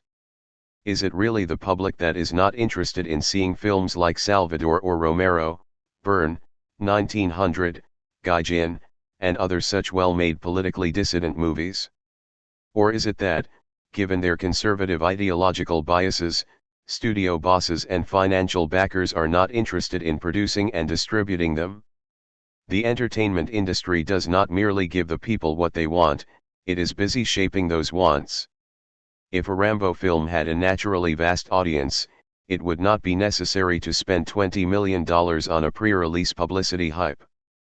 Conversely, it is misleading to say that dissident films fail to appeal to large audiences when in fact they are kept from the general public by poor distribution, limited publicity, and politically hostile reviewers. In sum, it is not simply a matter of demand creating supply. Often it is the other way around, supply creates demand. The first condition for all consumption is accessibility to the product. The whole advertising industry is predicated on the notion that the public can be taught or at least influenced to want certain things, and that be it movies, cars, or soft drinks, consumption will depend in large part on how available and well hyped the product is.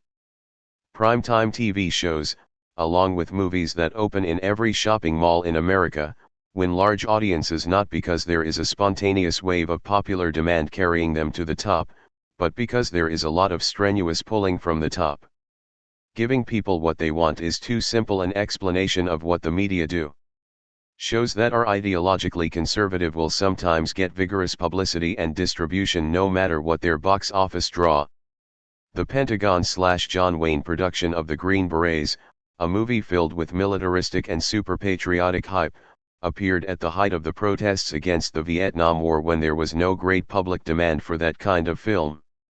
Though it flopped, it was given wide distribution, playing to sparsely attended theaters in just about every mainstream movie chain in America.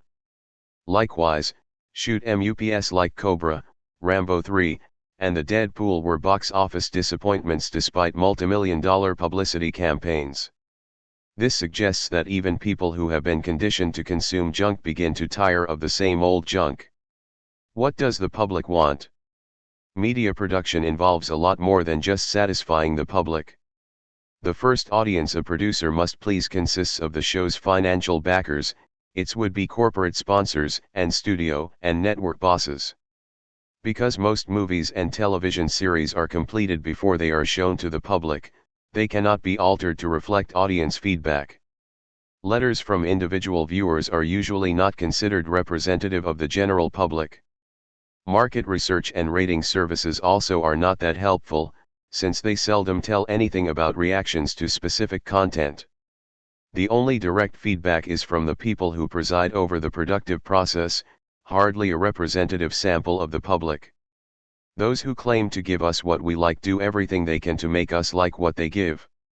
In the early 1980s, the network brass, having decided that the public was in a conservative mood, produced a number of law and order television series like Walking Tall, Today's FBI, and Strike Force, all of which suffered dismal ratings and died early deaths. Usually producers give us what they like. Leigh Brown notes that, in defiance of the usual market criteria, golf receives more television exposure than other more popular sports. Since golf is a favorite recreation of media executives, agency men, and corporate sponsors, they assume everyone wants the game regularly televised. When media bosses actually do try to ascertain what the public wants, the outcome can be surprising. Various surveys, including one conducted by the National Association of Broadcasters and suppressed for many years, reveal that though people watch a lot of television, they rate it poorly. One Roper poll reported that only 8% of viewers felt very satisfied with TV entertainment shows, and a majority wanted more relevant programs. A survey in Great Britain yielded similar results. Coverage of the royal family thought to be close to the hearts of most British viewers held an attraction for only 22%. Over 55% of the British public wanted serious news and documentaries, while 35% preferred game shows. Shows that win substantial audiences may nevertheless be cancelled because of ideological considerations. In 1982 the series Lou Grant came under right-wing attack because of its consistently liberal themes and the outspokenly progressive political activities of its star, Ed Asner. Though Lou Grant was sixth from the top among some 90 shows and its supporters launched letter-writing campaigns and public rallies, the network replaced it with a show that had a lower rating.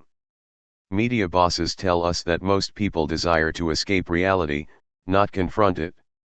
In fact, there exist large interested publics that respond positively to quality real-life dramas. The TV miniseries Roots lacked all the usual promotional glamour, yet it reached record audiences, including many people who normally do not watch television. Other quality made-for-television movies with socially relevant messages have won impressive viewing audiences, including the autobiography of Miss Jane Pittman, A Matter of Sex, The Burning Bed, Shoot Down, and Roe v.S. Wade. Quality movies containing politically progressive themes have been box office successes, such as Julia, winner of 3 Oscars, Reds, winner of 1 Oscar, Norma Ray, Missing, JFK, and Malcolm X. Contrary to what network and studio bosses think, audiences do not eschew controversial themes. Free market democracy? Much of what has been said about entertainment is true of the entire political universe. Political consciousness does not evolve in a social vacuum. Often it is shaped by a communication universe that regularly disinforms the public on crucial issues, offering a severely limited range of candidates and policies. Supply so thoroughly preempts demand that people often are unable to articulate the nature of their grievances. Public life devolves into increasingly irrelevant, sensationalist, or downright reactionary levels of discourse. Be it cultural democracy or political democracy, be it mental production or commodity production, in monopoly capital's free market the offerings consist of thoroughly processed and selectively distributed products. What we end up with is an illusion of choice with little of the substance. When exposed to nothing better, people are inclined to seek diversion in whatever is offered. And as already noted, this preconditioned consumption is then treated as evidence that the public is getting what it wants. What is remarkable is that, despite all their exposure to trash, millions are still interested in quality productions that go beyond apolitical idiocy or mainstream orthodoxies. As the success of issue-oriented films suggest, much of the public responds with alacrity to politically iconoclastic themes in ways that the mass-market hucksters never anticipated. In both the entertainment world and the arena of political struggle, there exist large interested publics that want something better than what is being offered. Many of them organize and agitate around vital issues and themselves can be the source of creative ideas and choices. Therein lies some cause for hope. As of now, the dirty truth is that we are being more than entertained. The entertainment media are no less free from conservative political bias and ideological control than the news media. Of this we must become aware if we are going to fight back in any kind of organized way. And fight back we must. The struggle for cultural hegemony is an important part of the struggle for political democracy itself. Giving labor the business. Why do so many people have a negative view of workers and labor unions? In part, it is because of what is fed to them by the corporate-owned news media. A 1990 City University of New York study found that programs devoted to elite personages consumed nearly 10 times more PBS primetime programming hours than programs devoted to workers. Less than half of 1% of the programming dealt with workers, and it was mostly with British rather than American ones. A Los Angeles Times survey found that newspaper editors favored business over labor by 54 to 7%. My reading of this nation's newspapers leaves me to wonder who the 7% might be. The media's pro-business bias is pronounced enough for anyone to see. The major newspapers and weeklies have no labor section to go along with their business section. They have whole staffs reporting on business news, but not more than one labor reporter, if that. And usually labor reporters, judging from the ones I have met, show no special grasp of labor's struggles or sensitivity toward workers' issues. If they did, they would not last at that assignment and would be judged as getting too close to their subject. The media's devotion to corporate America is manifested in the many TV and radio commentary shows that are glutted with conservatives. Public affairs programming is crowded with offerings like Wall Street Week, American Enterprise, Adam Smith's Money World, Nightly Business Report, and marketplace. The network evening news regularly reports the Dow Jones average but offers no weekly tabulations on layoffs, industrial accidents, and long-term occupational illness. When the stock market has a good day, for some reason this is treated as good news for all of us. The press seldom refers to the politico-economic power of corporations. The economy itself is presented as something government and business attend to, while organized labor tags along at best as a very junior and often troublesome partner. Selfish strikers. Labor news is seldom reported except when there is a major strike. Even then coverage is minimal and usually favors management. The press regularly presents labor as unwilling to negotiate in good faith when in fact management in pursuit of high-profit policies is usually the side that refuses a contract and forces a strike. Frequently, the workers do not walk out because they don't like management's offers but because management refuses to negotiate an acceptable contract and seeks to destroy the union and the collective bargaining process, a fact seldom noticed by the press. Instead, the union is depicted as making demands and management as making offers. The news media's anti-labor bias is never more pronounced than during contract disputes. To offer one example among many, in 1989, members of the United Mine Workers took over a coal processing plant owned by Pittston in southwest Virginia. It was the first major plant takeover since the historic Flint, Michigan, sit-down strike by auto workers in 1937. The event had every element of a good journalistic story: conflict, drama, colorful characters and, for television, tremendous footage, commented Jonathan Tassini. Yet, as far as the national media were concerned, the historic action did not occur. While the long and bitter strike against Pittston was receiving scant exposure, the networks and newspapers were lavishing sympathetic coverage on a coal miners' strike in the Soviet Union.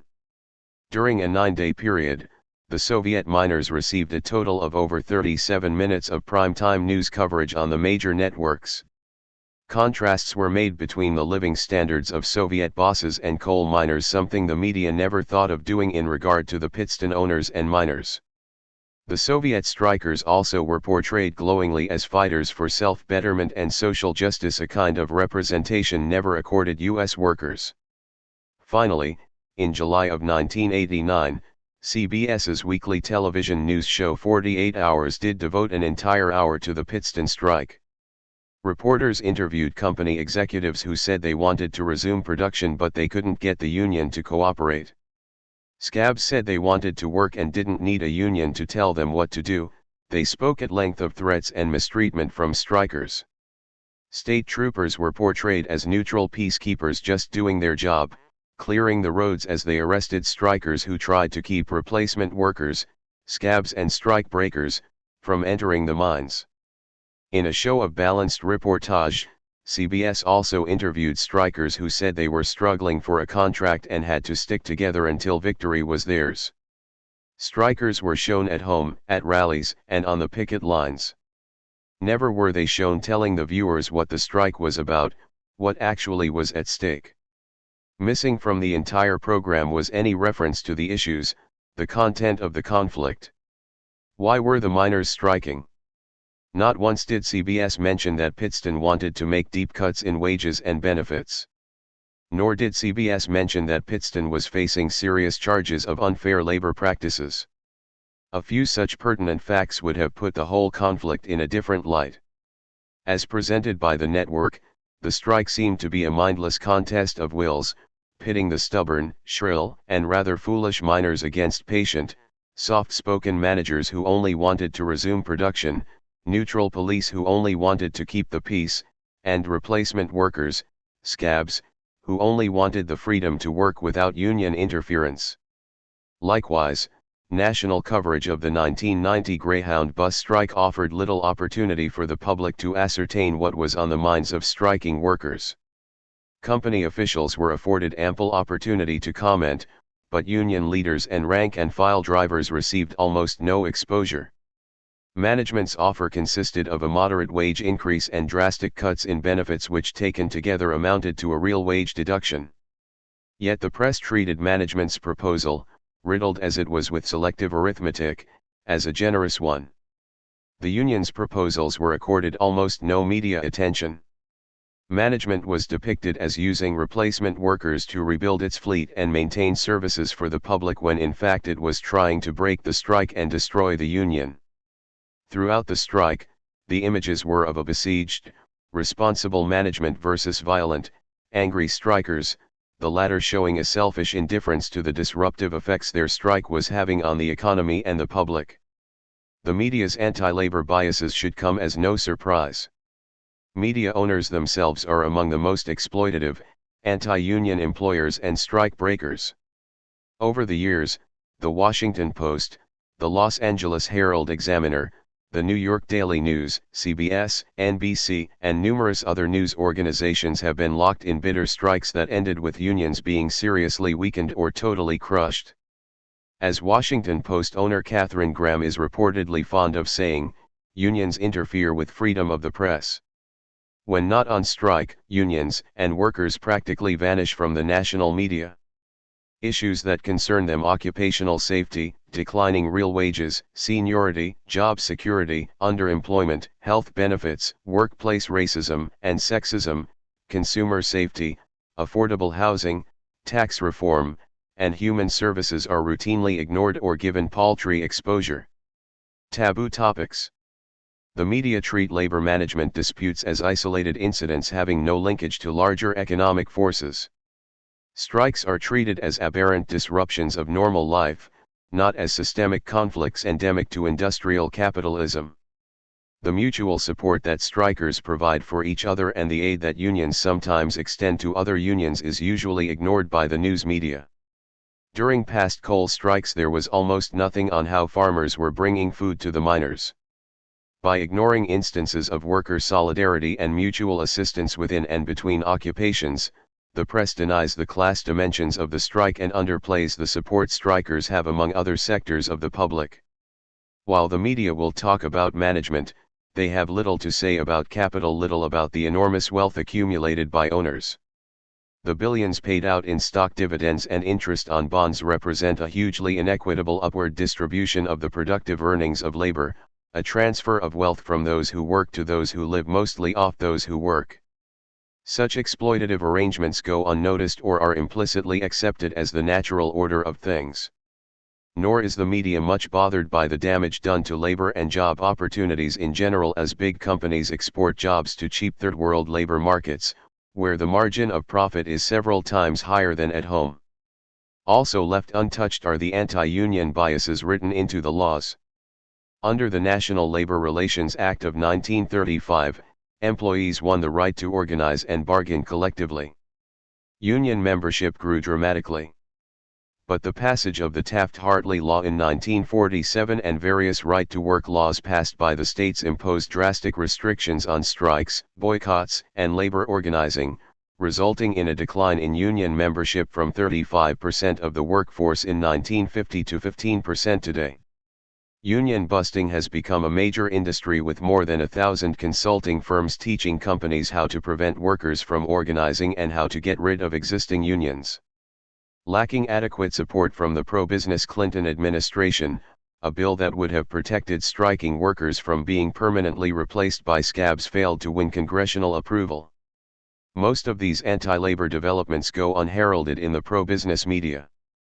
The National Labor Relations Board, NLRB, a federal agency intended to protect labor's right to organize and deal with grievances against management, was stacked during the Reagan-Bush years with pro-business appointees who refused to act on complaints and move against the many unfair, anti-labor practices and who delayed decisions for years. The NLRB has failed to protect employees from being illegally fired for union activities and has imposed only token fines on management for serious violations. The media has had almost nothing to say about these things. Instead, the press treats the government as a neutral arbiter acting on behalf of the national interest in the struggle between management and labor. It is assumed that the public's interest is best served by avoiding strikes or getting strikers back into production as soon as possible, regardless of the terms of settlement. The police, along with the courts, the president, and the rest of the state apparatus are presented as guardians of the peace, defenders of the public interest, rather than as protectors of corporate property and bodyguards for strike breakers. Invisible workers. Like the news media, the entertainment media of Hollywood films and TV dramas also underrepresent or misrepresent working people. With few exceptions, such as the movie Norma Rae, blue-collar workers of both genders and whatever ethnic background play minor walk-on roles as waiters, service people, gas station attendants, and the like in an affluent, upper-middle-class, media-created world. When they do make a more substantial appearance, they are portrayed as emotional, visceral, simple-hearted, and simple-minded, incapable of leadership or collective action. Given the hostility that network and studio bosses have manifested toward organized labor in the entertainment industry, it is no wonder that labor unions are almost always portrayed in an unsympathetic light, as doing the workers more harm than good. Generally speaking, whether it's a movie about factory workers, cops, and crime, or the invasion of galactic monsters, it is individual heroics rather than collective action that save the day. Solutions and victories are never won by good ordinary people struggling for mutual betterment but by the hero in combat, defying the odds and sometimes even the authorities to vanquish the menace and let justice triumph. No wonder the American people, including many otherwise liberal individuals, have a somewhat negative image of organized labor. No wonder some persons who are critical of racist, sexist, and anti-gay attitudes still harbor anti-working class and anti-union sentiments of the kind propagated by the business-oriented media. The situation is so bad that even the U.S. Congress felt obliged to take note. House Report 102-363, accompanying the Public Telecommunications Act of 1991, calls on the public broadcasting community to stop ignoring class differences and the plight of American working people and to make greater efforts to meet its obligation to encourage diversity in programming, including programming which addresses the lives and concerns of American workers and their families, in documentaries, dramas, and public affairs programs. The report also noted that public television station boards typically are dominated by business interests, even though working Americans are key supporters of public television. Unfortunately, the report had little to say about the media's treatment of labor unions, an omission that itself may be a reflection of the anti-union bias that permeates the business-dominated political culture.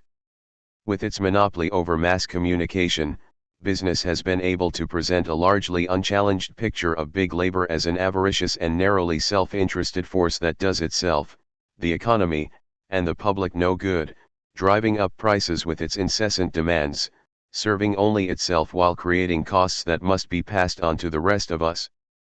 Labor has no direct means of countering this negative image among the general public. If there exists for labor a free market of ideas, it is not to be found in the corporate-owned mass media. The invisible bloodbaths. A common method of deception practiced by U.S. leaders and the U.S. news media is omission.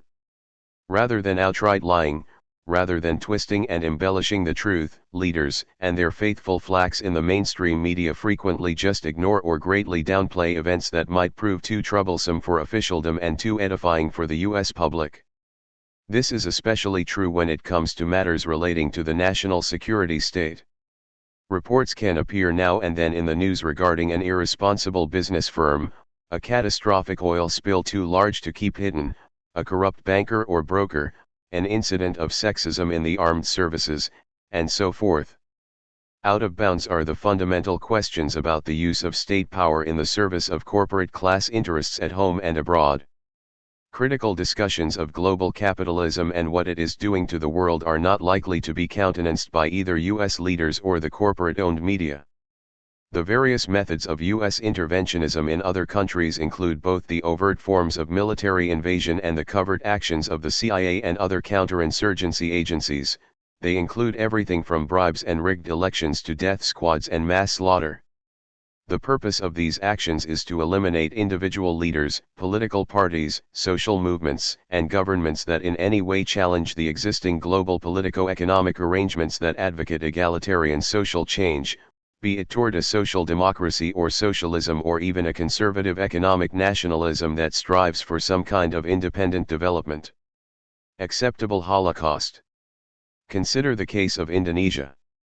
In the period following World War II, after a successful war of independence against the Dutch, Indonesia adopted an anti-imperialist stance on foreign policy and pursued progressive domestic programs.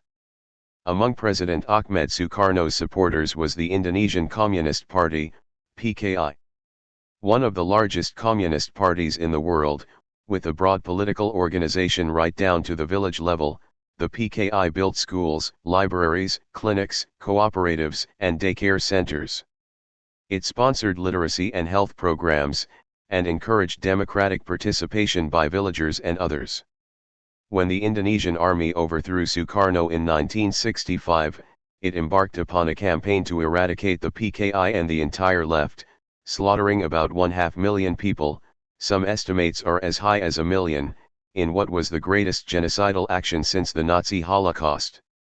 The massacre went on for weeks, but US leaders murmured not a word of protest, though they were well aware of what was happening and even played a strategic hand in the events, supplying the generals with arms, tactical assistance, and money.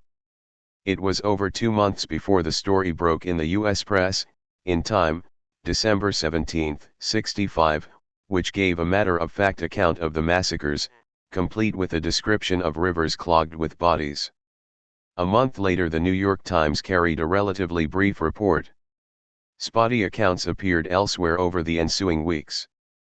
As with the overthrow of democracy in Guatemala, Chile, and a score of other countries, aided and abetted by the U.S. national security state, this mass atrocity by the fascist right against the progressive left was treated, if at all, in a fatalistic tone, with a striking lack of official indignation in Washington or critical editorial comment in the press.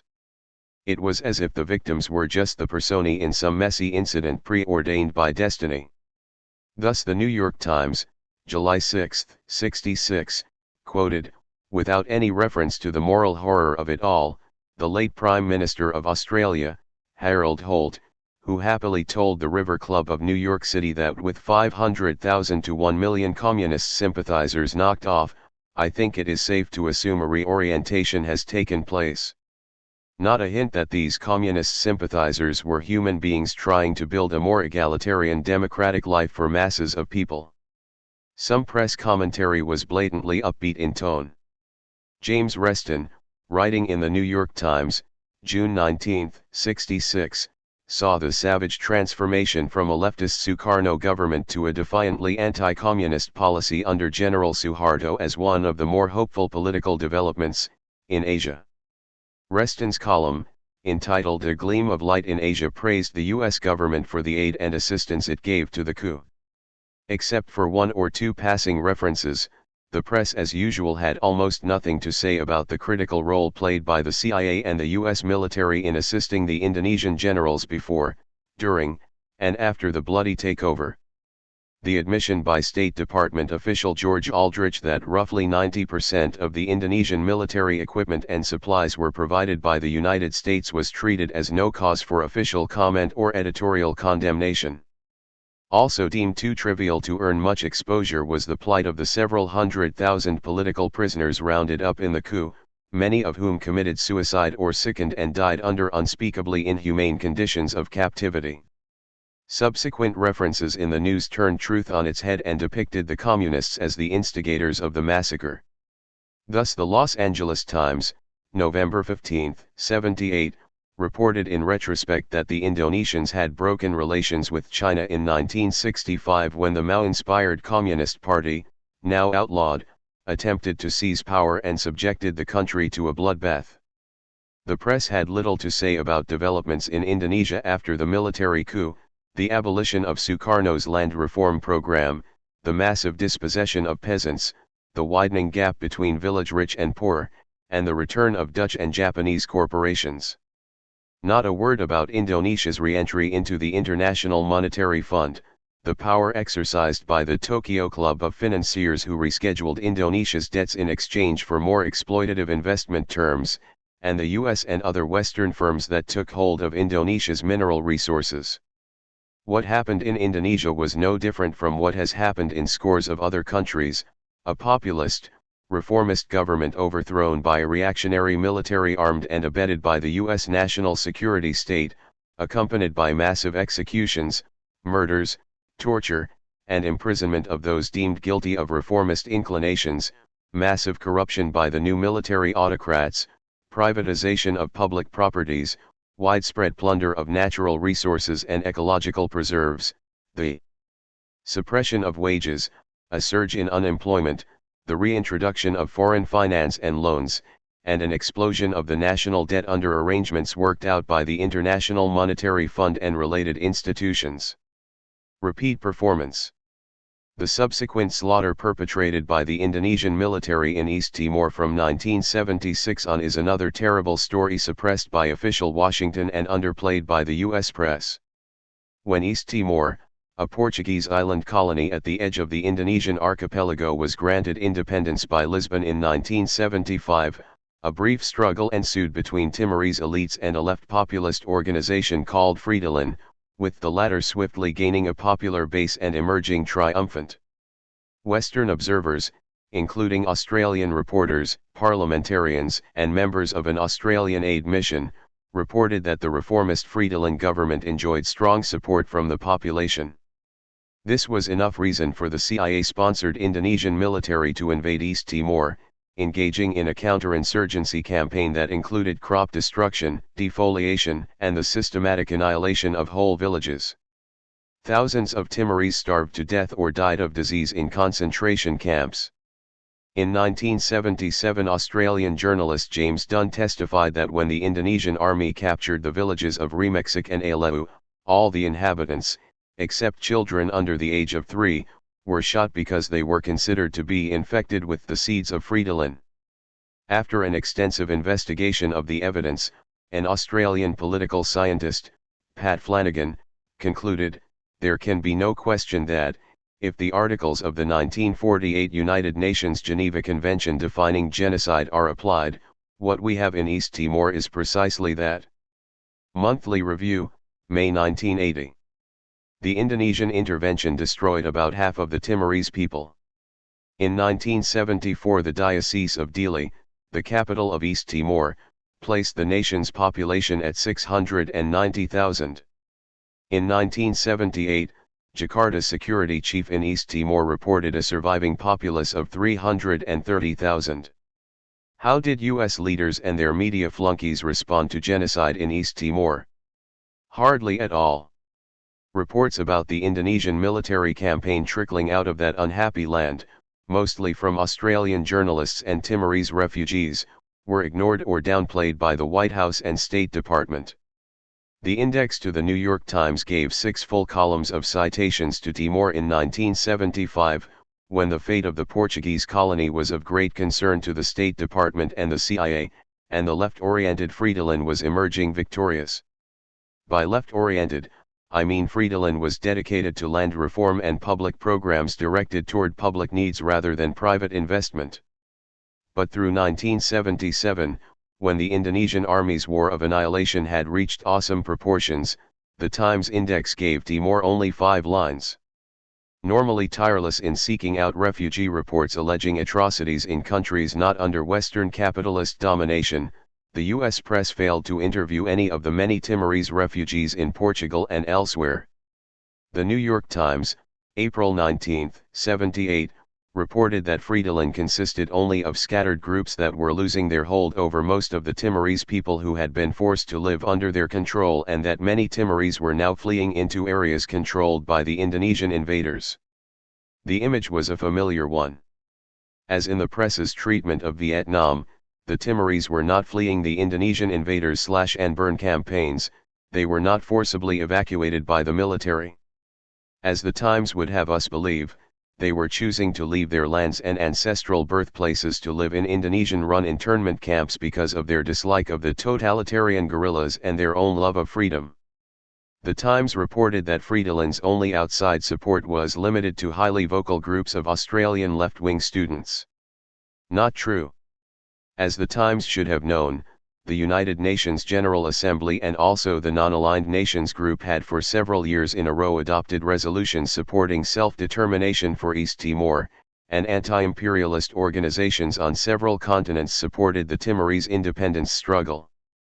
Not surprisingly, The U.S. government, being one of the perpetrators and movers of the suppression, was determined to leave these momentous events unnoticed.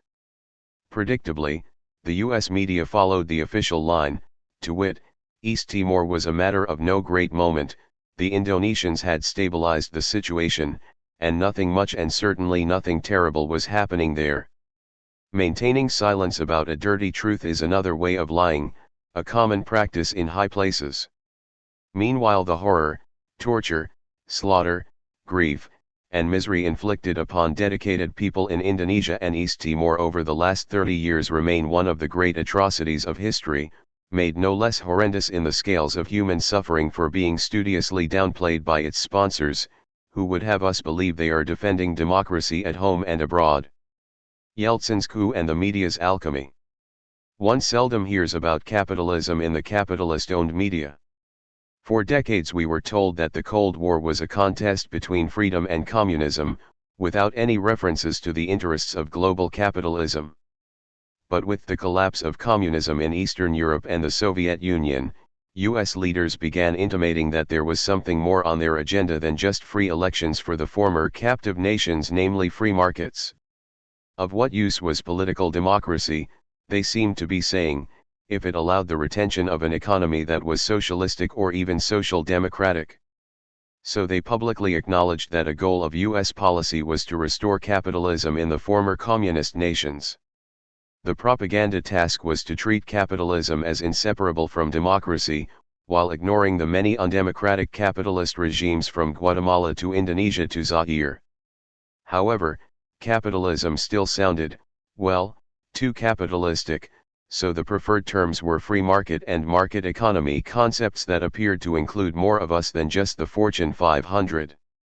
So President Clinton announced before the United Nations on September 27, 1993, our overriding purpose is to expand and strengthen the world's community of market-based democracies.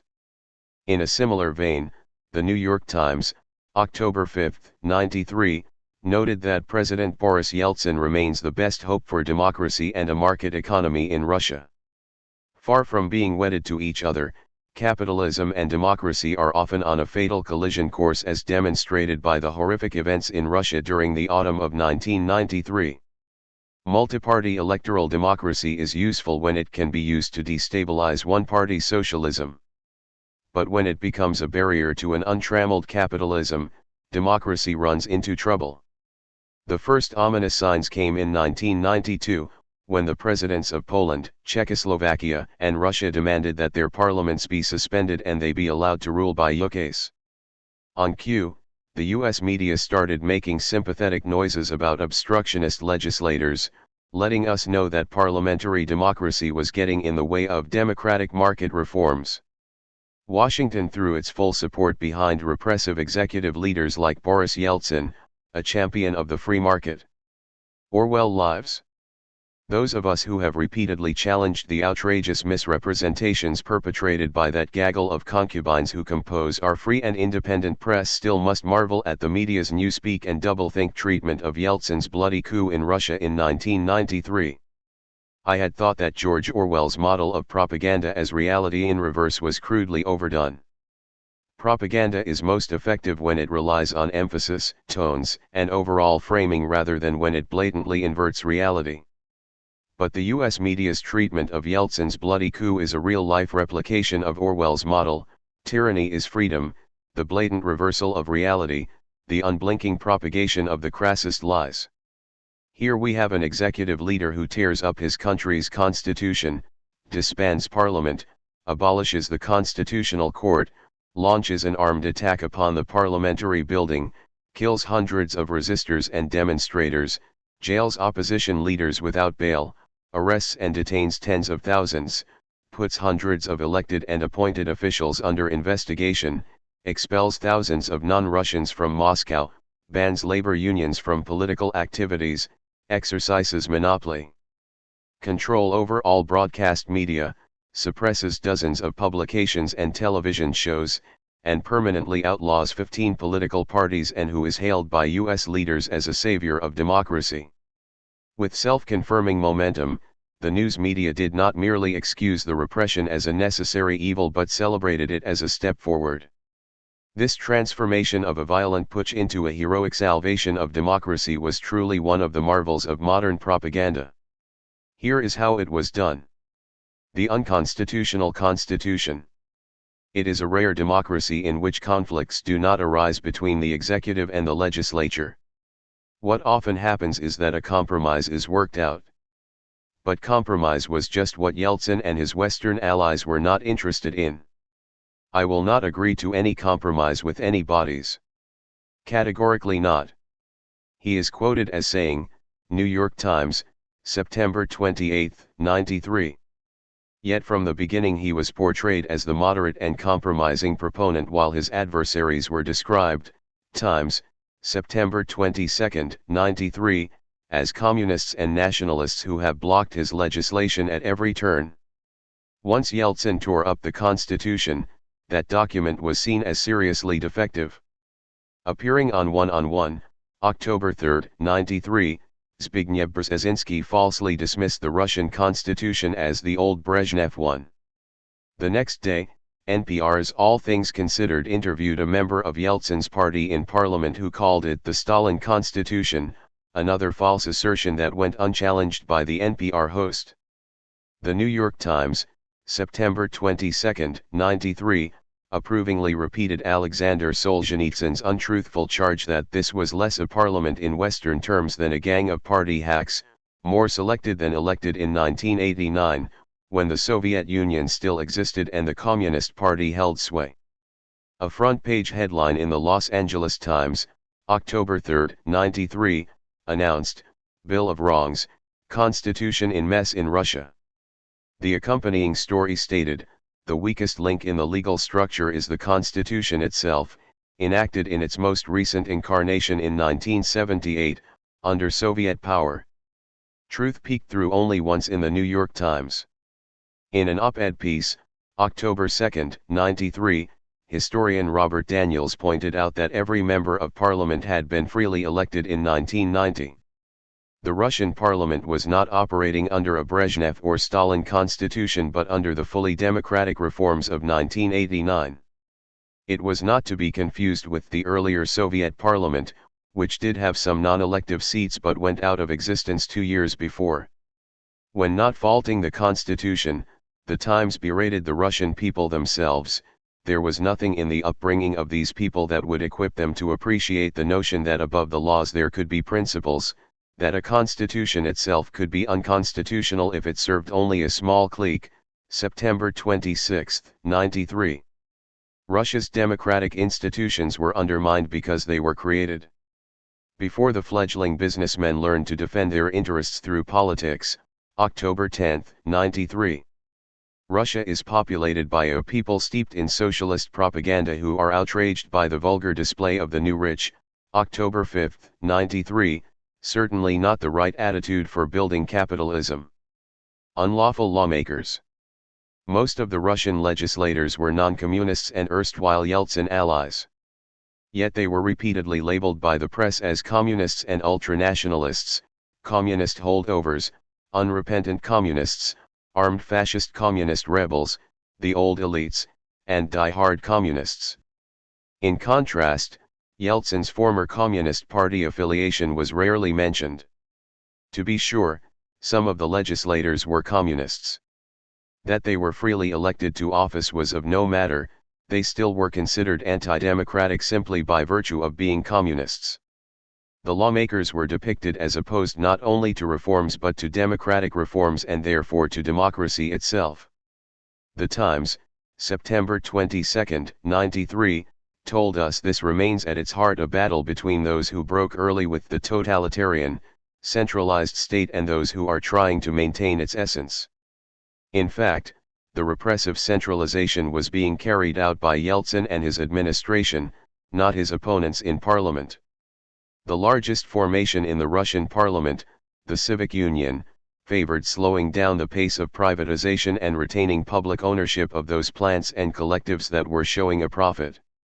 In this, they were moving contrary to capitalist state policy, which normally nationalizes sick industries at public expense and hands the profitable ones to private corporate interests, also at public expense.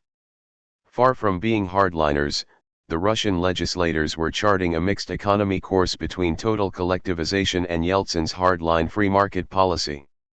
Their real sin was that they were neither dismantling the public sector swiftly enough nor putting the interests of capitalist investors above all other considerations.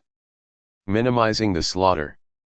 Yeltsin was given a generous rewrite when he abolished not only parliament but every other elected representative body in the country, including many city councils and the regional councils or soviets. The New York Times, October 10, 1993, dismissed the Soviets as creatures of the early Bolshevik era.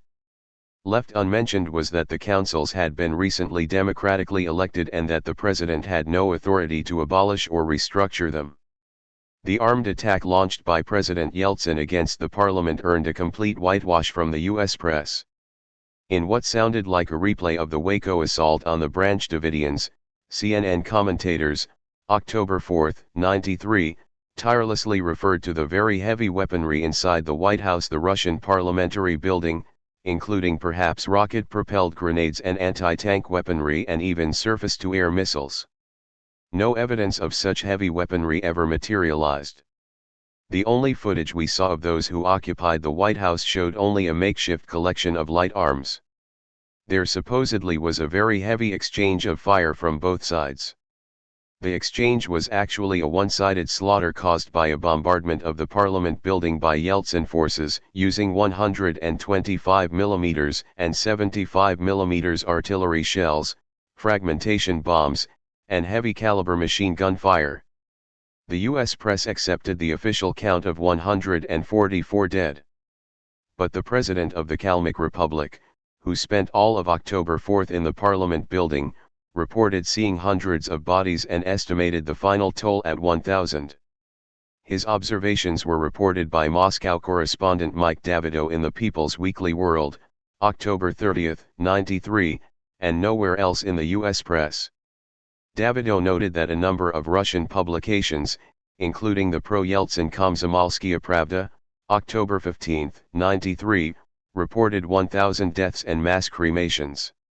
The New York Times, November 11, 1993, finally acknowledged that many Russians believe that 1,052 people were killed but assured its readers that these reports were unconfirmed. The Violent Renegades vs. Boris the Gentle. During CNN's October 4 day-long live coverage of the assault, the anti-coup legislators were described as very hardline communists who have nothing to lose and renegade lawmakers. CNN reporter Aileen O'Connor turned instant psychiatrist, noting that many of the rebels were social misfits and some were definitely mentally ill. A New York Times report, October 5, 1993, informed us that the parliamentary plot jumped right out of the communist textbook on revolution. That same issue admiringly described the attack on the parliament as a textbook example of the decisive application of military power. The perpetrator of the coup, Boris Yeltsin, was portrayed as a leader who seems to rely on popularity not brute force, Times, September 26, 1993, and who shows commendable restraint, Times, October 5, 1993. As the parliament building was going up in flames and dead and wounded were being carried out, CNN's Bob Kane concluded with a straight face that we were witnessing a measured action by Yeltsin forces, not an all-out assault. Kane and other CNN commentators assured us that Yeltsin really doesn't want to fire on his countrymen. They noted the relatively restrained response from the government, and claimed falsely that Yeltsin made an attempt to reach a negotiated settlement but was rebuffed. Final solution. The U.S. press failed to point out that market reforms have brought disaster to Russia. The lifting of price controls spurred an inflation that dissolved real wages and reduced the majority of the population to virtual penury. By 1993, Russia's health system was crumbling, the education system was deteriorating, cholera, diphtheria, and tuberculosis were spreading, as was poverty, hunger, and homelessness, and crime, corruption, and prostitution were flourishing. Whatever economic democracy the communists had managed to put together, including the guaranteed right to a job, medical care and education, and subsidized food, housing, and utilities, was being scuttled. Russia became a juicy chunk of the Third World, with immense reserves of cheap labor, a vast treasure of natural resources, and industrial assets to be sold off at giveaway prices. Yeltsin did what other desperate defenders of capitalism in crisis have done: he suppressed all opposition. This tyranny was given its fig leaf in the form of a rigged constitution and a showcase electoral system that poses no real challenge to executive state power. The Duma was reduced to a debating society, while Yeltsin went on to rule largely by executive decree. One thing is certain: US leaders and their mouthpieces in the mainstream media will always be there, cheering on the Yeltsins of the world. Now for the weather. The media's most common method of distortion is omission. We are misled not only by what is reported but by what is left unmentioned. This is true even with weather reports. Impending disaster. There are catastrophic things happening with the weather, one of which is ozone depletion. Damage to the Earth's protective ozone layer causes skin cancer, cataracts, crop damage, and climatic aberrations. Some 2.6 billion pounds of ozone-depleting chemicals are emitted into the air every year. Some of the biggest polluters are military-industrial contractors, who are also among the biggest TV advertisers. One of the worst, General Electric, owns NBC. Another potentially calamitous development is global warming.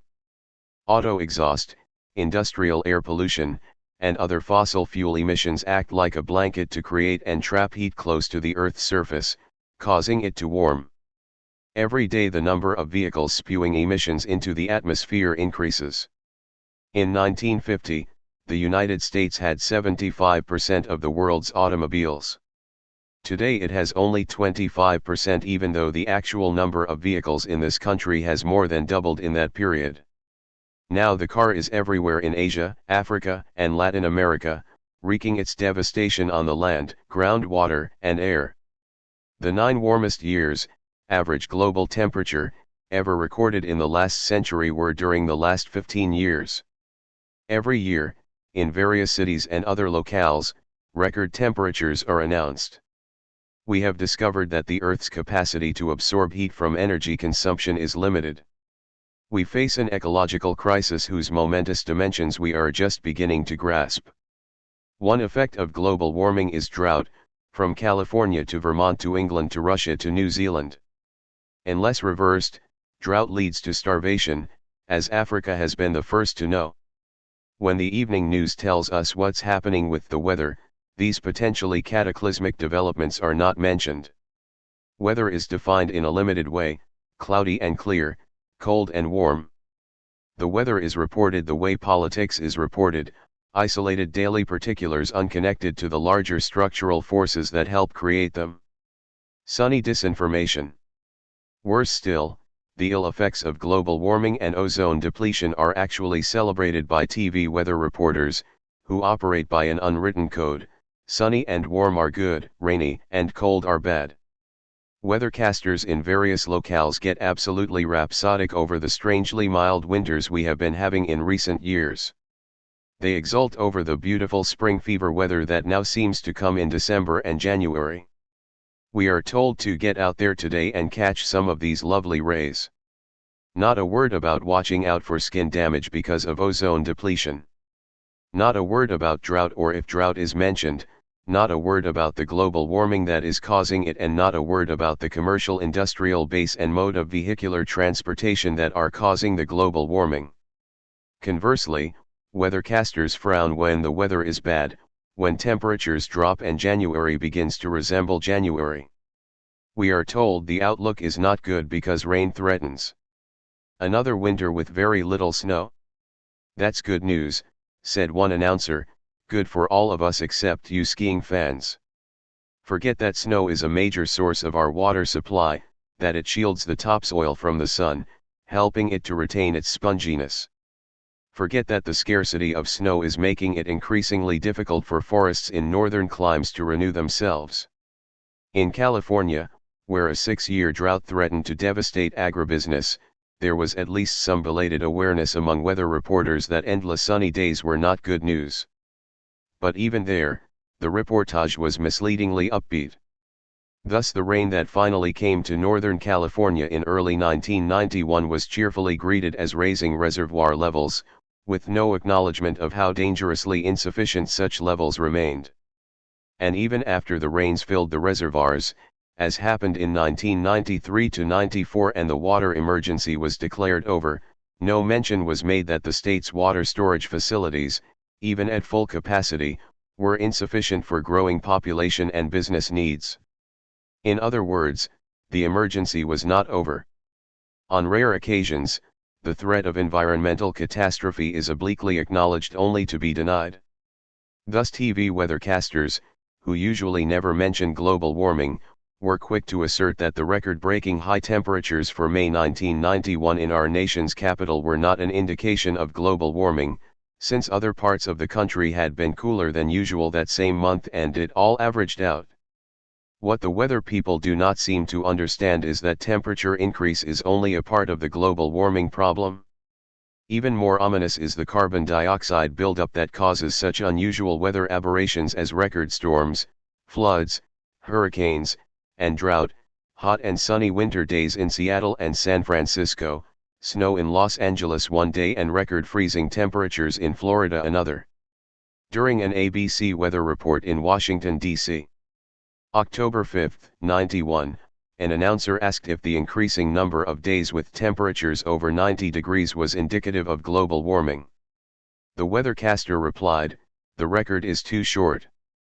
You've got to look over hundreds of years to get a perspective." In effect, he was treating the question of global warming as untestable and unprovable in anyone's lifetime or any one era, leaving us with the soothing assumption that we have the luxury of hundreds of years to study the problem. The dirty truth is that every leading scientific body in the world now recognizes global warming to be a dangerous fact of life on this planet and that human causes are a major factor. During the Gulf War, bias in weather coverage showed forth in a new unabashedly political way, as evening reports began to feature aerial weather maps of the Gulf region. When the skies were clear over Iraq, announcers would look pleased.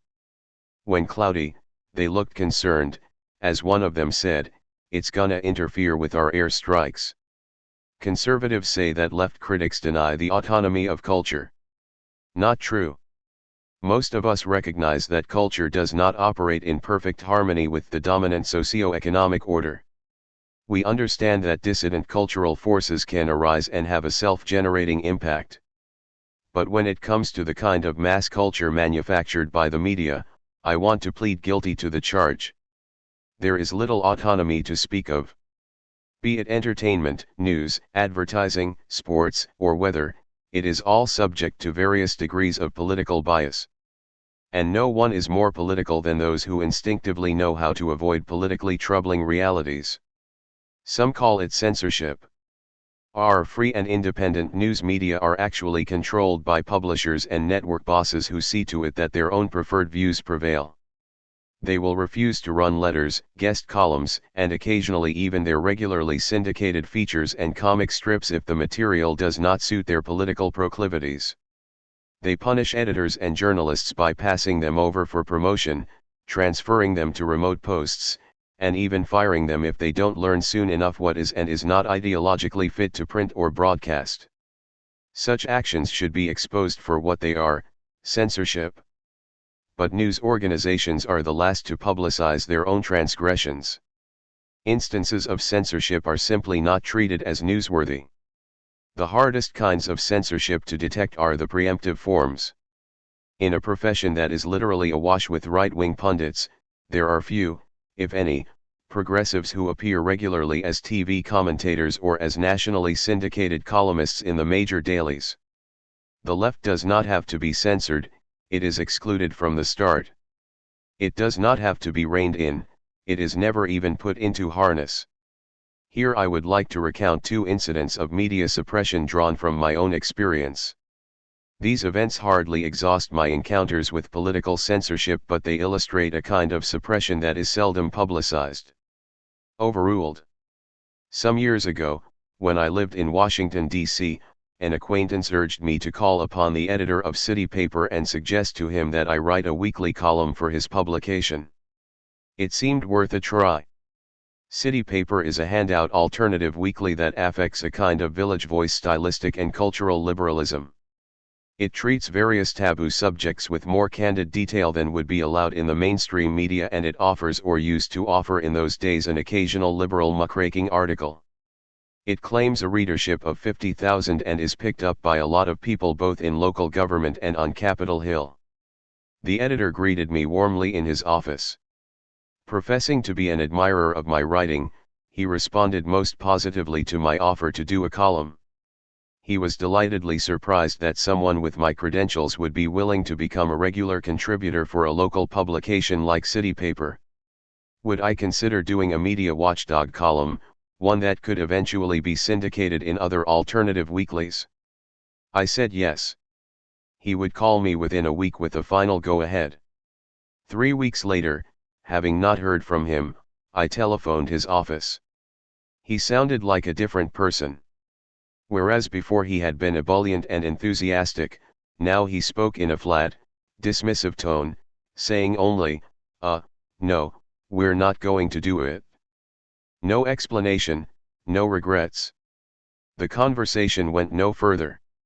He abruptly hung up. Later on, I heard from someone who used to write for City Paper that he had been overruled by his publishers. Koki, Kevin, and Michael? The second incident involves a national media organization. In February 1990, I received a telephone call from the senior editor of National Public Radio's Morning Edition. She said words close to these: "We have been thinking of broadening our range of commentary on Morning Edition, and your name keeps coming up. Would you be interested in becoming one of our regular commentators along with Koki Roberts and Kevin Phillips?" She went on to tell me that along with the commentaries I might expect to participate in an occasional weekend retreat with Kevin and Koki and a few of the senior staff to exchange ideas and impressions. A whole weekend listening to Koki Roberts do her spin analyses was my idea of purgatory. Still, I said okay. The editor said she would get back to me soon. Friends asked me why I wasn't more enthusiastic about the pending offer from NPR. I replied, because it will never happen. Our free and independent media can harbor all sorts of conservative and reactionary pundits but would never have a progressive like myself as a regular commentator. Indeed, the morning edit and senior editor never got back to me. I later learned she was no longer at that post. 7 months later, I received another call from another senior editor of Morning Edition. "We haven't forgotten about you," she said. She asked if I had something they could use as a commentary. There was no further mention of weekend retreats or becoming a regular third member of the Koki Kevin team. I suggested a short commentary drawn from an article I had just written on the U.S. armed assault against Iraq, entitled Bush's Splendid Little War. I sent the script, maximum allowed length of 400 words, to her. After a few changes by her, we taped it at the NPR studio. Cancelled. My commentary was hardly a class analysis of imperialism, but it did make some pointed criticisms of Bush's intervention in the Gulf region of a kind I had not heard on NPR or any other mainstream outlet.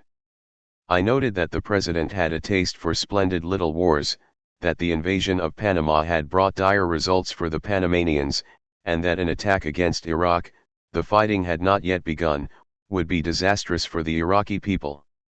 I said, "One wonders what this military venture is all about. Saddam Hussein is not a Sandinista, a Castro, a Gaddafi, nor even a Noriega. By that I mean, he doesn't have leftist or populist leanings. He doesn't advocate the kind of economic equality that rich conservatives like Bush find so loathsome. Hussein is a right-wing dictator, who, like other such autocrats, has received U.S. aid. So why is Bush now coming down so hard on him?" I stated that the intervention had a self-serving purpose for the president. It distracted the public from the sagging economy and the savings and loans scandal. It secured oil profits for the big corporations. It bolstered the case for military spending and boosted Bush's opinion poll ratings. The editor was pleased with the taping and told me it would run the next morning. As I left, she asked if I had anything else I would like to do. I mentioned an idea I had about the Supreme Court, and she indicated a desire to start on it in the next few days. The following morning I listened to NPR's morning edition but did not hear my commentary. Later I called the senior editor.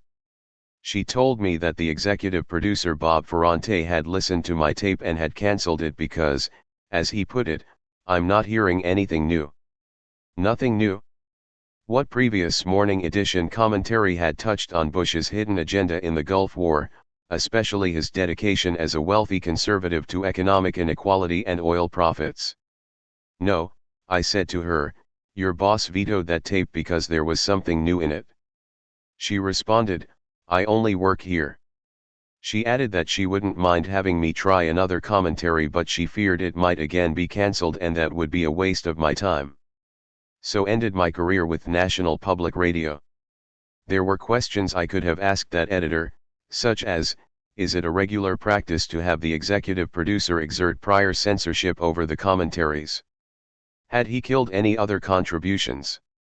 If so, how many? Whose? And for what reasons?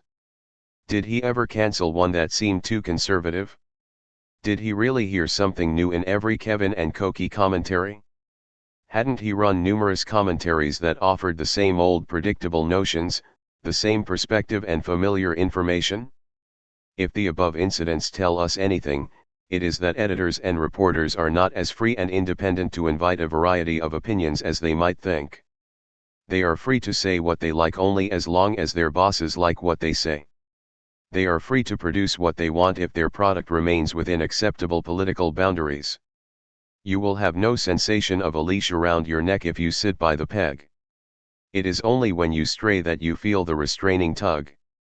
I can draw one consolation from the above incidents: they support the left's critical analysis of the press as being neither free nor independent but highly controlled by its corporate owners and their faithful lieutenants. In the stories and commentary they run or refuse to run, and the people they hire or refuse to hire, the mass media demonstrate the accuracy of what we progressive critics say about them. The JFK assassination defending the gangster state. Much of history is a chronicle of immense atrocities. Whenever surplus wealth accumulates in any society, whenever people emerge from a cooperative subsistence economy, some portion of the population will do everything it can to exploit the labor of the rest of the people in as pitiless a manner as possible. This is true whether it be the slaveholders of ancient Egypt, Greece, Rome, and the antebellum American South, or the feudal aristocracy of medieval Europe, or the financial moguls of modern capitalist society.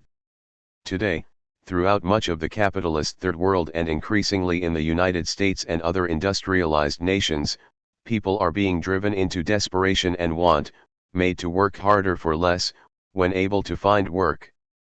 The gangster state.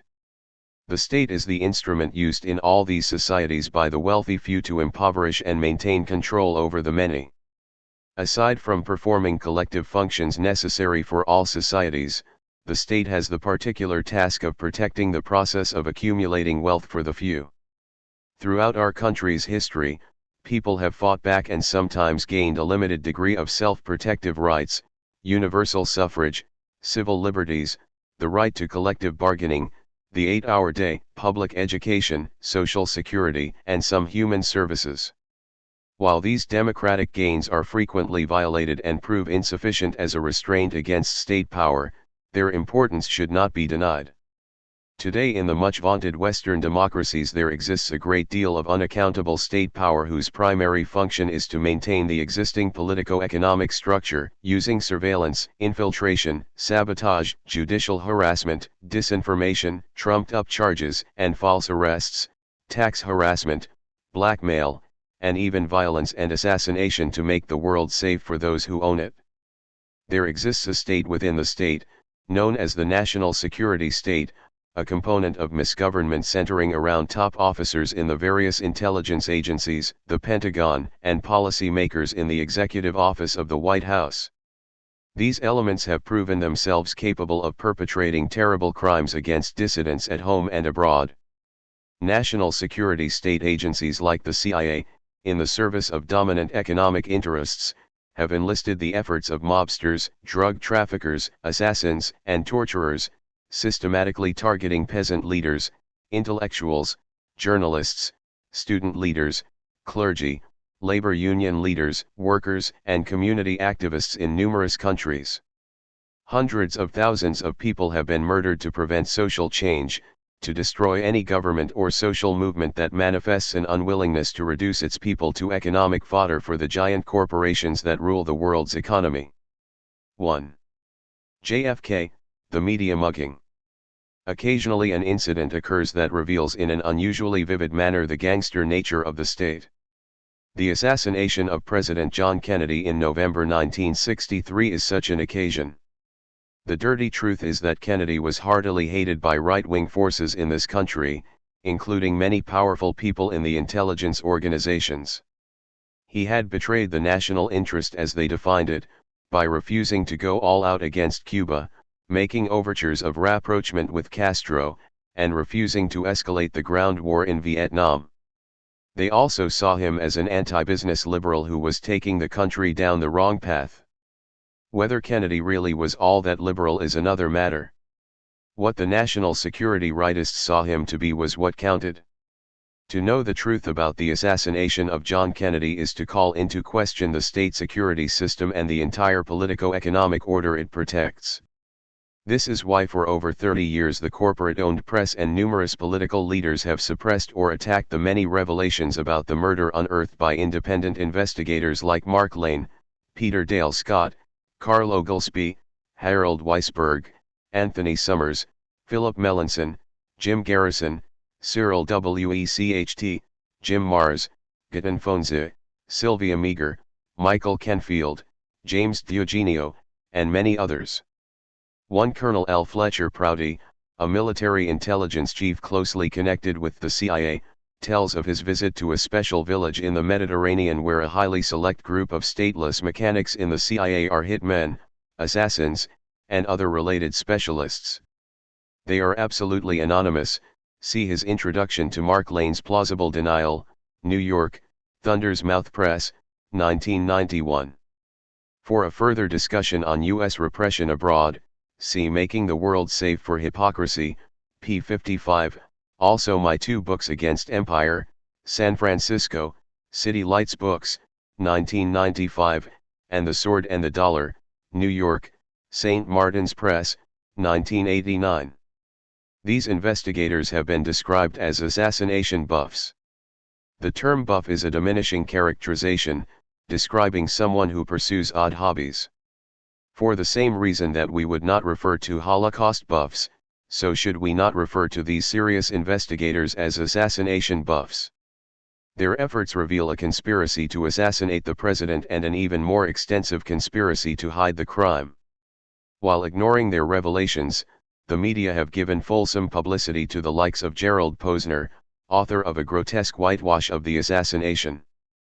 Posner's book was not a sloppy, confused work but a deliberate contrivance that used outright untruths to conclude that Lee Harvey Oswald was a disgruntled lone leftist who killed Kennedy. Posner could get away with his misrepresentations because those who have written systematic exposures of his book were either ignored by the corporate-owned media or roughed up by unsympathetic reviewers and editors. For telling critiques of Posner's Case Closed, see Peter Dale Scott, Gerald Posner and the False Quotation Syndrome, Prevailing Winds, Premier Issue, 1995, published by Prevailing Winds Research, Santa Barbara, California, 58-63, also Scott's review of Posner's book in that same issue, George Costello's critique in Federal Bar News and Journal, May 1994, Gary Aguilar, Gerald Posner and the Evidence, Open Secrets, November 1995, Dan Beckman and Wallace Millam, Loss of Faith, a critique of the Warren Report, Case Closed and the Single Assassin Theory, forthcoming, Stuart Galliner, Cover Up, forthcoming, Harold Weisberg, Case Open, The Omissions, Distortions and Falsifications of Case Closed, New York, Carroll and Groff Publishers, 1994. An end run around the media blackout was achieved by Oliver Stone's movie JFK, a film that directly reached millions of viewers with an accurate account of the specifics of the assassination. The movie could not be ignored because it was reaching a mass audience. So the press savaged it? As far as I know, JFK is the only movie in film history that was attacked, 6 months before it was released, in just about every major broadcast and print outlet. The Washington Post, for instance, gave George Lardner Jr. the whole front page of its Sunday Outlook section, May 19, 91, to slam Stone for chasing fiction. Lardner was an interesting choice to review this particular movie, being the Post reporter who covered the CIA and who never wrote a harsh word about that agency. The media's ideological gatekeepers threw restraint to the wind when dealing with Stone's film. Conservative news columnist George Will, not known for writing movie reviews, penned a rant against JFK, calling it a cartoon history and a 3-hour lie. Will describes Stone as an intellectual sociopath, combining moral arrogance with historical ignorance, a specimen of the 60s arrested development. Intellectually, Stone is on all fours, part of a long fringe tradition. Banally venal, reckless, cruel, Washington Post, December 27, 91. By relying on invective, Will avoided the more difficult task of rebutting the points made in Stone's film. Shoulder to shoulder with conservatives like Will stood liberal centrists like Daniel Schorr, the NPR radio commentator who attacked Stone 3 times on the air, always in sarcastic and general terms, without ever coming to grips with the information proffered by the movie. Then there was Tom Wicker, a syndicated columnist who also had never done a movie review, but when JFK came out, he wrote one that covered a whole page, complete with photos, New York Times, December 15, 91. In it, Wicker said something revealing. If the wild assertions in Oliver Stone's movie are taken at face value, Americans will have to accept the idea that most of the nation's major institutions conspired together and carried out Kennedy's murder. In an era when mistrust of government and loss of confidence in institutions, the press not the least, are widespread and virulent, such a suggestion seems a dubious public service. In so many words, Wicker was disclosing the basic reason why such a merciless attack had been launched against Stone's movie. A full exposure of the assassination conspiracy would invite serious discredit upon the legitimacy of the dominant institutions of state and class. Playing before mass audiences, JFK did not accuse a cabal of malevolent perpetrators, but pointed to the national security state itself, inviting millions of viewers to question the kind of state system under which they lived. JFK is the only movie I know that continues to be attacked 4 years after its run. Reviewers and commentators persist in making gratuitous references, describing Oliver Stone as the man who reinvented history with movies such as JFK, Oakland Tribune, October 13, 95, referring to Oliver Stone's near-pathological monkeying with history, East Bay Express, December 14, 95, and describing him as a man who makes his living being a ranting maniac and a dangerous fellow, San Francisco Examiner 1/97-96. If anyone is ranting, it's the press. Sociologist David Simone compiled a study of the books published on the Kennedy assassination, some 600 titles, and found that 20% of them blamed either a lone assassin or the mafia or the Cubans or Russians. The other 80% ascribed the assassination to a conspiracy linked to U.S. intelligence agencies. Some of these also said that mobsters were involved at the operational level. Ignoring this 80% of the literature, publications like the New York Times and Washington Post have listed the various theories about the JFK assassination as follows: A. Lone assassin, B. Mafia, C. Cuban/Soviets, and D. The Oliver Stone movie theory. In other words, they ignore the existence of a vast literature from which the movie is derived and ascribe the critical theme presented within the film solely to the imagination of a filmmaker. The press would have us believe that the notion of a state-sponsored assassination conspiracy and cover-up came out of a movie when actually the movie was based on a rich and revealing investigative literature. Like the Warren Commission, the press assumed a priori that Oswald was the killer. The only question it asked was, did Oswald act alone? The answer was a loudly orchestrated yes. Meanwhile, almost every in-depth investigator had a different conclusion: Oswald did not act at all. He was not one of the people who shot Kennedy, although he was involved in another way, as a fall guy, in his own words just a patsy. The media have been tireless in their efforts to suppress the truth about the gangster state. In 1978, when a House Select Committee concluded that there was more than one assassin involved in the Kennedy shooting, The Washington Post, January 6, 1979, editorialized: "Could it have been some other malcontent who Mr. Oswald met casually? Could not as much as 3 or 4 societal outcasts with no ties to any one organization have developed in some spontaneous way a common determination to express their alienation in the killing of President Kennedy? It is possible that 2 persons acting independently attempted to shoot the president at the very same time. It is possible, but also most unlikely and barely imaginable." Instead of a conspiracy theory, the Post creates a 1 in a billion coincidence theory that is the most fanciful of all explanations. Ignored evidence, unanswered questions. David Garrow, author of a biography of Martin Luther King, condescendingly says, "A large majority of the American people do believe in assassination conspiracies. That allows events to have large mysterious causes instead of small idiosyncratic ones." Contrary to Garrow, the question of whether a conspiracy exists in any particular situation has to be decided by an investigation of evidence, not by patronizing presumptions about the public mind. Investigators who concluded there were conspiracies in the Kennedy and King murders did not fashion large mysterious causes but came to their conclusions through painstaking probes of troubling discrepancies, obvious lies, and blatant cover-ups. They have been impelled not by the need to fashion elaborate theories but by the search for particular explanations about some simple and compelling truths. Many people talk about finding the smoking gun behind this or that mystery, the one evidentiary item that dramatically resolves the case and puts to rest all further questions. Unlike fictional mysteries, in real life there usually is no smoking gun. Historians work by a process of accretion, putting piece by piece together until a picture emerges. In the Kennedy murder, the pieces make an imposing picture indeed, leaving one with the feeling that while there may not be a smoking gun, there is a whole fusillade of impossibilities regarding the flight of bullets, the nature of the wounds, the ignored testimony of eyewitnesses, the sudden and mysterious deaths of witnesses, the disappearance and deliberate destruction of evidence, and the repeated acts of official cover-up that continue to this day regarding the release of documents. Let us focus on just a small part of the immense brief that has been assembled by investigators. Consider the background of Lee Harvey Oswald. During the week of the 30th anniversary of the JFK assassination, one repeatedly heard on television that Oswald was an incompetent loner and not very bright.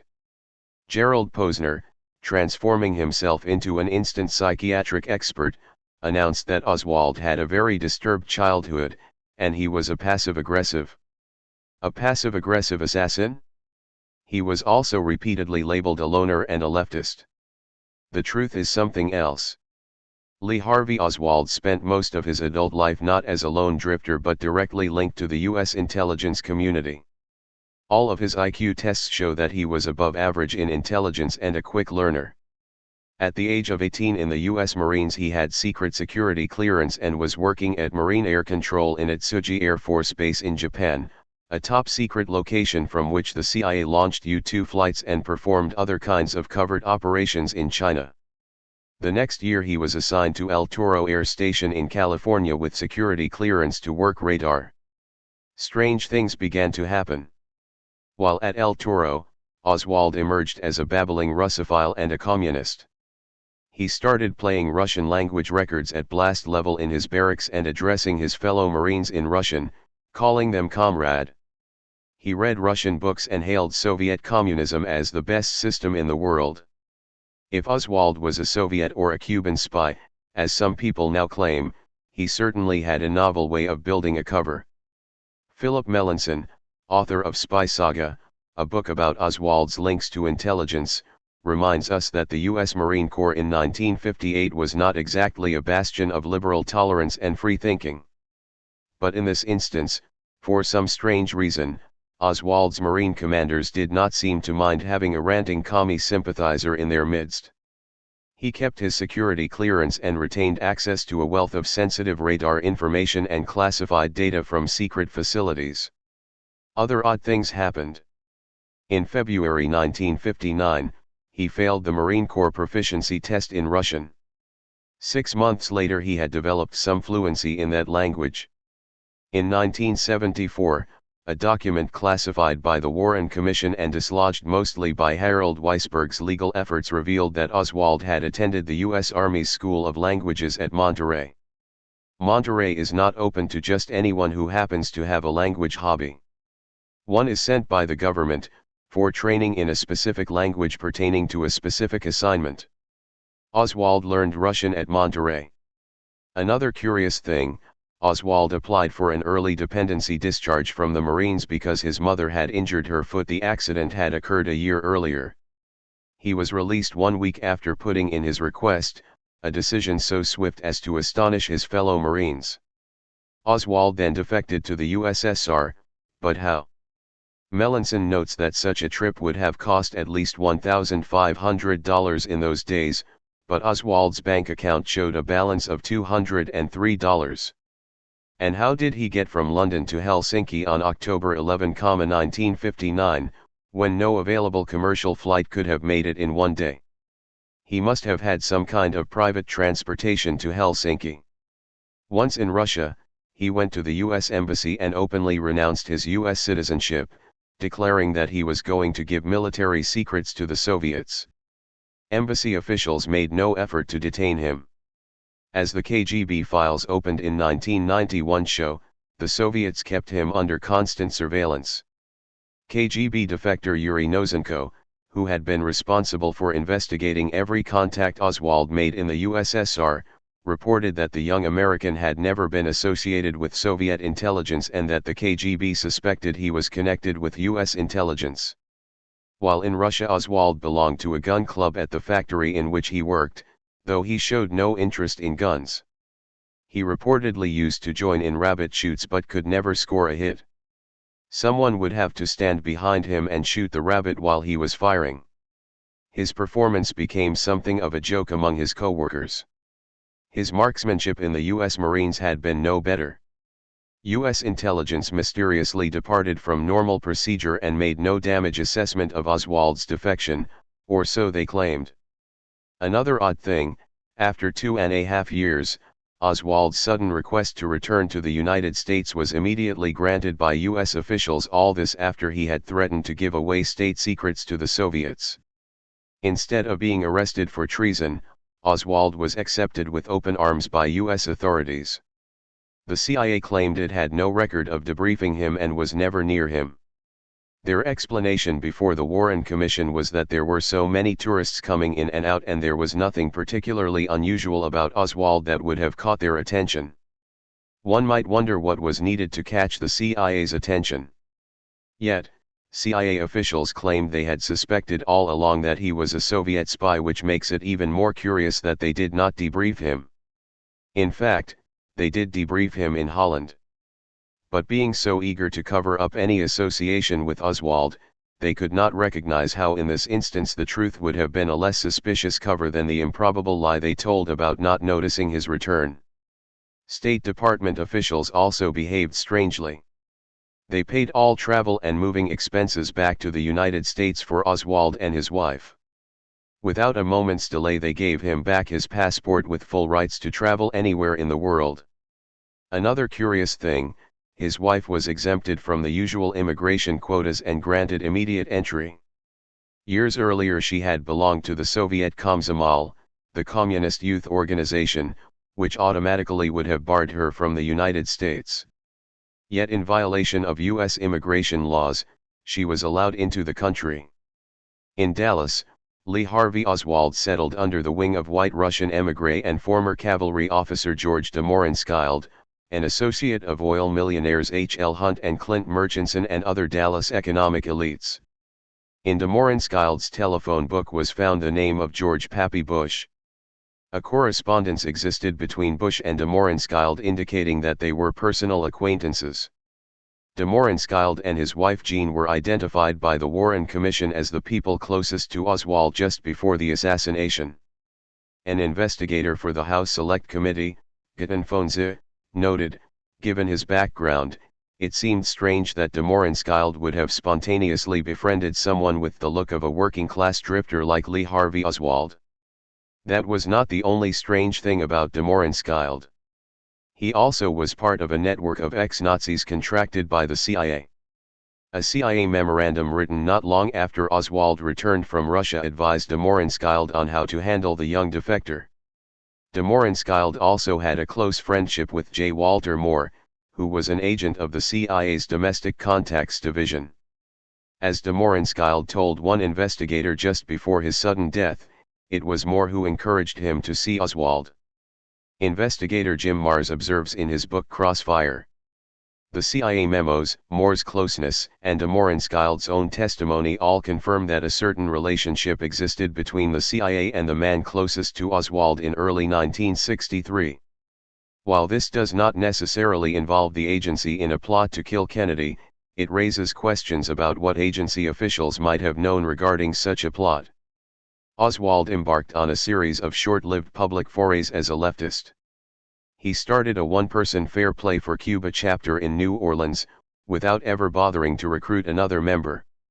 He never met with a single member of the Communist Party or any other left organization, although he wrote friendly letters to the Communist Party and to the Socialist Workers' Party, two groups that were not even talking to each other, supposedly asking for instructions. Again, all this was a novel way for a Soviet agent and would-be assassin to act. He blazed a highly visible trail as a leftist agitator, managing to get exposure on local TV in New Orleans after getting involved in some fistfights while leafleting. One of the leaflets he distributed showed that his organization was on Camp Street in the very same building that a former FBI bureau chief, Guy Bannister, had his office. Bannister retained close working relations with émigré Cuban right-wing groups and with Lee Harvey Oswald. When he wasn't playing the communist agitator, Oswald spent most of his time with rabid anti-communists, including émigré Cubans and CIA operatives. Besides Bannister and de Mohrenschildt, there was David Ferrie. In his book First-Hand Knowledge, Robert Morrow, a conservative businessman and CIA operative, tells how he served as a pilot on CIA missions with Ferrie. Oswald also knew businessman Clay Shaw, who was CIA, as later confirmed by the agency's director Richard Helms. These were hardly the sort of friends we would expect for a loudmouthed Marxist revolutionary just returned from giving away classified secrets in the USSR. The Attorney General of Texas, Wagoner Carr, told the Warren Commission that Oswald was an FBI informant or contract agent, with assigned number S-172 or S-179. For his services, Oswald was paid $200 a month by the FBI. The Warren Commission reacted with extreme alarm toward Carr's testimony. Its general counsel, J. Lee Rankin, said that evidence linking Oswald to the FBI is very damaging to the agencies that are involved in it, and it must be wiped out insofar as it is possible to do so by this commission. The wipeout consisted of a statement from Hoover reassuring the commission that Oswald never worked for the FBI. In the New York Times edition of the Warren Commission report, Wagoner Carr's testimony is nowhere to be found. Orest Pina, a Cuban émigré and FBI informant, told Mark Lane that Oswald worked for the FBI and met with FBI personnel from time to time. If not paid by security agencies, how did Oswald support himself during his forays into New Orleans and Dallas? He was employed for a brief time in 1962 by a printing company in Dallas that specialized in highly classified government work, including the making of secret maps of the Soviet Union for U.S. Army intelligence. Again, hardly the sort of job to assign an openly Russophilic communist agitator. Oswald's overall employment record and income sources remain something of a mystery. To this day, the government refuses to release his tax returns, with no explanation as to what issue of national security is at stake. We are asked to believe that Oswald just happened to get a job at the Texas School Book Depository 5 weeks before the assassination, when it had not yet been publicized that Kennedy's limousine was going to pass in front of that building. In fact, George de Morenchild got him the job. We are asked to believe that Oswald, who could not hit the side of a barn, chose a Mannlicher Carcano to kill the president, a cheap, poor-performance Italian rifle that the Italians said never killed anyone on purpose and caused them to lose World War II. Dallas District Attorney Henry Wade initially announced that the murder weapon was a German Mauser. Later informed that Oswald owned a Mannlicher Carcano, Wade declared that the murder weapon was an Italian carbine. We are asked to believe that Oswald would forego shooting President Kennedy when he had a perfect target of him as he rode right down Houston Street directly toward the Texas School Book Depository. Instead, he supposedly waited until the car had turned down Elm Street and was a half block away. With the president's head and shoulders barely visible through a tree, Oswald supposedly fired rapidly, getting off 3 shots in record time, one missing the limousine by 25 feet and the other 2 hitting their target with devastating accuracy and record rapid succession, a feat the best marksman in the country found impossible to emulate even after much practice and after the sights on the Mannlicher Carcano were properly reset in a laboratory. In his political memoirs, Speaker of the House Tip O'Neill writes that Kenneth O'Donnell, a top JFK aide, said he was sure he had heard 2 shots that came from behind the fence on the grassy knoll. I told the FBI what I had heard, but they said it couldn't have happened that way and that I must have been imagining things. So I testified the way they wanted me to. O'Neill reports that another top Kennedy aide, Dave Powers, who was present when O'Donnell made the statement, said he had the same recollection of the shots. We are asked to believe that Oswald then left his rifle at the window, complete with a perfect palm print and, they now say, his fingerprints, but no fingerprints on the clip or hand-loaded cartridges, along with 3 spent shells placed on the floor neatly in a row, in a manner no spent shells would fall. We are asked to believe that a bullet would go through John Kennedy, pause in mid-air, change direction, and wound Governor Connally in several places, something Connally never believed, and reappear perfectly intact wedged into the flap of a stretcher in Parkland Hospital, supposedly having fallen out of Connally's body but obviously pushed into the flap by hand.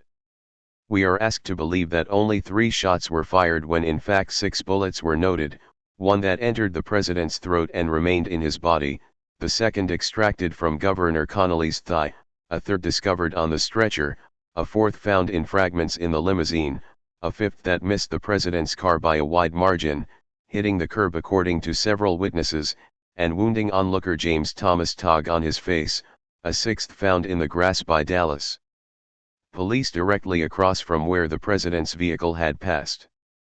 The Secret Service took possession of the presidential limousine, ignored reports in the St. Louis Post-Dispatch, December 1, '63, that there was a bullet hole in the windshield, and rejected all requests to inspect the vehicle. We are asked to believe that the inside of limousine, a trove of physical evidence, was then quickly torn out and rebuilt, with no thought of covering up anything. We are asked to believe that Kennedy's autopsy was innocently botched and his brain just accidentally disappeared. The X-ray purporting to be Kennedy's head now shows a rear entry wound, different from the rear exit wound all the pathologists saw. Someone cropped the jaw out of the picture, so there is no opportunity to determine by dental identification if the X-ray really is the president's. We are asked by people like Max Holland, writing in The Nation, to believe that the infamous picture of Oswald posing with rifle in hand is not a forgery. Actually, there are 2 pictures, both proven composites, with bodies of different sizes but with the identical head that matches neither body, and with shadows going in incongruous directions. Who fabricated these photos? The lone leftist assassin Oswald was a friend of Jack Ruby, a gangster with links to Cuban exiles and the FBI. Ruby once worked for Congressman Richard Nixon and the House Un-American Activities Committee in Chicago when his name was still Jack Rubenstein. He also worked for the FBI in Dallas during the years before the JFK assassination. Ruby claimed he was just an ordinary private citizen, moved to kill Oswald in order to avenge the suffering Oswald had inflicted upon the Kennedy family. At a Washington, D.C. conference in October 1995, assassination investigator John M. Williams reported on an interview he had with Robert Morrow, March 10, 1994. Morrow said that on the day after JFK's assassination, Marshall Diggs, the man who recruited Morrow as a CIA operative, confided to him a warning of Oswald's impending assassination: he won't be around to testify for his trial. While in prison, Ruby pleaded with the Warren Commission to be taken to Washington where he could tell the whole story. He feared for his life and claimed, "They are killing me here." Indeed, he died in jail, supposedly of natural causes. We are asked to believe that when 24 persons who had information related to the case met violent deaths, this was a colossal coincidence. See Penn Jones, Jr., Pardon My Grief Volumes 1 and 2 for details about the death of these 24. In 1978, after the House Select Committee investigation got underway, Anthony Summers records that another 16 connected to the case died violently. This, too, supposedly was just a coincidence. This latter group included George de Morinskild, killed by a gun blast to the head 3 hours after a House Assassinations Committee investigator had tried to contact him. De Morinskild had been worried that he would be murdered. His daughter Cressy Kierton believes it impossible that he shot himself. The sheriff's office in Palm County, Florida, found the shooting very strange. But it was ruled a suicide. Generally, people who voice fears that they might be killed do not then kill themselves. William Sullivan, number 3 man in the FBI, was secretly on the CIA payroll, according to CIA operative Robert Morrow. He was scheduled to appear before the House Select Committee, but before he could do so, he was shot outside his home by a man who claimed to have mistaken him for a deer. The killer was charged with a misdemeanor and released in custody of his father, a state policeman. While under government protection, mobster Sam Giancana was shot dead one day before he was to testify before the House Select Committee about mob and CIA connections. One of the things that emerges from this whole story is the widespread linkages between the CIA and organized crime, between the gangster state and the gangsters. When the House Committee was putting its staff together, it was heavily pressured to employ only persons acceptable to the CIA, the very agency it was supposed to investigate. In his book Plausible Denial, Mark Lane reports that when Bernard Fensterwald, an independent-minded Washington lawyer, was offered the job of general counsel, a CIA representative called on him and said that the agency would hand him his head on a platter if he took the assignment. Fensterwald turned it down. Is the Kennedy assassination conspiracy just a lot of hoopla kicked up by conspiracy buffs? Most of the independent investigators I have met seem to be serious politically literate people. Their struggle to arrive at the truth is not impelled by a love of conspiracies but by a concern for the political and historic importance of the case. They seek the truth no matter how dirty it might be.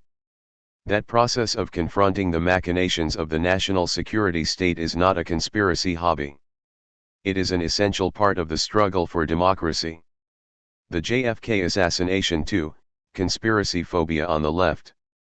Almost as an article of faith, some individuals believe that conspiracies are either kooky fantasies or unimportant aberrations.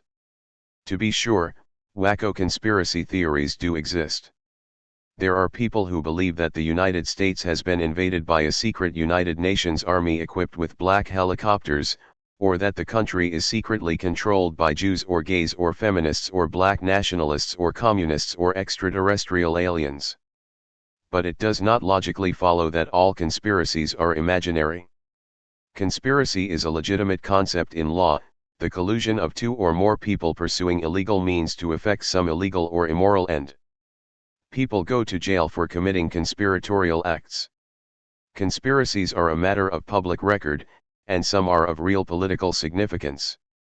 The Watergate break-in was a conspiracy, as was the Watergate cover-up, which led to Nixon's downfall. Iran-Contra was a conspiracy of immense scope, much of it still uncovered. The savings and loan scandal was described by the Justice Department as 1,000 conspiracies of fraud, theft, and bribery, the greatest financial crime in history.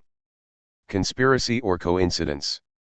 Often the term conspiracy is applied dismissively whenever one suggests that people who occupy positions of political and economic power are consciously dedicated to advancing their elite interests.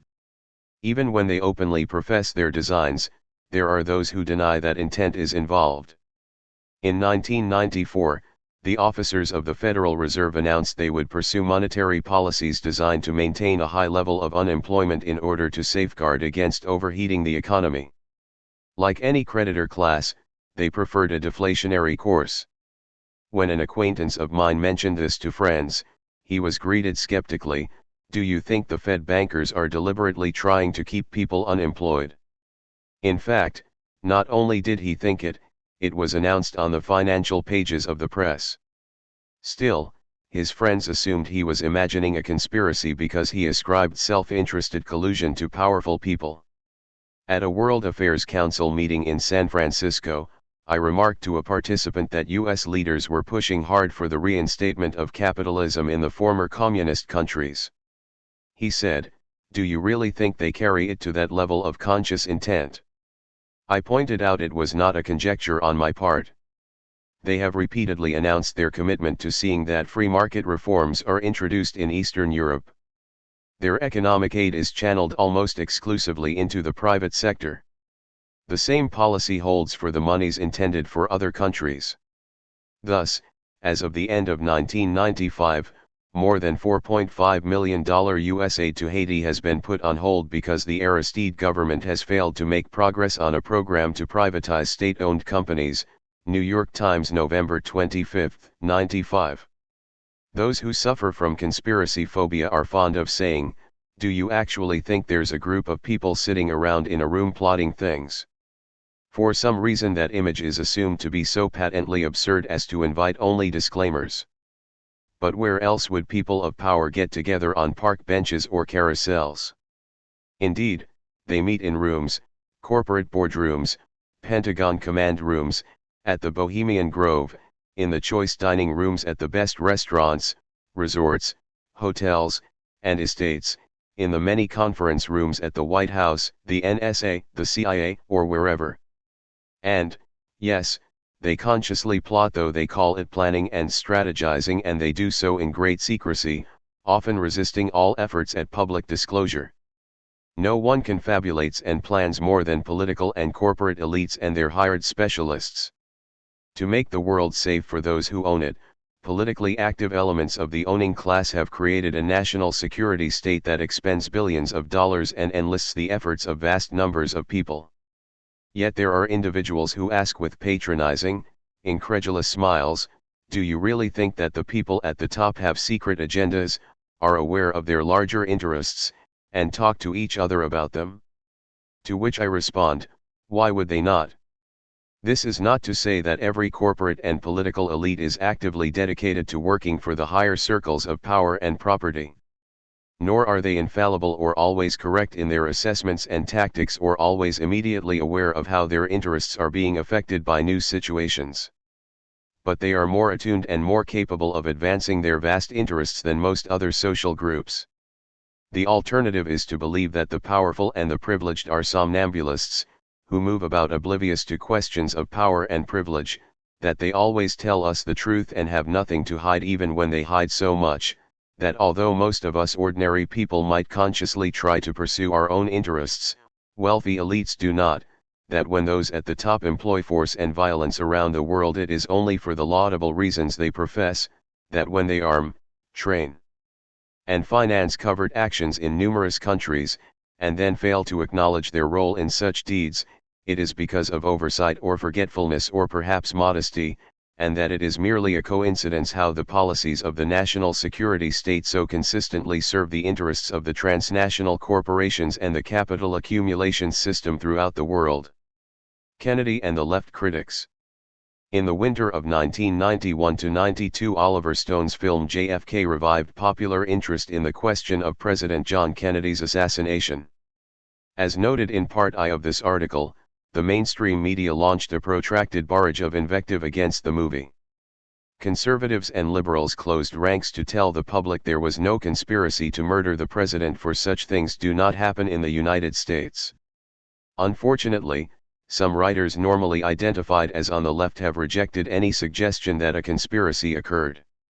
While the rightists and centrists were concerned about preserving the legitimacy of existing institutions and keeping people from seeing the gangster nature of the state, the leftists had different concerns, though it was not always clear what these were. Noam Chomsky, Alexander Cockburn, and others challenge the notion that Kennedy was assassinated for intending to withdraw from Vietnam or for threatening to undo the CIA or end the Cold War. Such things could not have led to his downfall, they argue, because Kennedy was a Cold Warrior, pro-CIA, and wanted a military withdrawal from Vietnam only with victory. Chomsky claims that the change of administration that came with JFK's assassination had no appreciable effect on policy. In fact, the massive ground war ordered by Johnson and the saturation bombings of Vietnam, Cambodia, and Laos ordered by Nixon represented a dramatic departure from Kennedy's policy. On some occasions, Chomsky says he refuses to speculate. As for what JFK might have done had he lived, I have nothing to say. Other times he goes on to speculate that Kennedy would not have reacted differently to changing situations than his close advisors and would have persisted in his commitment to strengthen and enhance the status of the CIA, Z Magazine Y 10/92 and 1/93. The evidence we have indicates that Kennedy observed Cambodian neutrality and negotiated a ceasefire and a coalition government in Laos, which the CIA refused to honor. We also know that the surviving Kennedy, Robert, broke with the Johnson administration over Vietnam and publicly stated that his brother's administration had committed serious mistakes. Robert moved with the tide of opinion, evolving into a Senate dove and then a peace candidate for the presidency, before he too was murdered. The two brothers worked closely together and were usually of like mind. While this does not provide reason enough to conclude that John Kennedy would have undergone a transition comparable to Robert's, it still might give us pause before asserting that JFK was destined to follow in the direction taken by the Johnson and Nixon administrations. In the midst of this controversy, Chomsky wrote a whole book arguing that JFK had no intention of withdrawing from Vietnam without victory. Actually, Kennedy said different things at different times, sometimes maintaining that we could not simply abandon Vietnam, other times that it ultimately would be up to the Vietnamese to fight their own war. Kennedy's intent to withdraw is documented in the Gravel edition of the Pentagon Papers, Phased Withdrawal of U.S. Forces, 1962-1964, Volume 2, pages 160-200.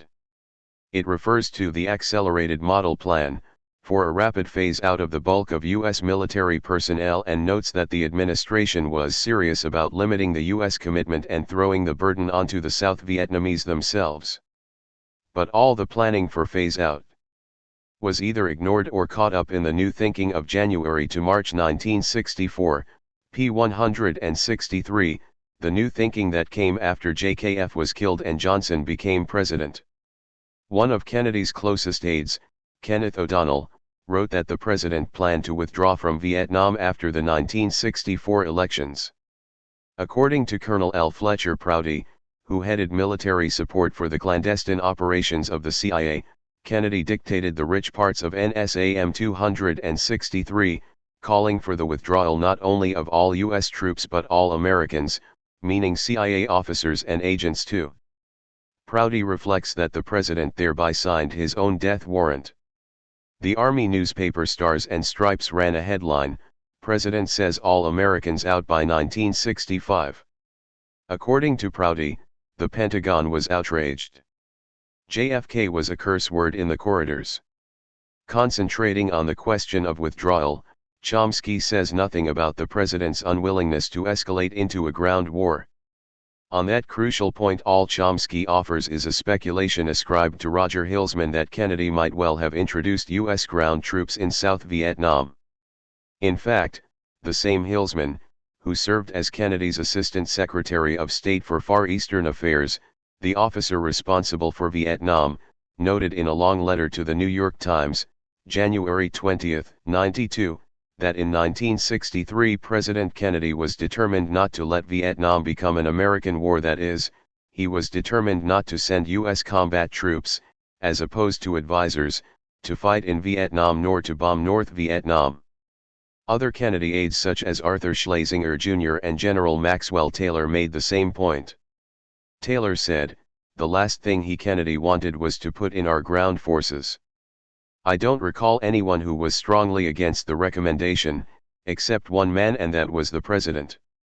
Kennedy opposed the kind of escalation embarked upon soon after his death by Lyndon Johnson, who increased U.S. troops in Vietnam from 17,000 to approximately 250,000 and committed them to an all-out ground war.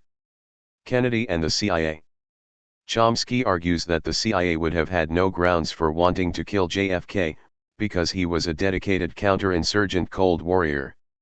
Chomsky arrives at this conclusion by assuming that the CIA had the same reading of events in 1963 that he has today. But entrenched power elites are notorious for not seeing the world the way left analysts do.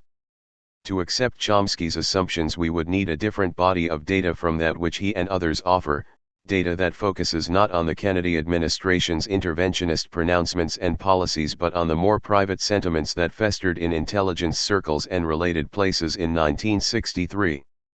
To offer a parallel, we might be of the opinion that the New Deal did relatively little for working people and that Franklin Roosevelt actually was a tool of the very interests he publicly denounced as economic royalists. From this we might conclude that the plutocrats had much reason to support FDR's attempts to save big business from itself. But most plutocrats damned that man in the White House as a class traitor. To determine why, you would have to look at how they perceived the New Deal in those days, not at how we think it should be evaluated today. In fact, President Kennedy was not someone the CIA could tolerate, and the feeling was mutual. JFK told one of his top officials that he wanted to splinter the CIA in 1,000 pieces and scatter it to the winds. New York Times, April 25, '66.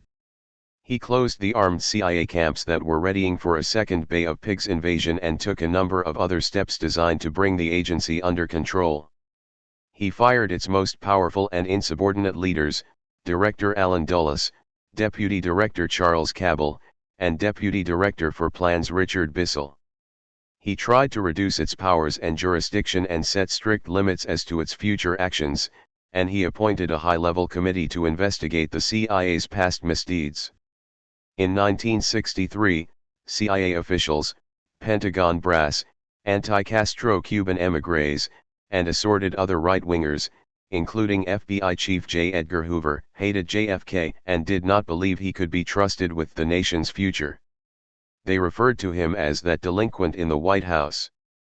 Roger Craig records the comments of numerous Dallas police officers who wanted to see Kennedy done away with.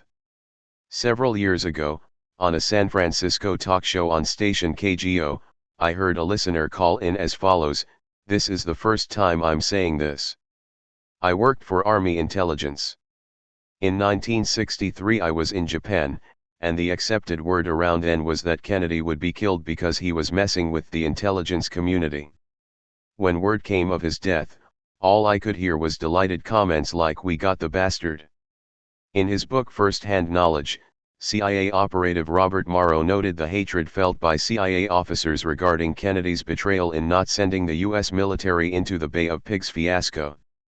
One high-level CIA Cuban émigré, Eladio Del Valle, told Morrow less than 2 weeks before the assassination, "I found out about it last night. Kennedy's going to get it in Dallas."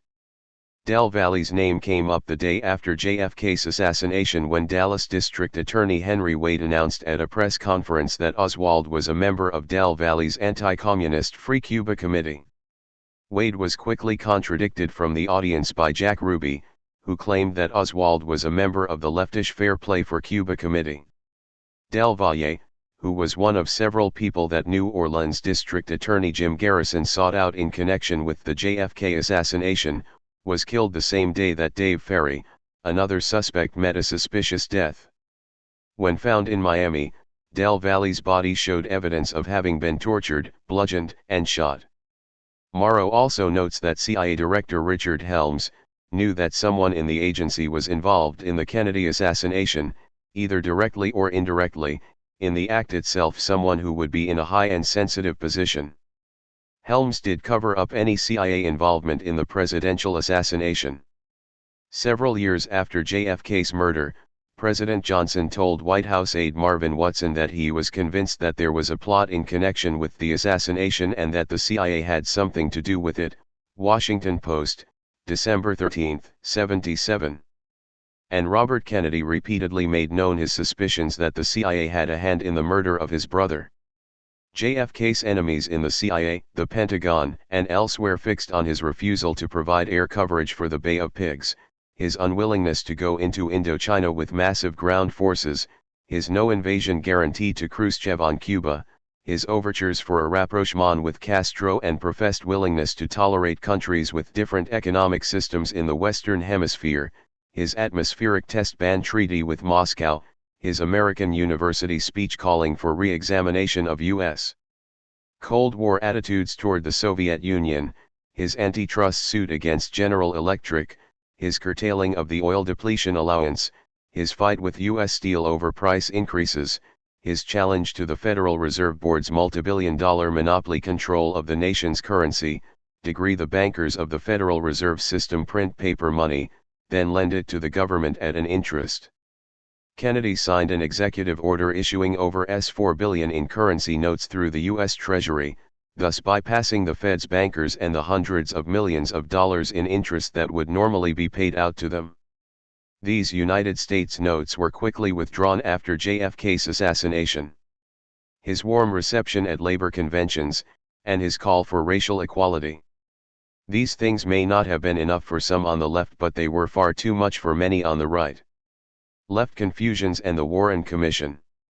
Irwin Noll, erstwhile editor of The Progressive, was another left critic who expressed hostility toward the conspiracy thesis and Oliver Stone's movie in particular. Noll admitted he had no idea who killed Kennedy, but this did not keep him from asserting that Stone's JFK was manipulative and provided false answers. If Noll had no idea who killed Kennedy, how could he conclude that the film was false? Noll said Stone's movie was a melange of fact and fiction. Progressive, 390 seconds.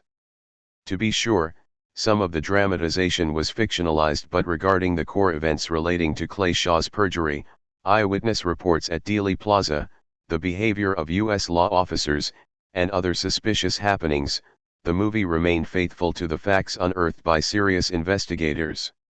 In a show of flexibility, Noll allows that the Warren Commission did a hasty, slipshod job of investigation. Here too he only reveals his ignorance. In fact, the commission sat for 51 long sessions over a period of several months, much longer than most major investigations. It compiled 26 volumes of testimony and evidence. It had the investigative resources of the FBI and CIA at its disposal, along with its own professional team. Far from being hasty and slipshod, it painstakingly crafted theories that moved toward a foreordained conclusion. From the beginning, it asked only a limited set of questions that seemed to assume Oswald's guilt as the lone assassin. The Warren Commission set up 6 investigative panels to look into such things as Oswald's background, his activities in past years and on the day of the assassination, Jack Ruby's background, and his activities on the day he killed Oswald. As Mark Lane notes, there was a crying need for a 7th panel, one that would try to discover who killed President Kennedy. The commission never saw the need for that undertaking, having already made up its mind. While supposedly dedicated to bringing the truth to light, the Warren Commission operated in secrecy.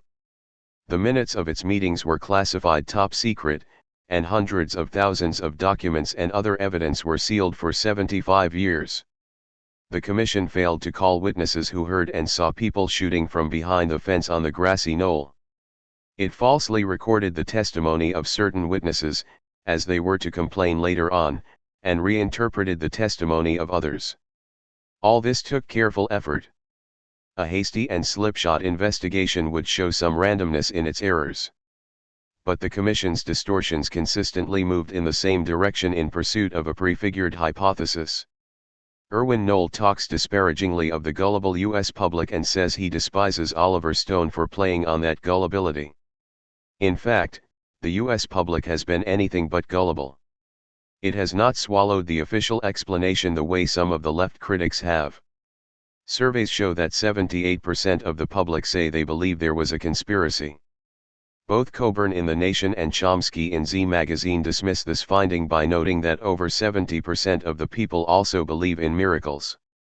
But the fact that people might be wrong about one thing does not mean they are wrong about everything. Chomsky and Coburn are themselves evidence of that. In any case, the comparison is between two opposite things. Chomsky and Coburn are comparing the public's gullibility about miracles with its unwillingness to be gullible about the official line that has been fed to them for 30 years. If anyone is gullible, it is Alexander Coburn, who devoted extra column space in The Nation to support the Warren Commission's tattered theory about a magic bullet that could hit both Kennedy and Connally while changing direction in midair and remaining in pristine condition. Chomsky says that it is a curious fact that no trace of the wide-ranging conspiracy appears in the internal record, and nothing has leaked and credible direct evidence is lacking. Z Magazine, 193rd, and Letter to Me, December 15, 92. But why would participants in a conspiracy of this magnitude risk everything by maintaining an internal record, whatever that is, about the actual murder? Why would they risk their lives by going public? Many of the participants would know only a small part of the picture. But all of them would have a keen sense of the immensely powerful and sinister forces they would be up against were they to become too talkative. In fact, a good number of those who agreed to cooperate with investigators met untimely deaths. Finally, what credible direct evidence was ever offered to prove that Oswald was the assassin? Chomsky is able to maintain his criticism that no credible evidence has come to light only by remaining determinately unacquainted with the mountain of evidence that has been uncovered. There has even been a decision in a U.S. court of law, Hunt v.S. Liberty Lobby, in which a jury found that President Kennedy had indeed been murdered by a conspiracy involving, in part, CIA operatives E. Howard Hunt and Frank Sturgis, and FBI informant Jack Ruby. C. Mark Lane. Plausible denial, was the CIA involved in the assassination of JFK? New York, Thunder's Mouth Press, 1991. For testimony of another participant, see Robert Morrow, First-Hand Knowledge, How I Participated in the CIA Mafia Murder of President Kennedy, New York, SPI Books, 1992.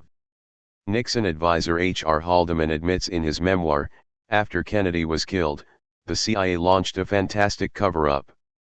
And in a chilling parallel to their cover-up at Watergate, the CIA literally erased any connection between Kennedy's assassination and the CIA. Indeed, if there was no conspiracy, why so much secrecy and so much cover-up? If Oswald did it, what is there to hide, and why do the CIA and FBI still resist a full undoctored disclosure of the hundreds of thousands of pertinent documents? Would they not be eager to reveal everything and thereby put to rest doubts about Oswald's guilt and suspicions about their own culpability? The remarkable thing about Erwin Knoll, Noam Chomsky, Alexander Coburn, and others on the left who attack the Kennedy conspiracy findings is they remain invincibly ignorant of the critical investigations that have been carried out. I have repeatedly pointed this out in exchanges with them, and they never deny it. They have not read any of the many studies by independent researchers who implicate the CIA in a conspiracy to kill the president and in the even more protracted and extensive conspiracy to cover up the murder. But this does not prevent them from dismissing the conspiracy charge in the most general and unsubstantiated terms. Let's hear it for structuralism. When pressed on the matter, left critics like Coburn and Chomsky allow that some conspiracies do exist, but they usually are of minor importance, a distraction from the real problems of institutional and structural power. A structural analysis, as I understand it, maintains that events are determined by the larger configurations of power and interest and not by the whims of happenstance or the connivance of a few incidental political actors. There is no denying that larger structural trends impose limits on policy and exert strong pressures on leaders. But this does not mean that all important policy is predetermined. Short of betraying fundamental class interests, different leaders can pursue different courses, the effects of which are not inconsequential to the lives of millions of people. Thus, it was not foreordained that the B-52 carpet bombing of Cambodia and Laos conducted by Nixon would have happened if Kennedy, or even Johnson or Humphrey, had been president. If left critics think these things make no difference in the long run, they better not tell that to the millions of Indo-Chinese who grieve for their lost ones and for their own shattered lives. It is an either-or world for those on the left who harbor an aversion for any kind of conspiracy investigation. Either you are a structuralist in your approach to politics or a conspiracist who reduces historical developments to the machinations of secret cabals, thereby causing us to lose sight of the larger systemic forces. As Chomsky notes, however unpleasant and difficult it may be, there is no escape from the need to confront the reality of institutions and the policies and actions they largely shape. Z Magazine, 1090 seconds. I trust that one of the institutions he has in mind is the CIA. In most of its operations, the CIA is by definition a conspiracy, using covert actions and secret plans, many of which are of the most unsavory kind. What are covert operations if not conspiracies?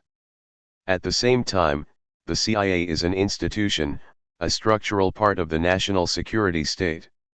In sum, the agency is an institutionalized conspiracy. As I pointed out in published exchanges with Coburn and Chomsky, neither of whom responded to the argument, conspiracy and structure are not mutually exclusive dynamics. A structural analysis that a priori rules out conspiracy runs the risk of not looking at the whole picture. Conspiracies are a component of the national security political system, not deviations from it. Ruling elites use both conspiratorial covert actions and overtly legitimating procedures at home and abroad. They finance everything from electoral campaigns and publishing houses to mobsters and death squads. They utilize every conceivable stratagem, including killing one of their own if they perceive him to be a barrier to their larger agenda of making the world safe for those who own it. The conspiracy findings in regard to the JFK assassination, which the movie JFK brought before a mass audience, made many people realize what kind of a gangster state we have in this country and what it does around the world. In investigating the JFK conspiracy, researchers are not looking for an escape from something unpleasant and difficult, as Chomsky would have it, rather they are raising grave questions about the nature of state power in what is supposed to be a democracy. A structuralist position should not discount the role of human agency in history. Institutions are not self-generating reified forces. The great continuities of corporate and class interest, Coburn's phrase, are not disembodied things that just happen of their own accord. Neither empires nor national security institutions come into existence in a fit of absent-mindedness. They are actualized not only by broad conditional causes but by the conscious efforts of live people. Evidence for this can be found in the very existence of a national security state whose conscious function is to recreate the conditions of politico-economic hegemony. Having spent much of my life writing books that utilize a structuralist approach, I find it ironic to hear about the importance of structuralism from those who themselves do little or no structural analysis of the U.S. political system and show little theoretical grasp of the structural approach. Aside from a few Marxist journals, one finds little systemic or structural analysis in left periodicals, including ones that carry Chomsky and Coburn. Most of these publications focus on particular issues and events, most of which usually are of far lesser magnitude than the Kennedy assassination. Left publications have given much attention to conspiracies such as Watergate, the FBI COINTELPRO, Iran-Contra, Iraqgate, CIA drugs for guns trade, BCCI, and savings and loans scandals. It is never explained why these conspiracies are important while the JFK assassination is not. Chip Berlet repeatedly denounces conspiracy investigations while himself spending a good deal of time investigating Lyndon LaRouche's fraudulent financial dealings, conspiracies for which LaRouche went to prison. Berlet never explains why the LaRouche conspiracy is a subject worthy of investigation but not the JFK conspiracy. G. William Domhoff points out, if conspiracy means that these ruling class men are aware of their interests, know each other personally, meet together privately and off the record, and try to hammer out a consensus on how to anticipate and react to events and issues, then there is some conspiring that goes on in CFR, the Council for Foreign Relations, not to mention the Committee for Economic Development, the Business Council, the National Security Council, and the Central Intelligence. Agency. After providing this useful description of institutional conspiracy, Domhoff then conjures up a caricature that often clouds the issue. We all have a tremendous tendency to want to get caught up in believing that there's some secret evil cause for all of the obvious ills of the world. Conspiracy theories encourage a belief that if we get rid of a few bad people, everything will be well in the world. To this simplistic notion Peter Dale Scott responds, I believe that a true understanding of the Kennedy assassination will lead not to a few bad people but to the institutional and parapolitical arrangements which constitute the way we are systematically governed. In sum, national security state conspiracies are components of our political structure, not deviations from it. Why care about JFK? The left critics argue that people who are concerned about the JFK assassination are romanticizing Kennedy and squandering valuable energy. Chomsky claims that the Nazi-like appeals of rightist propagandists have a counterpart on the left, it's the conspiracy business. Hang around California, for example, and the left has just been torn to shreds because they see CIA conspiracies. Secret governments behind the Kennedy assassination. This kind of stuff has just wiped out a large part of the left, against the current 56, 1993. Chomsky offers no evidence to support this bizarre statement. The left critics fear that people will be distracted or misled into thinking well of Kennedy. Coburn argues that Kennedy was nothing more than a servant of the corporate class, so who cares how he was killed? Nation, March 9, 92 and May 18, 92. The left critics' hatred of Kennedy clouds their judgment about the political significance of his murder. They mistake the low political value of the victim with the high political importance of the assassination, its implications for democracy, and the way it exposes the gangster nature of the state. In 1894 Captain Alfred Dreyfus was a conservative militarist. Clemenceau once conjectured that if the man's name had not been Dreyfus, he would have been an anti-Dreyfusard. Does that mean that the political struggle waged around l'affaire Dreyfus was a waste of time? The issue quickly became larger than Dreyfus, drawn between right and left, between those who stood with the army and the anti-Semites and those who stood with the Republic and justice. Likewise Benigno Aquino, a member of the privileged class in the Philippines, promised no great structural changes, being even more conservative than Kennedy. Does this mean the Filipino people should have dismissed the conspiracy that led to his assassination as an event of no great moment, an internal ruling class affair? Instead, they used it as ammunition to expose the hated Marcos regime. Archbishop Romero of El Salvador was a member of the Salvadoran aristocracy. He could not have risen to the top of the church hierarchy otherwise. But after he began voicing critical remarks about the war and concerned comments about the poor, he was assassinated. If he had not been murdered, I doubt that Salvadoran history would have been much different. Does this mean that solidarity groups in this country and El Salvador should not have tried to make his murder an issue that revealed the homicidal gangster nature of the Salvadoran state? I posed these questions to Chomsky in an exchange in Z magazine, but in his response he did not address them. Instead of seizing the opportunity, some left writers condescendingly ascribe a host of emotional needs to those who are concerned about the assassination cover-up. According to Max Holland, a scribe who seems to be on special assignment to repudiate the JFK conspiracy, the nation is gripped by a myth, divorced from reality, and Americans refuse to accept their own history. In Z magazine, 1090 seconds, Chomsky argued that at times of general malaise and social breakdown, it is not uncommon for millenarian movements to arise.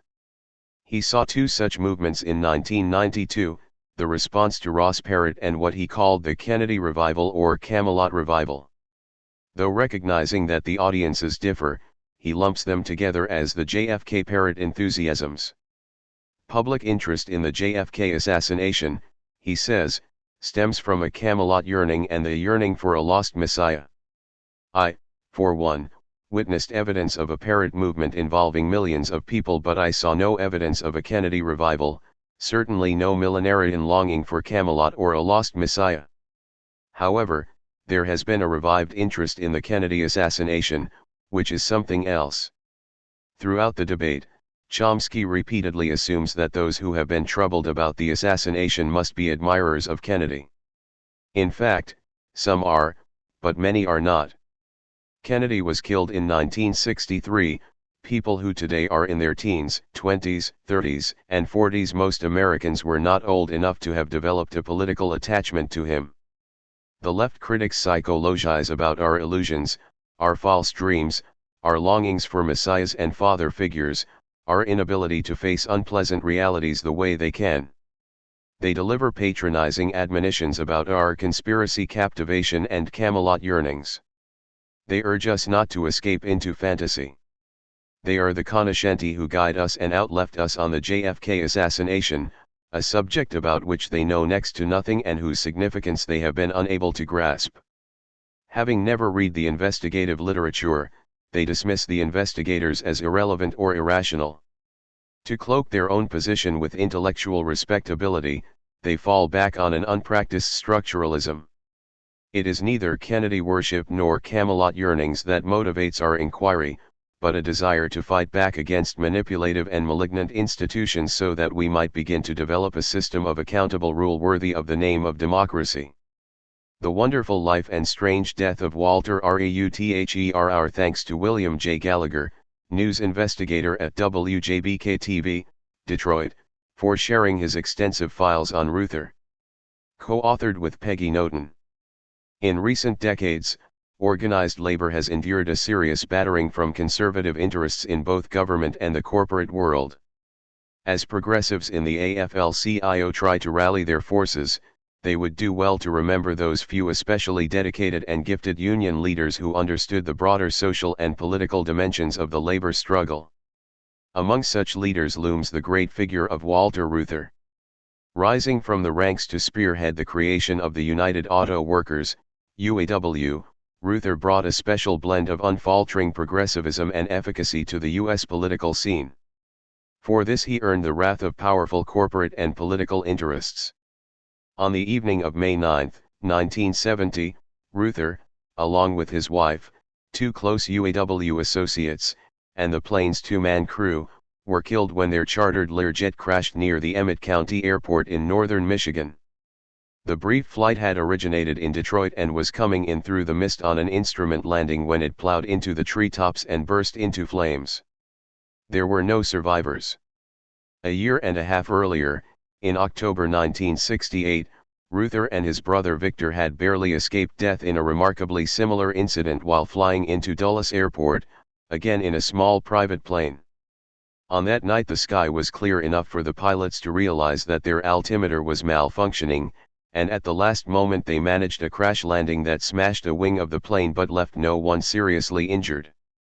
Years later, Victor Reuther told us, I and other family members were convinced that both the fatal crash and the near-fatal one in 1968 were not accidental. Any number of highly placed persons might have wanted Walter Reuther out of the way. Indeed, as we shall see, there was evidence of foul play against him through much of his public life and evidence of sabotage relating to the fatal crash itself. The early struggle. 8 months before his death, Reuther reflected on the broader dimensions of labor's struggle. The labor movement is about changing society. What good is $1 an hour more in wages if your neighborhood is burning down? What good is another week's vacation if the lake you used to go to, where you've got a cottage, is polluted and you can't swim in it and the kids can't play in it? What good is another $100 pension if the world goes up in atomic smoke?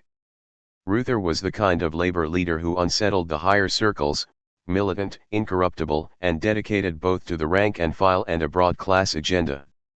The son of a German immigrant who was a lifelong socialist and labor organizer, Reuther devoted his life to the labor struggle. In 1932, after being fired from his job at a Ford plant because of his unionizing efforts, he departed with his brother Victor on a 3-year trip around the world. Their itinerary included a prolonged stint as workers in a Ford plant in the Soviet Union. Writing to a friend back in the States, Victor described Soviet society in enthusiastic terms. The letter, which he signed Vic and Wall, later was doctored in a number of places.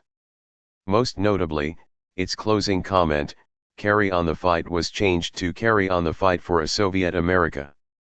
The FBI possessed the original letter in its internal files but circulated only the forged one to political leaders, corporate heads, and rival unionists in an attempt to show that the Ruthers were communist tools. Returning to Detroit in late 1935, Walter and Victor emerged as leaders in the often bloody struggle against the automotive bosses, winning landmark victories against Chrysler, GM, and Ford. In May of 1937, during a major leafleting effort, Ruther and dozens of other UAW organizers were brutally assaulted by Ford's thugs. Testifying at a federal hearing, Ruther described how he and his fellow organizers were repeatedly punched, kicked, and slammed against the concrete floor, then thrown down several flights of stairs while the police stood by doing nothing. Murder attempts. In April 1938, two masked gunmen forced their way into Ruther's Detroit home during a party and attempted to abduct him. While they were trying to beat Ruther into submission, one guest managed to flee and summoned help. The assailants were eventually arrested, but their trial proved to be a sham. Facing a jury packed with Ford sympathizers, the defense argued that Walter had staged the whole event as a publicity stunt. The state prosecutor conveniently neglected to mention that Ruther's organizing activities had made him a target at Ford and that both of the accused recently had been working for Ford's security chief Harry Bennett. The jury acquitted them. No one could claim that the attack 10 years later was staged. In April 1948, Ruther was nearly killed by a shotgun blast fired through his kitchen window. He suffered chest and arm wounds and never recovered the full use of his right arm and hand. In 1949, an attempt on Victor Ruther's life suggests outright complicity by law enforcers. Victor began receiving calls from the Detroit police telling him that neighbors, whom the police refused to name, were complaining about his dog's barking. In fact, the dog had occasionally barked at night. When Victor went to see why, he would see a parked car start up and speed away. After the police issued a final warning, the family reluctantly gave their pet to some friends. The very next evening Victor was shot in the head as he sat reading in his home. The bullet took out his right eye and parts of his jaw. A neighbor who volunteered a detailed description of the assailants to the police was never contacted for follow-up questioning and began receiving anonymous phone calls warning him to shut up. 2 days after Victor was shot, the U.S. Senate, in an unprecedented move, unanimously adopted a resolution requesting the FBI to investigate both attacks. U.S. Attorney General Tom Clark, the governor of Michigan, and the UAW itself also demanded an investigation. Although Attorney General Clark, FBI Chief J. Edgar Hoover's putative superior, pointed out that there were possible violations of the Fugitive Felon Act and several other federal statutes, Hoover refused to move, claiming a lack of jurisdiction because no federal laws had been broken. 2 In December 1957, Ralph Winstead's body was recovered from Lake St. Clair. Winstead had been investigating the Ruther shootings for the UAW for 8 years and, according to Victor, was the greatest source of worthwhile information on the case. His death was declared accidental and no investigation was made. Neither the FBI nor the Detroit police followed any of the leads uncovered by UAW investigators. Nor did they come up with any of their own. No corporate officials were ever questioned. Ford strongman Harry Bennett, who had been implicated in the 1938 attempt against Walter, was never interrogated. In fact, Bennett was Hoover's golfing buddy and was considered a valuable ally who gave the FBI access to his files on communist activity, consisting mostly of dossiers on labor activists. At the end of 1949, an attempt to bomb UAW headquarters in Detroit was foiled by an anonymous call to a Detroit Times reporter. According to the caller, the explosive was planted when the big guy Walter was in the building. Needless to say, investigations conducted by the police and the FBI led nowhere. On the national scene. By the 1950s, Ruther and the UAW had reached an uneasy modus vivendi with the auto bosses. According to Victor Ruther, the relationship was marked by an absence of rancor in the last years of Walter's life. Under Walter's leadership, the UAW not only grew into the largest union in the Western world with 1.2 million members but became a powerful political organization. By 1952, as president of both the UAW and the entire CIO, Reuther had become, in the opinion of many, the most influential labor figure in the country. 3 Clark told UAW attorney Joseph Raw, "Edgar says no. He says he's not going to get involved every time some nigger woman gets raped." Elizabeth Reuther Dickmeyer, Reuther, a daughter strikes, Southfield, Michigan, Spellman, 1989, 9, also Hoover to Tolson, Ladd and Harbaugh, Memorandum May 26, 1949, FBI Archives, 61-9556. On the demands for an investigation, see FBI Archives 61-9556, Section 4, Pass him. Reuther used his position to promote progressive stances on a wide range of domestic and foreign policy issues.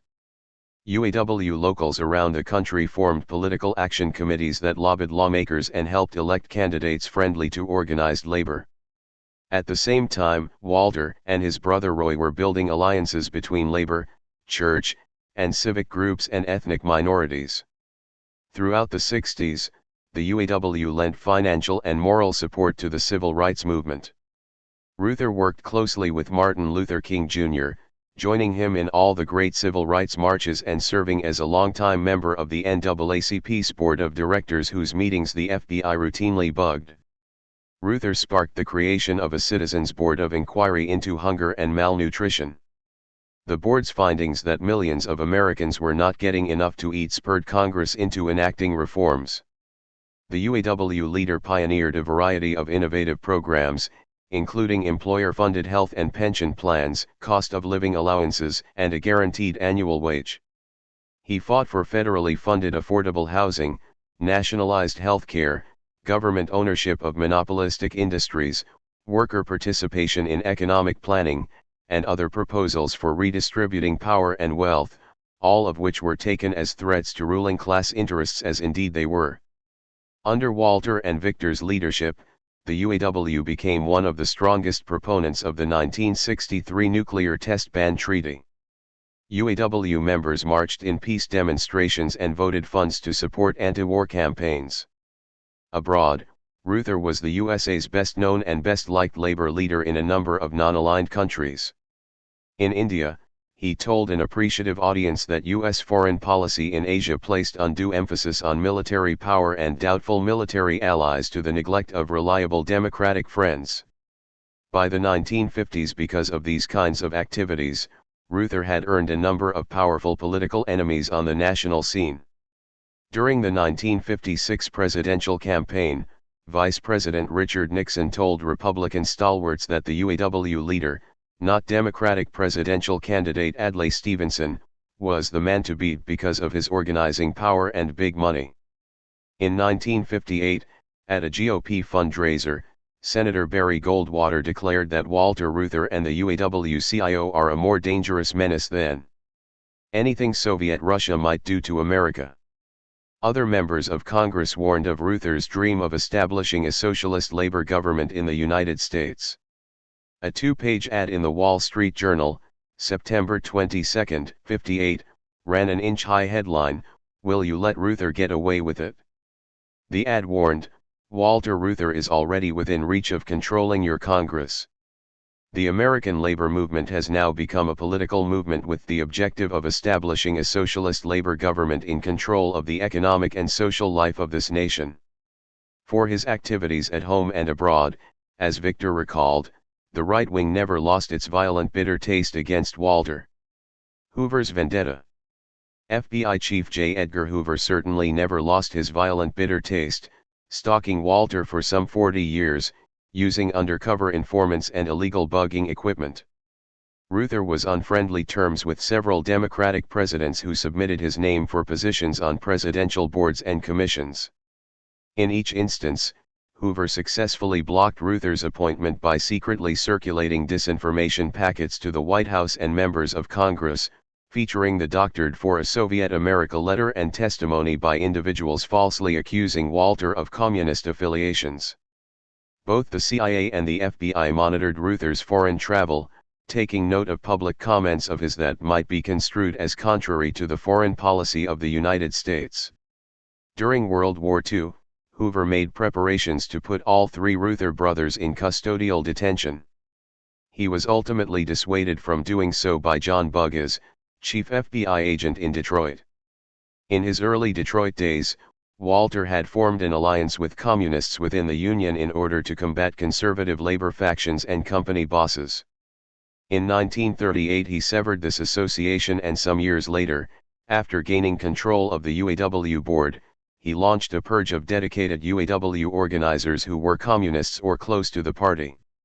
In 1949, he played a key role in the expulsion of 11 unions accused of being communist-led. Over the years, Reuther denounced communism at every opportunity, seeking thereby to legitimate his own status as a loyal American. Like so many on the left then and now, he did not realize that those who fight for social change on behalf of the less privileged elements of society are abhorred by conservative elites, whether they be communists or not. For the industrialists, financiers, and leading politicos, it made little difference whether their wealth and power was challenged by communist subversives or loyal Americans. The communist label was used in attempts to smear and delegitimize Reuther. But it was not an obsession with communism that caused them to hate and fear Reuther, but an obsession with maintaining their privileged place in the politico-economic status quo. At the same time, Reuther was critical of right-wing radicalism. In 1961, Attorney General Robert Kennedy asked him, Victor, and Joseph Raw, an attorney for the UAW, to investigate the ultra-right. Reuther was a close friend and advisor to the Kennedys. The resulting report warned of radical right elements inside the military and urged the president to dismiss generals and admirals who engaged in rightist political activities. The report also faulted J. Edgar Hoover for exaggerating the domestic communist menace at every turn, thus contributing to the public's frame of mind upon which the radical right feeds. Though initially confidential, the report later became public.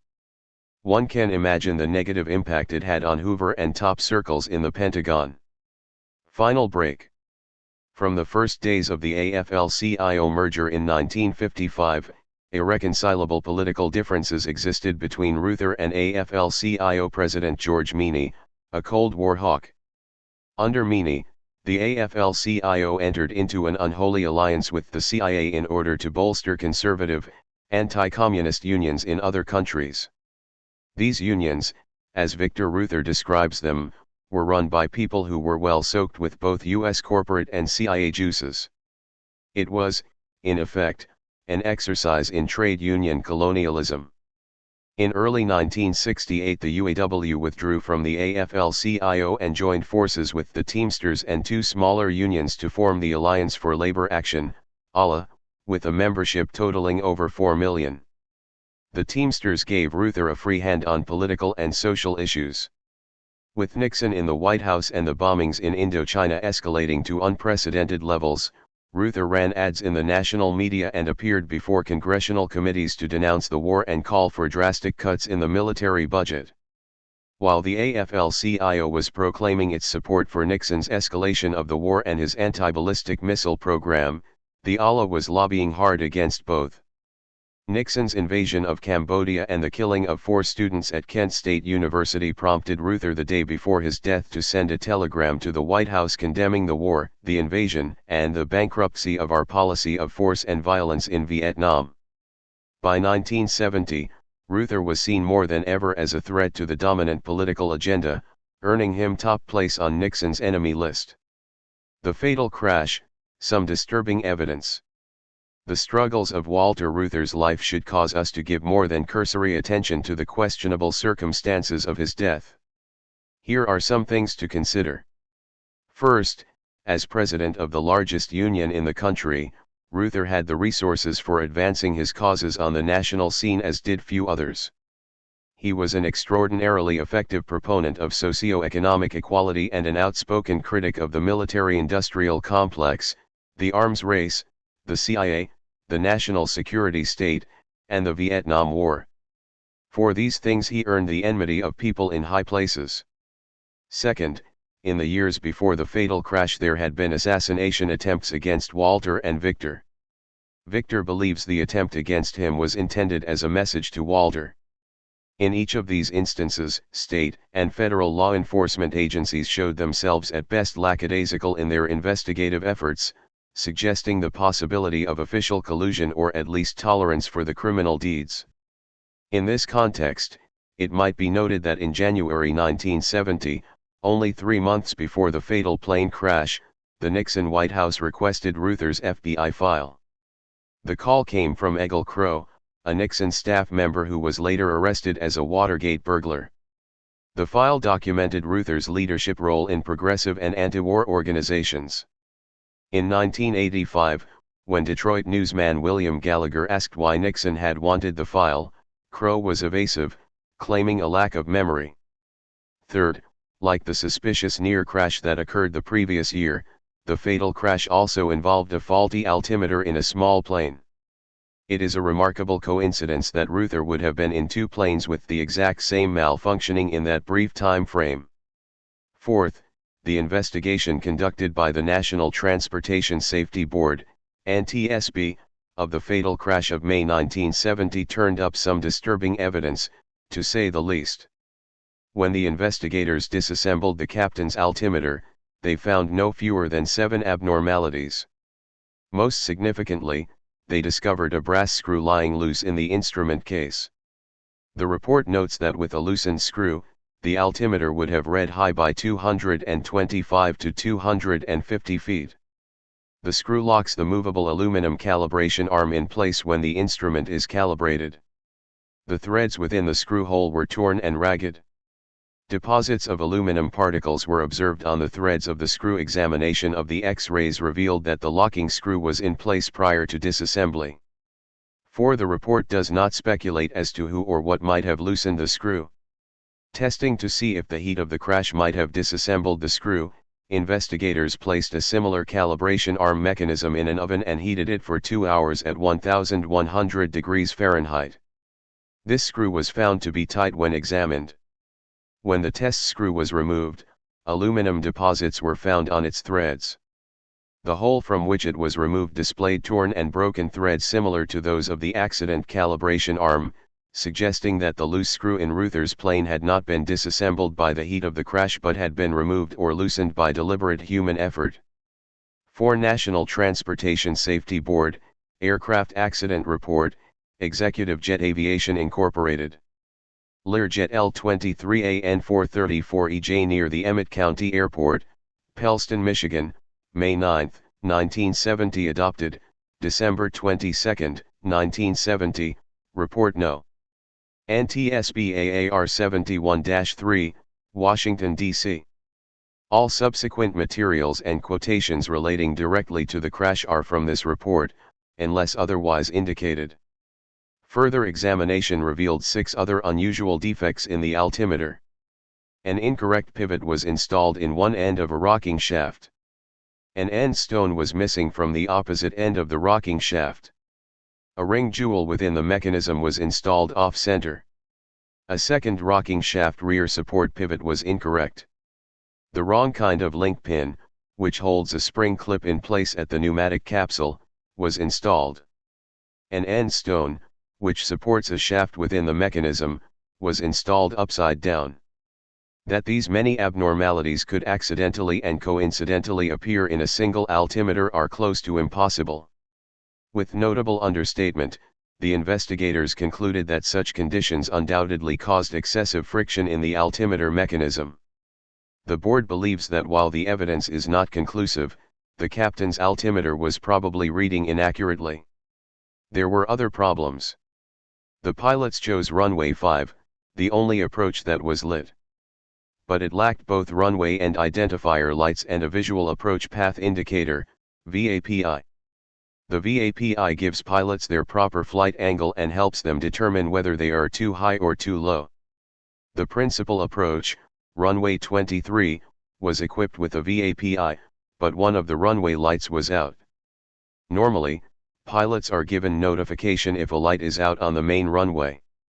This was not done, suggesting that perhaps the light had been broken close to landing time. Why did runway 5 lack identifier lights and a VAPI? Why was such a deficient approach the only one that was lit, inviting the pilots to choose it? Why was the light on runway 23 not operating, and why was no notice sent out? The NTSB report neither asks nor answers these questions. In its opening synopsis, the NTSB report emphasized the lack of visual cues as a cause of the accident. The body of the report, however, placed more emphasis on the faulty altimeter, noting that in the absence of sufficient visual cues, use of the altimeter is a necessity. An altimeter which read too high could have caused the pilot mistakenly to think he had sufficient altitude for a safe landing. In view of the condition of the captain's altimeter, such a situation is highly possible. Aside from the altimeter, the report found no other defects in the aircraft. The Learjet was properly certificate and airworthy, and there was no malfunction of the aircraft prior to the accident. Nor was there evidence of crew incapacity or error. Previous medical records and post-mortem examination of the pilot and first officer did not reveal any disease or physical disability that would have affected their performance. Captain George Evans had logged more than 2,000 hours of flight time on Learjets, and more than 140 hours in the previous 3 months. And both pilots had flown into Pellston Airport many times under far worse conditions. An Associated Press story carried in the New York Times, 7/16/1970, under the headline, "No Sabotage Found in Ruther Crash," stated that the NTSB said today that it had found no indication of sabotage to explain the jet air taxi crash. The Times story is seriously misleading. In fact, the final NTSB report utters not a word about sabotage one way or the other.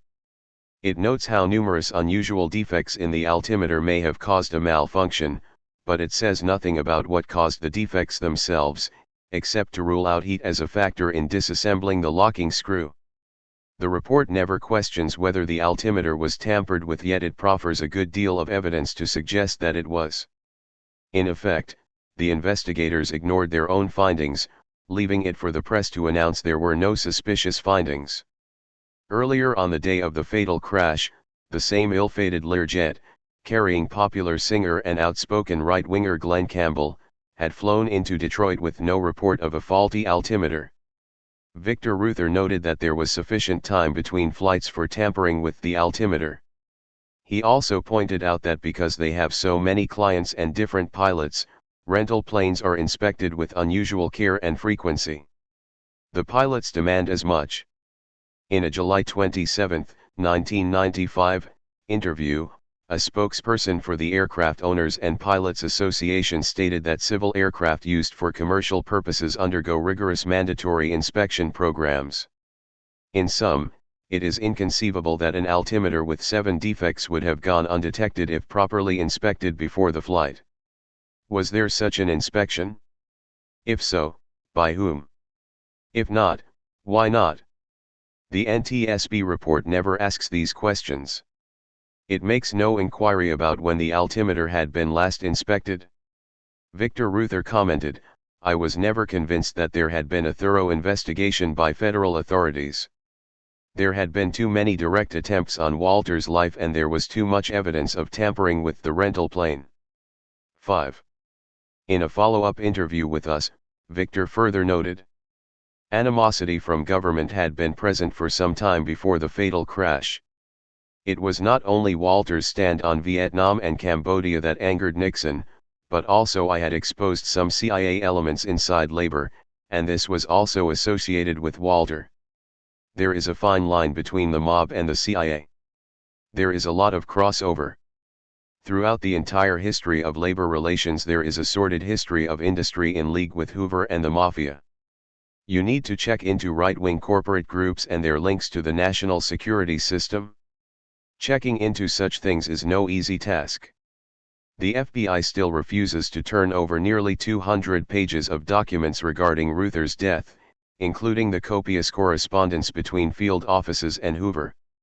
and many of the released documents, some of them 40 years old, are totally inked out. It is hard to fathom what national security concern is involved, or why the FBI and CIA still keep so many secrets about Walter Reuther's life and death. Reuther's demise appears as part of a truncation of liberal and radical leadership that included the deaths of 4 national figures: President John Kennedy, Malcolm X, Martin Luther King, and Senator Robert Kennedy, and dozens of leaders in the Black Panther Party and in various community organizations. Whether Reuther's death was part of a broader agenda to decapitate and demoralize the mass movements of that day, or whether such an agenda existed at all, are questions that go beyond the scope of our inquiry. 5. Victor Reuther, interview, January 30, 1992. Suffice it to say that Victor's belief, shared by Walter's daughter Elizabeth Reuther Dickmeyer and other members of the family, that the crash was no accident sounds disturbingly plausible. Despite the limited investigation, there is enough evidence to suggest that foul play was involved. The untimely death of this dedicated and effective progressive labor leader raises disquieting questions about the criminal nature of state power in what purports to be a democracy. Political theory and consciousness. False consciousness. Some observers hold that whatever people define as being in their interest at any given time must be taken as such. To postulate that individuals may often pursue goals that do not really serve their personal, group, or class interest is to presume to know better than they what is best for them. Thus, in order to avoid superimposing one's ideological perspectives or expectations on others, the neutral observer should take people's identification of their interest as the only actually existing interest, so the argument goes. This neutral position, however, rests on an unrealistic and deliberately crude view of the way people arrive at their beliefs. It denies the incontrovertible fact that people's awareness of issues and events is often subject to social control. In judging what is in their interest, they are influenced by many factors, including the impact of social forces greater than themselves. In C. Wright Mill's words, what people are interested in is not always what is to their interest. The troubles they are aware of are not always the ones that beset them. It is not only that people can be unconscious of their situations, they are often falsely conscious of them. For example, if the U.S. public manifests no mobilized opposition to the existing social order or some major aspect of it, this is treated as evidence of a freely developed national consensus. What is ruled out a priori is the possibility of a manipulated consensus, a controlled communication universe in which certain opinions are given generous play and others, such as many of the ones found in this book, are systematically ignored, suppressed, or misrepresented.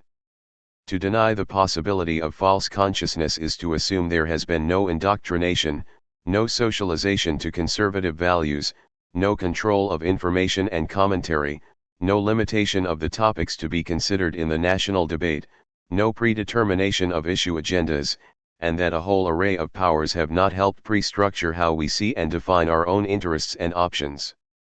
In fact, if no overt conflict exists between rulers and ruled, this may be because of one or more of the following reasons. Consensus satisfaction: citizens are content with things because their interests are being served. Apathy and lack of perception: people are indifferent to political matters. Preoccupied with other things, they do not see the link between issues of the polity and their own well-being. Discouragement and fear: people are dissatisfied but acquiesce reluctantly because they do not see the possibility of change, or they fear that change will only make things worse, or they fear the repression that will be delivered upon them if they become active. False consciousness: people accept the status quo out of lack of awareness that viable alternatives exist, and out of ignorance as to how their rulers are violating their professed interests, or out of ignorance of how they themselves are being harmed by what they think are their interests. Those who are enamored with the existing order of things would have us believe that of the above possibilities only the first three, relating to consensus, apathy, and fear, are conditions of consciousness that can be empirically studied because they are supposedly the only ones that exist. In fact, there exist two kinds of false consciousness. First, there are the instances in which people pursue policy preferences that are actually at odds with their interests as they themselves define those interests. For instance, There are low-income citizens who want to maximize their disposable income but then favor a regressive sales tax over a progressive income tax because of a mistaken understanding of the relative effects of each type on their pocketbooks. The sales tax actually costs them more. A limited level of information or a certain amount of misinformation leads people to pursue policy choices that go directly against their self-defined interests. Public support for term limits is an example of false consciousness. People perceive correctly that many of their political leaders do not serve them. This perception is manipulated by conservatives, who have no interest in serving them, to induce people to get rid of some of those who do try to represent their interests. See term limits, trick or treat. p91.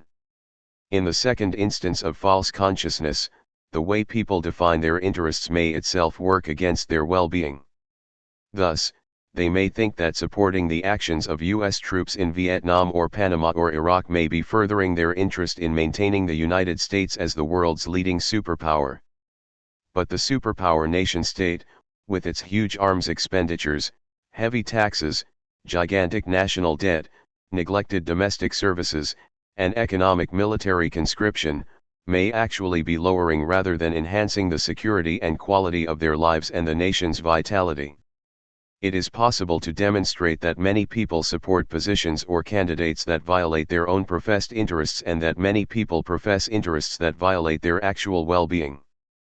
We who believe that false consciousness is a reality argue that people's preferences may be themselves a product of a socio-political system that works against their interests, and that their interests can only be legitimately identified when they are fully aware of their vital choices and free and able to choose.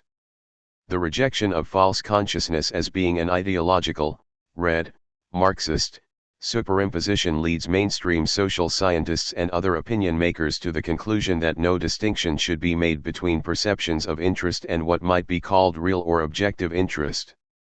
If we accept the view that a preference expressed by any individual must be accepted as his or her real interest, then there is no distinction to be made between our perceived interests, which might be ill-informed and self-defeating, and our real interests, which might be difficult to perceive because of a lack of accurate, honest, and readily accessible information. Thus the development of one's own interests and political consciousness in general may be stunted or distorted by misinformation, disinformation, and a narrow but highly visible mainstream political agenda that rules out feasible alternatives. The reduction of interest to a subjective state of mind leads us not to a more rigorous empiricism but to a tautology. People act in their own interest becomes people act as they are motivated to act. Whatever individuals are motivated to do and believe, or not do and not believe, is taken as being in their interest because, by definition, their interest is their motivational condition. The point, then, is that without making judgments about people's beliefs we can still inquire as to how they came to their preferences rather than treat these preferences as an irreducible and unchallengeable given. For instance, Americans are not congenitally endowed with loyalty to a particular order of competitiveness, consumerism, militarism, economic inequality, and environmental devastation. The definition they give to their interests is shaped in large measure by the social forces determining their life chances. And their life chances may be limited by all sorts of still larger forces acting well beyond their awareness, especially when the so-called impartial information being circulated is actually profoundly biased and manipulative in favor of corporate power and conservative values. One can see instances of false consciousness all about us.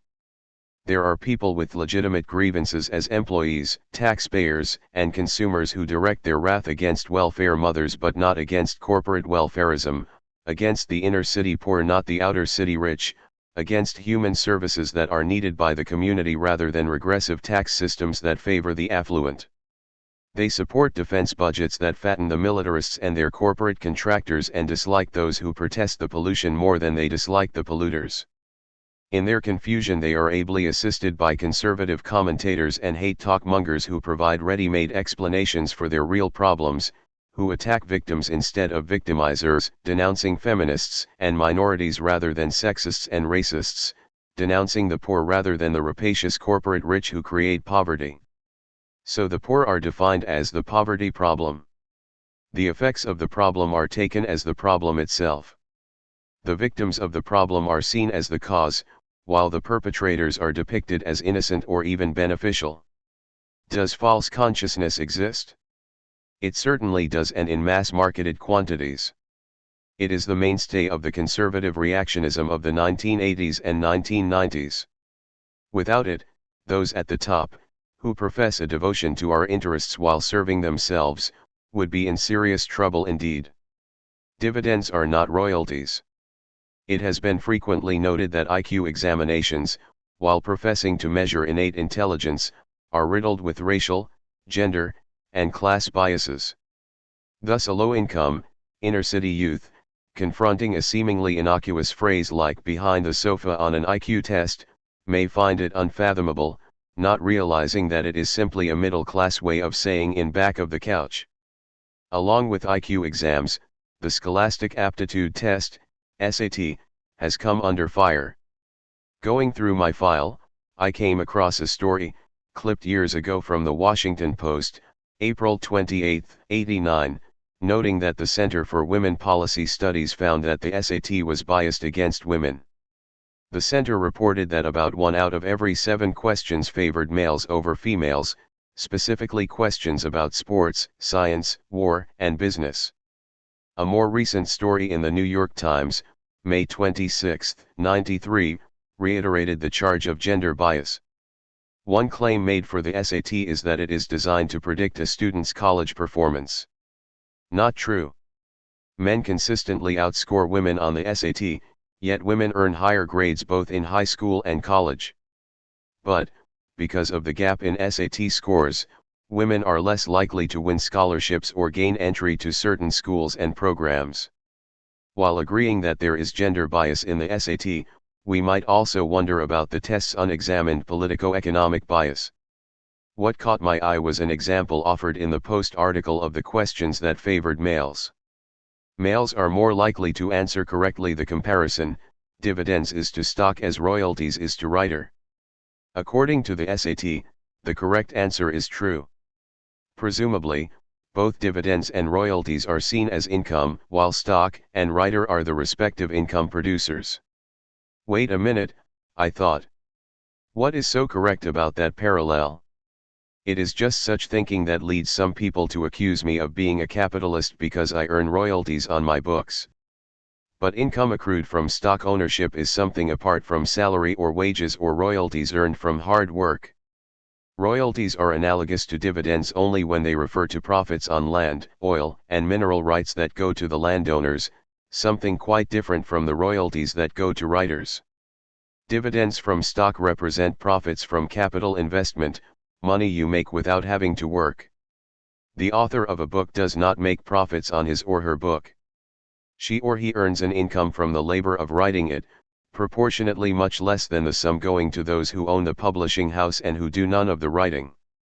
Likewise, those who do the other necessary labor of editing, proofing, printing, and marketing the book do not receive profits. They are paid a portion of the money that the book will make and, like the writer, that portion will be less than the value added to the book by their labor. The sum going to the owners is profits, the dividends on the stock they own in the publishing house. It is a portion of the value added to the commodity by the labor power of others. It is what federal tax forms used to call unearned income, and with good reason. Again, it cannot be said too often, profits are what you make when not working. This explains why, in most instances, the secret to getting rich is not to work hard but to get others to work hard for you. While corporations are often called producers, the truth is they produce nothing. They are organizational devices for the expropriation of labor and for the accumulation of capital. The real producers are those who apply their brains, brawn, and talents to the creation of goods and services. Capitalists like to say that they are putting their money to work, but money as such cannot create more wealth. Of itself, not all the money in the world can build a house or harvest a crop. Even in regard to what is called productive capital, machines and other mechanisms and technologies cannot of themselves produce anything. They need human labor to become productive and are themselves the products of previous human labor. What capitalists really mean when they talk about putting their money to work is that they are putting human labor to work, paying workers less in wages and salaries than they produce in value, thereby siphoning off the surplus for themselves. Surplus value is not only a Marxist concept but a reality of life, so much so that the capitalists themselves talk about value added, meaning more or less the same thing as surplus value, the value that the workers add to the product over and above the wages they are paid and other costs of production. This expropriation of the value created by labor is the biggest rip-off that working people, including writers, endure. While it is easy for all of us to see the money taken from us by the government, in the form of taxes deducted from our paychecks, it is less easy to see the far greater wealth taken from us in the form of the value created by our efforts and pocketed by those who do not work. Typically, in an 8-hour workday, the value of the products that workers create in the first 2 hours of labor will equal their wages. For the remaining 6 hours, they are performing surplus labor time, creating surplus value that is taken in by the shareholders, bondholders, and others who do not work. It is from this surplus value, or added value as management would say, that the corporate capitalists make their profits, after paying off overhead costs, interest on loans, advertising fees, and what little taxes they sometimes pay. Consider the U.S. Census Bureau's Census of Manufacturers, which reported that in 1987 workers in 20 manufacturing industries produced an average $95,519 worth of product per worker a year, or $1,837 a week. Yet the wage paid averaged only $394 a week. So the $64 subsequently taken from the worker's paycheck in taxes was far less than the $1,443 in surplus value pocketed by the owners.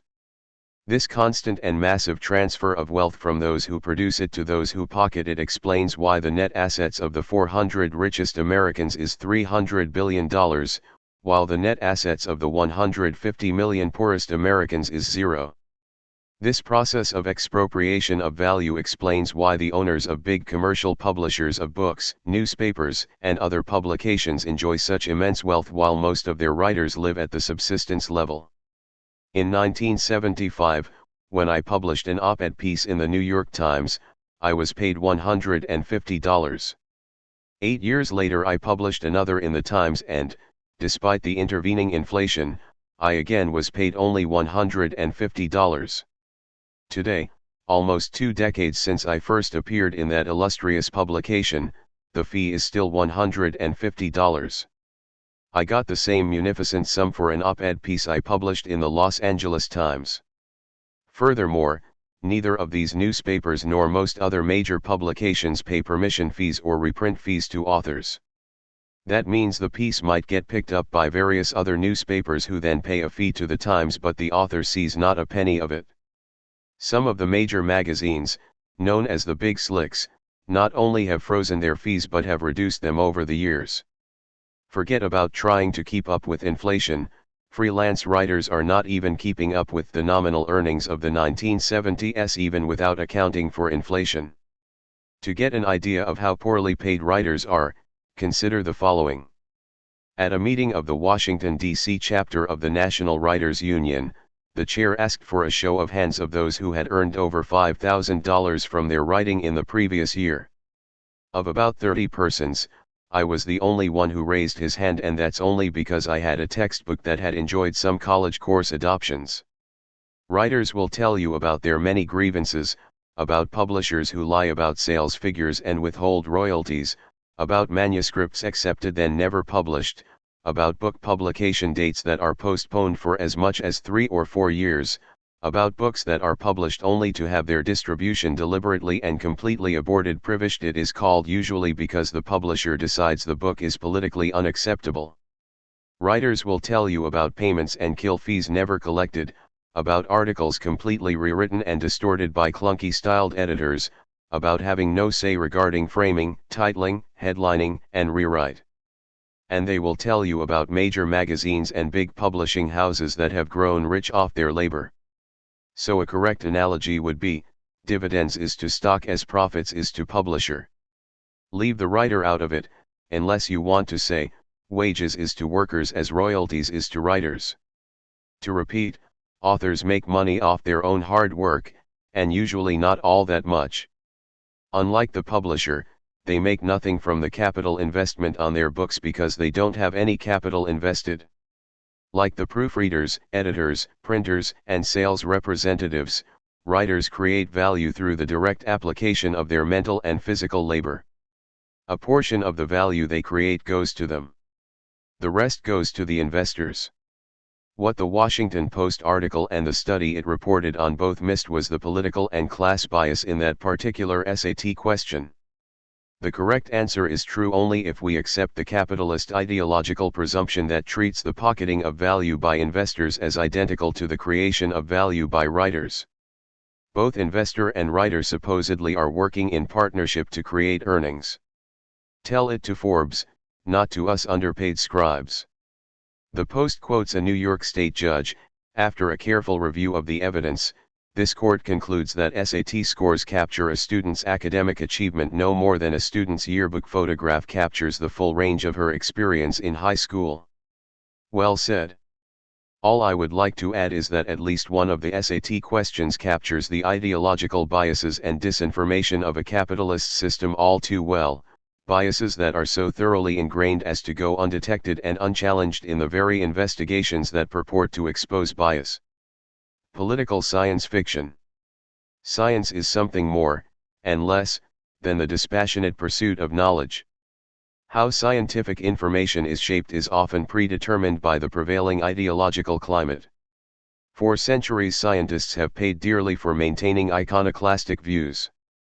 Their oppressors often have been other scientists working in tandem with the established powers of society. Likewise with the study of politics and society, established views preempt the field of discourse, pushing alternative perspectives to the margins, thereby allowing important scientific questions to remain unexamined or be settled by injunction rather than by a free exchange of evidence and ideas. To be sure, orthodoxy has not gone unchallenged. In the house of political science, for instance, there are many windows. But some of them are easier to open than others. And those dissident political scientists who have sought an aggiornamento have had to struggle. Today there exists more diverse fields of study in political science than ever before, which isn't saying much. For if orthodoxy no longer goes unchallenged, it still rules. What follows is my understanding of the major disputes that have emerged in political science. Much of what is said here also holds for sociology, economics, psychology, and other social sciences. Looking backward, from traditionalism to behavioralism. In the period before World War II, the predominant orientation in political science, and to a lesser extent other social science disciplines, might be described as non-theoretical and non-systematic. Concepts were seldom operationalized, and methods and data were rather haphazardly treated. The goal of the research was often left unclear. Generally, the burden of one's research was descriptive and informational rather than abstracted and theoretical. The focus usually was on specific institutions rather than on processes that cut across them. For this reason, the practitioners of this approach were sometimes described as institutionalists. Political scientists studied particular political leaders, events, issues, and policies with little thought to constructing theories of leadership, decision-making, or other generalizable subjects. Similarly in sociology and anthropology, or in the earlier ethnology, one usually studied a group or tribe with the hope of reporting something interesting about its ways, usually with little attention afforded the broader social relations or culture. In short, the major focus was on the ideographic, that is, the concrete and particular, rather than on the nomothetic, the generalizable phenomena, the kind that modern science is supposed to uncover in order to advance our theoretical understanding and our ability to generalize and predict. To be sure, more than half a century ago there were scholars like political scientists Arthur Bentley and Charles Merriam and sociologist W. I. Thomas who by word and example showed colleagues how to be empirical in approach and theoretical in intent. But they were the exceptions. In the pre-war era, as behavioralist critics would later claim, The theorists were of the armchair kind, their game being theory spinning rather than theory building. The Eisenhower era of the 1950s witnessed the emergence and rather swift triumph of what has been called the behavioralist approach in political and social science. The emphasis was now on moving from the ideographic to the nomothetic, from description to systematic analysis and theory building. Political and social phenomena were to be studied not primarily for their intrinsic interest but for the purpose of extracting scientific hypotheses and theories that might be useful for further research and for an overall understanding of political phenomenon. Cross-disciplinary approaches were encouraged, and political scientists learned to draw from other fields and place greater emphasis on quantification and on the rigorous testing of hypotheses so that subjective impressions might be minimized. Behavioralists were to avoid making value judgments about their subjects. Their task was not to judge or criticize the world but to study it. Outstanding traditionalist political scientists like James MacGregor Burns and E. E. Schneiter could still write books entitled, respectively, Congress on Trial and the Semi-Sovereign People, but behavioral studies of Congress and interest groups would contain no such muckraking overtones and would concentrate on a systematic delineation of process as such. Questions about the normative worth of the phenomena studied were to be left to the moral philosophers. Behavioral scientists might wish to speak out on these subjects but they could do so only as private citizens and not in their capacity as scientists. Behavioralism's impact was soon to be felt throughout the profession. In the academic journals, plodding exegeses written, as if with patience and quill pen gave way to schematized, quantified, formula-written studies produced by computerized research teams. The same trend could be observed in sociology. If in the 1940s a study of a Boston street gang was entitled as was William Footwhite's book Street Corner Society, now an investigation of street gangs was more apt to be called net theory, interactional patterns, status resolution, and role accession conflicts, the case of the street gang as a small group paradigm. By the early 60s the behavioralists came to occupy the high ground in the discipline. In short time it seemed every political science department had to have a quantifier. It would be wrong to assume that this ascension was achieved purely by intellectual means. Many factors having nothing to do with scholarly dialogue exercised a decisive effect, most notably the enormous financial support given to the behavioral persuasion by foundations, government, corporations, and other interests who saw the behavioral sciences as useful to them. By the early 1960s the Pentagon alone was spending about $25 million a year on what it designated as social science research. About $14 million went to such defense think tanks as the RAND Corporation, the Institute for Defense Analysis, and the Research Analysis Corporation. Another $10 million went each year to the universities and their related research organizations. And approximately $500,000 went to the social science sectors maintained by industrial firms. Added to this were the millions given by the foundations and the lesser but still substantial sums that came directly from university sources, individual donors, and private business. Spurred by this largesse, a vast array of centers, institutes, projects, councils, and programs arose, offering the kind of research money the lonely traditionalist scholar had never envisioned. The money went to cross-disciplinary teams of behavioralists who produced elaborate studies on such subjects as the American soldier, voting behavior at home and abroad, community decision-making, the lures of communism, social deviancy, student protesters, urban riots, management systems, savings bond sales campaigns, military recruitment campaigns, lobbying techniques, cultural systems of Southeast Asia, and insurgency and counterinsurgency at home and abroad. Whether it was a question of developing new techniques for making the tax burden less visible, or consumers more responsive, or assembly line workers, inner-city residents, and Latin American villagers more compliant, the social science teams with behavioralist political scientists among them were there with bright and often ruthless ideas, never challenging the ideological premises and interests of their patrons but always serving the objectives desired by those who paid so well for their talents. Their task was not to change the world but to help those in power control it. As the Advisory Committee on Government Programs in the Behavioral Sciences proudly reported in 1968, the behavioral sciences are an important source of information, analysis, and explanation about group and individual behavior, and thus an essential and increasingly relevant instrument of modern government.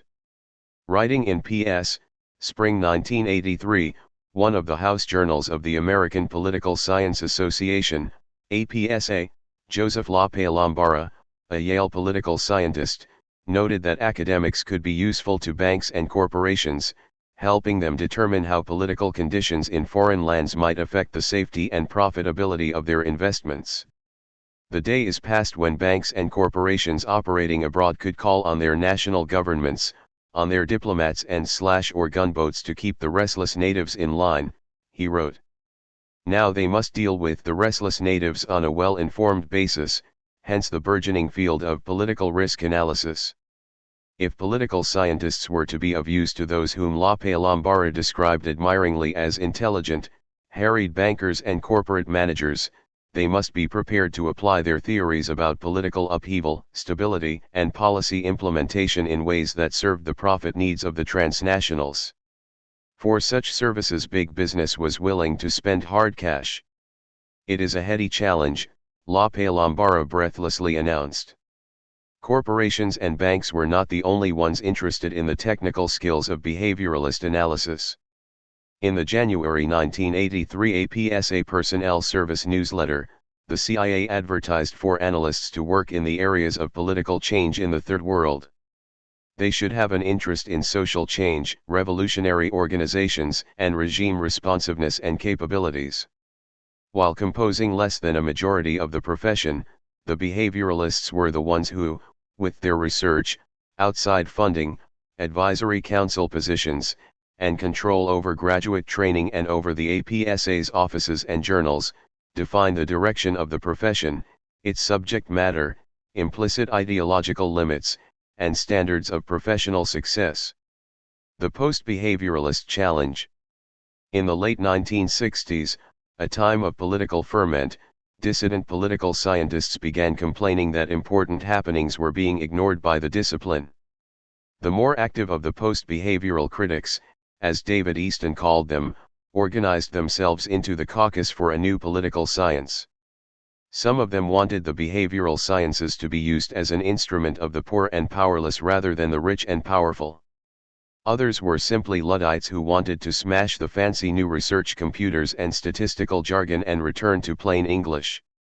Some complained that political scientists should give serious attention to value questions. Others felt that the behavioral sciences were already too riddled with hidden values, and conservative ones at that. The following are what I consider some of the more important criticisms of behavioralism made by the post-behavioralists. First, in their search for the nomothetic, behavioralists tend to place undue emphasis on process and show a disregard for the content of political events and systems. Processes abstracted from their content tend to be treated in an ahistorical reductionist fashion. Hence, it may be true that both Napoleon and his valet engaged in the decision-making process, one for the empire and the other for the emperor's household. Both organized staffs, set priorities, allocated scarce resources, and saw that things got done. Perhaps one might come up with a model that could apply to the activities of both, but in doing so one would obscure differences in historical substance that were of far greater significance than the generalizable patterns of process. A theory of decision-making abstracted in this fashion would be a somewhat meaningless accomplishment. Indeed, there is a question of whether the process itself is being properly understood when so utterly divorced from the context of interest and power, purpose, and substantive policy. Second, as the behavioral methodologies became increasingly elaborate and complex, the problems studied seemed to get ever more narrow and insignificant. The very demand for precision of method imposed limits on the kinds of subjects that could be dealt with. So it seemed that the methodological mountain brought forth an intellectual mouse, a proliferation of what in graduate school we used to call the greater the turnout, the larger the vote studies. Third, having adopted the accoutrements of science, behavioralists leave the impression that their approach is more rigorous than it actually is. Anyone who has worked with statistical models and other such materials should appreciate the often ambiguous, elastic, and inconclusive quality of most hard data. The precision and objectivity of behavioralism is more an appearance than a reality. Fourth, in their desire to maintain the appearance of scientific neutrality, the behavioralists often have selected neutral, non-controversial subjects to study. If politics, as Marx said, is concerned with the furies of private interest, we would never guess it from the kinds of dreary articles published in what are supposed to be the leading academic journals.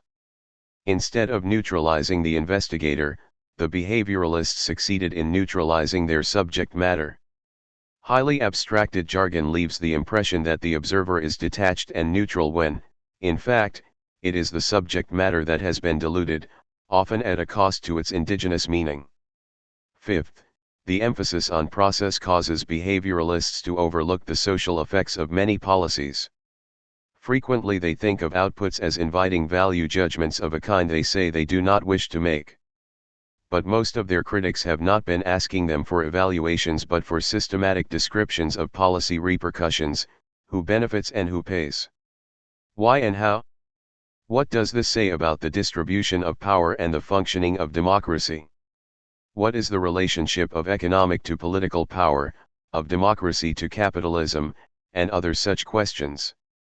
There is, after all, a difference between making value judgments about empirical phenomena and studying value-laden political activities in an empirical way. The desire to avoid the first should not lead us to neglect the second. Sixth, there are in fact all sorts of value judgments hidden in behavioralist research. Much of their literature assumes that the overall political system is a benign one. A smoothly functioning system therefore is presumed to be desirable. The eagerness of behavioralists to put their science at the service of government, military, and business rests on this unexamined assumption. Anything that increases the system's ability to predict and control social behavior that is troublesome for ruling interests becomes a plus. The behavioralist persuasion, then, is anything but value-free. This unacknowledged acceptance of the presumably beneficial qualities of our politic-economic system allows the behavioralist to dismiss important kinds of critical empirical investigations as ideological departures from science. Radicals versus centrists. Not long after the caucus for a new political science was formed, it became clear that the post-behavioral critique was really a radical one, directed less at a particular research mode than at the orthodox ideology shared by many behavioralists and traditionalists alike. It was not the behavioral methodology that prevented political scientists from studying the undemocratic and plutocratic features of the U.S. polity, although, as already noted, certain behavioralist techniques did encourage a narrow and, in effect, conservative research approach. Rather it was the unexamined centrist political persuasion of those who applied the methodology. Statistical methods should not be discredited, but why were they used only for questions that fit within the confines of the centrist ideology? Case studies were useful, but why were only certain kinds of cases studied? A cross-disciplinary approach was helpful, but why draw so much from psychology while ignoring economics? Why leave political economy to centrist economists who in turn relegated that subject to the realm of politics? The net effect was that essential questions in both politics and economics, especially those relating to class power, remained untouched. Today centrist ideological preconceptions still prefigure the research agenda of the social sciences. In foreign policy analysis, the assumptions about the benevolent intent of U.S. interventions remain largely unquestioned. It is assumed that democratic capitalism has an actual empirical referent and is not an ideological or propaganda term. Most features of the politico-economic social order are taken as neutral givens, having no relation to the realities of class power. The radicals do not complain that the centrists are evading the important value questions, but that their work is riddled with unexamined values that are treated as empirical truths, while the empirical hypotheses introduced by radicals that discomfort the centrists are dismissed as polemics or value judgments. The centrists claim to be nonpartisan and non-political. But the determination of what is nonpartisan is itself a highly partisan matter. Radicals argue that mainstream political scientists are nonpartisan only in that their ideological commitment to liberal capitalism and to their own self-interested position within that system are seldom explicated. Indeed, their ideological interests are best served by denying the existence of such interests. In turn, the centrists charge the leftists with failing to maintain a proper distance from political affairs and with being motivated by partisan concerns. In truth, the centrists themselves have been up to their ears in partisan affairs.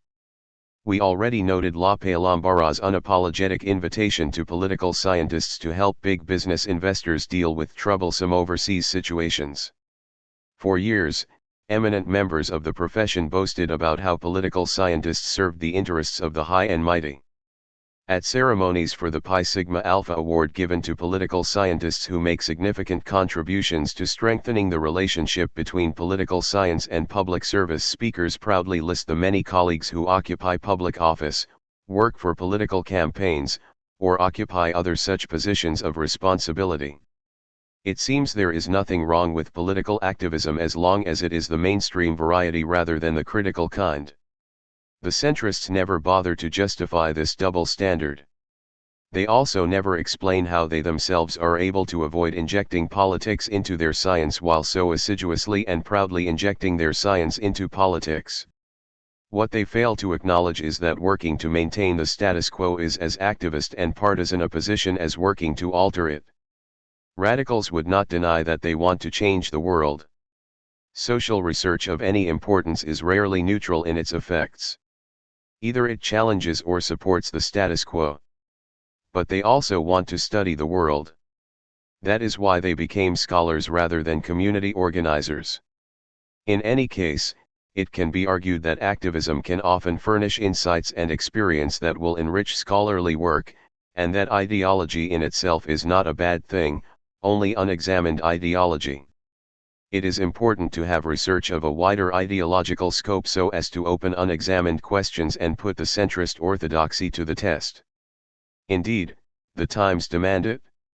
One does not have to be a Marxist to know there is something very wrong with this society. Neither mainstream economists nor political scientists will come up with new answers until they start asking new questions. Scholars with dissenting viewpoints may have their blind spots, but they also are likely to be free from conventional blind spots.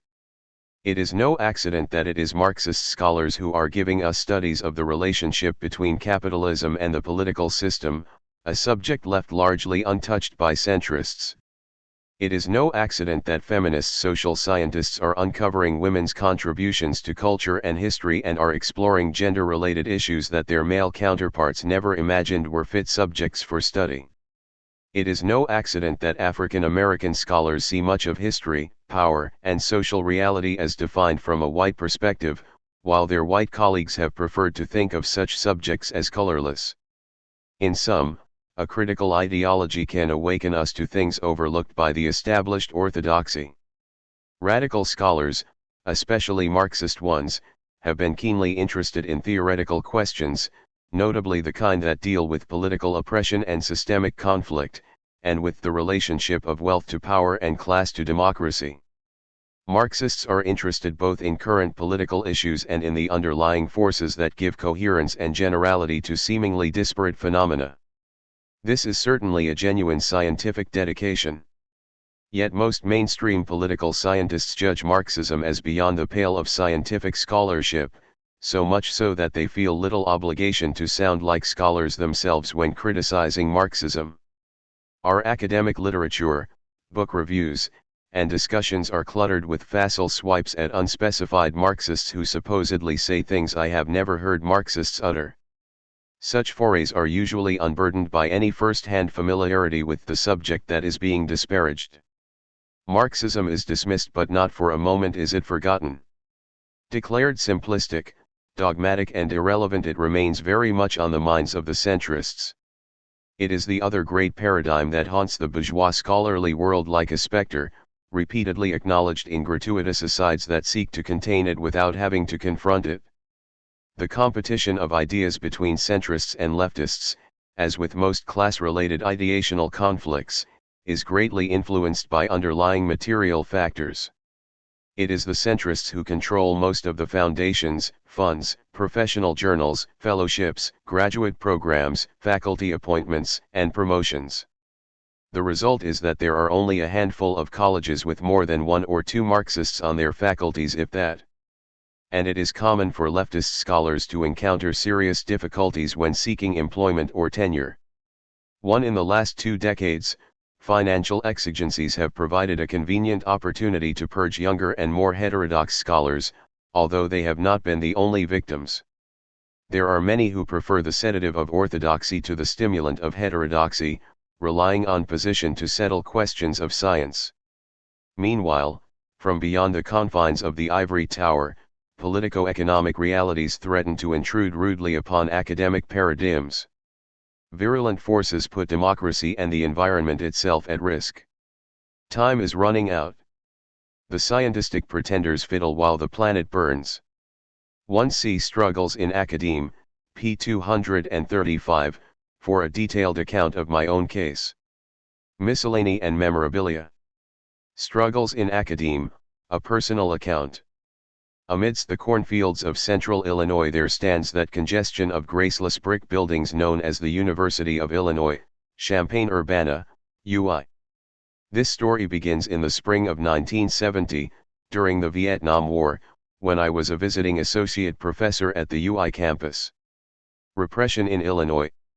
Save for a few peace marches, there had been little anti-war activity at UI until one day in early March 1970 when some 200 people demonstrated against a General Electric recruitment team that was conducting job interviews on campus. Several of the protesters were beaten and arrested by the police while attempting to force their way into the building. A few hours later it was announced that the Board of Trustees had voted in an emergency session to bar William Kunstler, one of the defense attorneys at the Chicago 7 conspiracy trial, from speaking on the campus. In the eyes of many students, the university was revealing the true nature of its commitments. A corporation like GE with its extensive involvement in the war machine was being granted privileged access to the campus for recruitment purposes, while Kunstler and his audience were denied their rights to an open forum.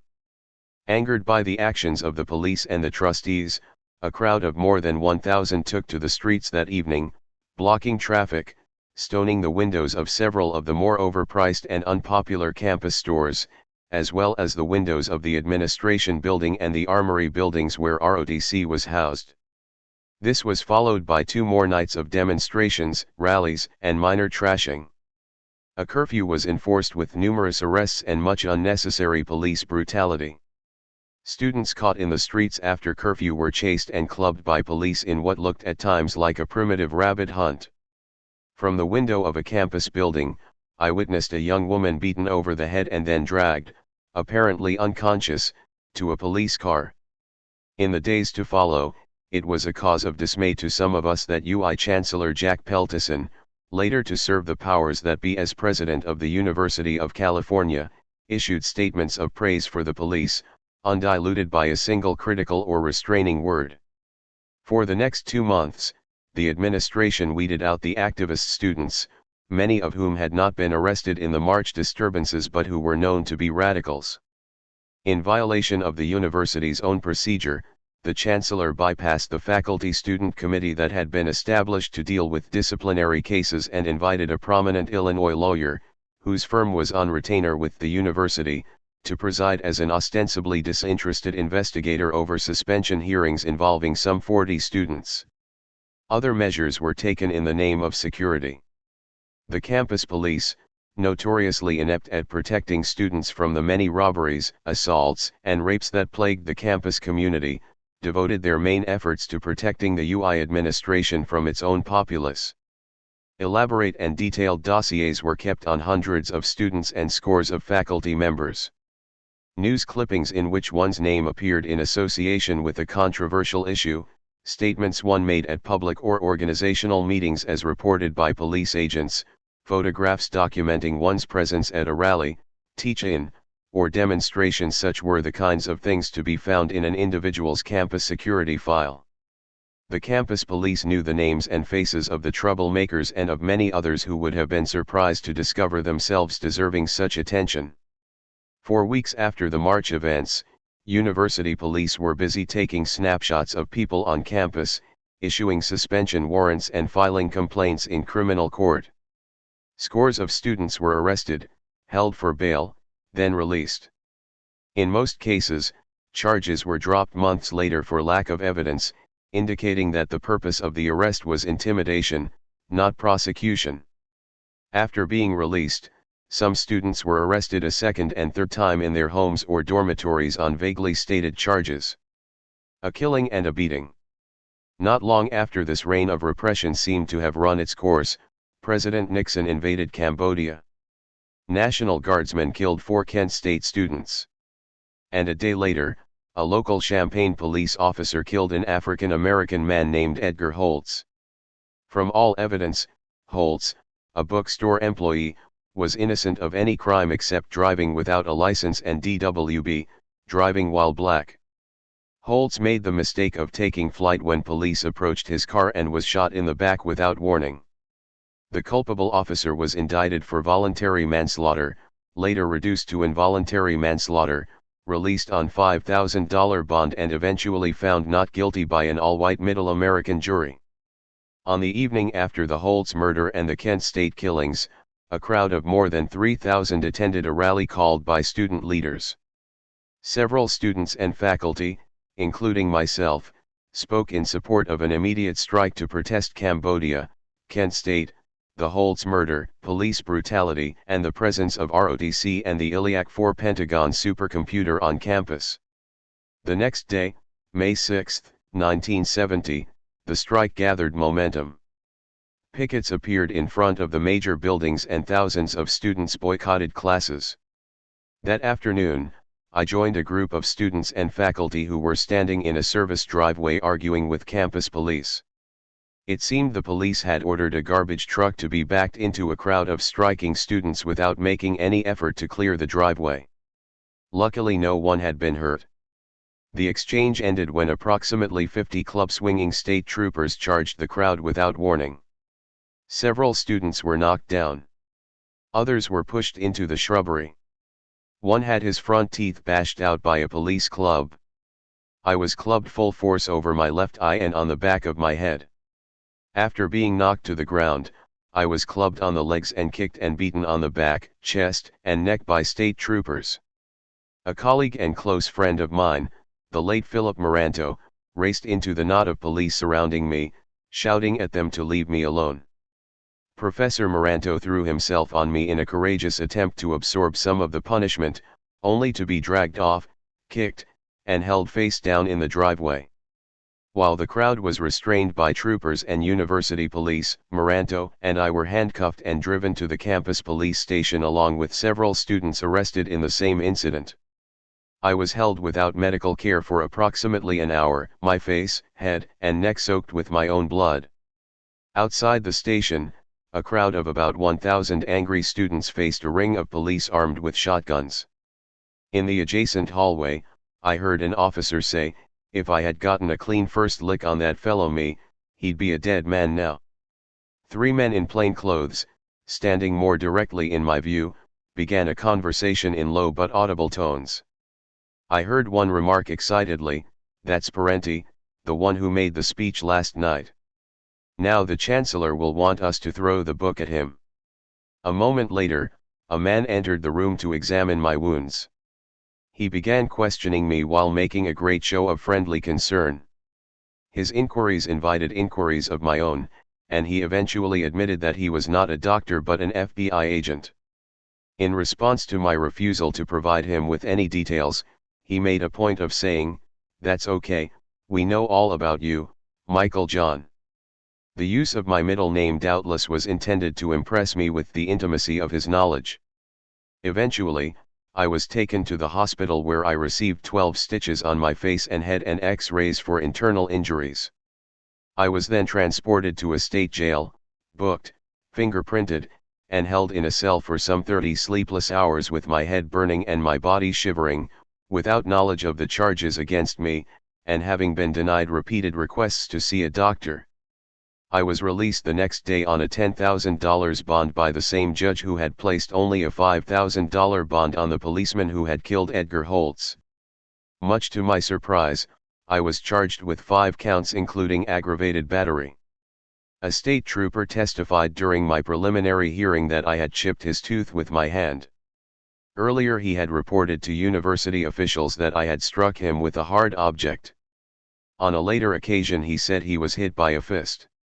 Whatever his claims, I and other eyewitnesses knew his story to be either a fabrication or a case of mistaken identity. Professor Maranto, who had been arrested with me, was arrested again the next day while appearing in court for his arraignment. The same state trooper told the court that Maranto's knee had brushed against his leg.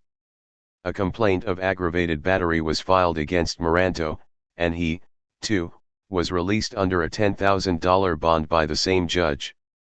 Needless to say, Chancellor Jack Peltison offered no assistance to the 2 of us who had been beaten, kicked, arrested, and falsely charged. He did not call for an investigation of the incident to ascertain whether justice had been done. He made no effort to determine whether his security officers were dangerous fools in ordering the garbage truck to back into the crowd of students. In fact, it was his office that filed the complaints against Maranto and me. On the day of our release, Peltison announced to the press that the status of our positions at the university was under review. In glowing terms, he voiced confidence in the security officer who had so determinedly protected the rights of a garbage truck. Students were demanding that the officer be fired. Rallies and purges. The beating and arrests further galvanized the students. As at Columbia, Harvard, and elsewhere, great numbers seemed ready to set aside their political differences and close ranks when their own people were being attacked by police. In response to the beatings and arrests, some 10,000 students, faculty, and community people rallied the next day. Most seemed intent upon violating that evening's curfew, despite the presence of a National Guard contingent, an act of defiance that moved civil authorities to lift the curfew. The strike, now involving the great majority of the students, continued for the next week or so, replete with pickets, demonstrations, liberated classes, and over 100 more arrests and numerous beatings by the club-happy, lawless forces of law and order. During the strike, 15 political scientists formed a faculty for resistance and promulgated a statement condemning President Nixon, the Cambodian invasion, the Vietnam War, the Kent State killings, the systematic murder of black militants, and the increasing repression of dissent. They vowed to devote their time to teaching students how to intellectually arm and protect themselves from the encroachments of a criminal regime. These events were followed by the usual threats and retributions.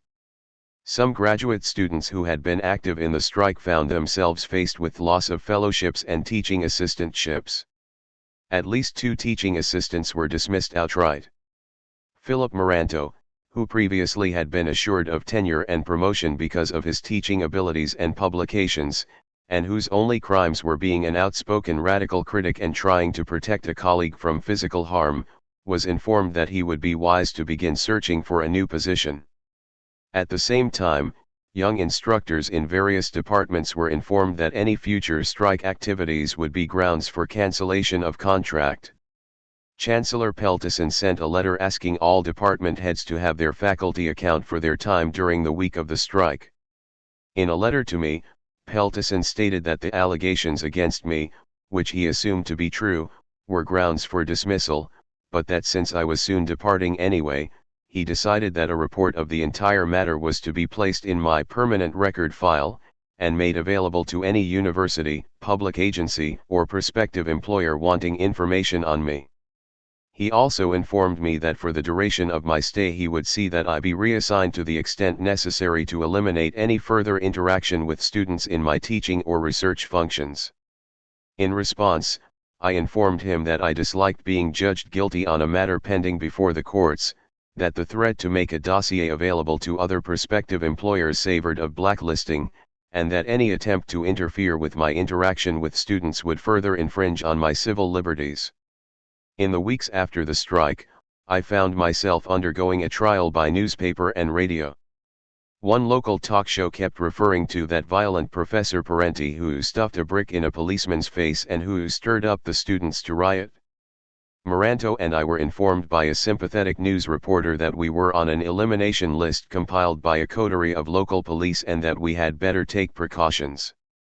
Two students also reported separate conversations they had with campus police who spoke of their intent to get Parenti. Another student reported that a campus cop had told him that Parenti has a Swiss bank account containing secret funds from the Russians and Chinese.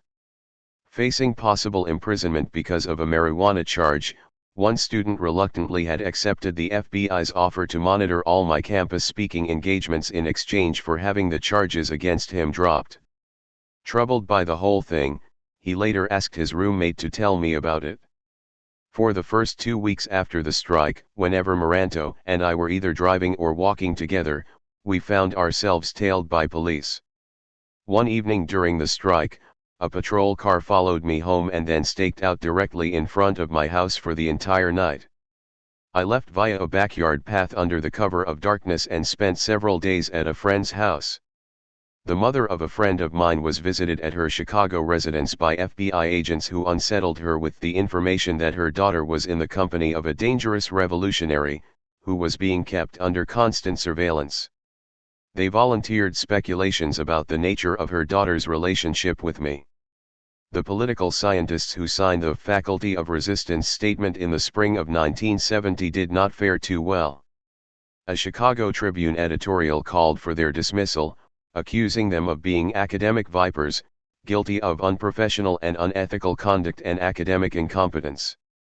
Soon afterward, a state senator took up the cry and the UI Board of Trustees demanded that the 15 retract their statement or face further action. One board member suggested that their classes be monitored. 2 of the original signers wrote a fawningly conciliatory letter that the trustees were pleased to accept. The remaining 13 sent a clarifying but uncompromising response, and the trustees voted unanimously to rebuke them for using such terms in their original statement as official racism, present societal madness, the systematic elimination of black militants, and a criminal regime. One trustee called it anarchist language. All agreed that the 13 were guilty of descriptions of this country that did not reflect the standards of scholarly and professional expression. Thus did the business executives, corporate lawyers, and successful speculators and investors who composed the UI Board of Trustees become self-appointed arbiters of what the faculty could say about socio-political conditions in the United States. Repressive measures extended beyond the boundaries of the University of Illinois. One of the 13 signers, considered too controversial, was turned down for a job at Purdue University. One UI political science graduate student, applying for a teaching position at an Indiana state college, was informed by the department chair that the school's administration already had rejected 2 applicants because of their radical propensities and that no interviews could be arranged with any radical or SDS types. Another graduate student provided me with a written account of his job hunting experience. I quote from his letter. From first to last, the item of highest priority was student issues, the complaints they were raising and the trouble they caused.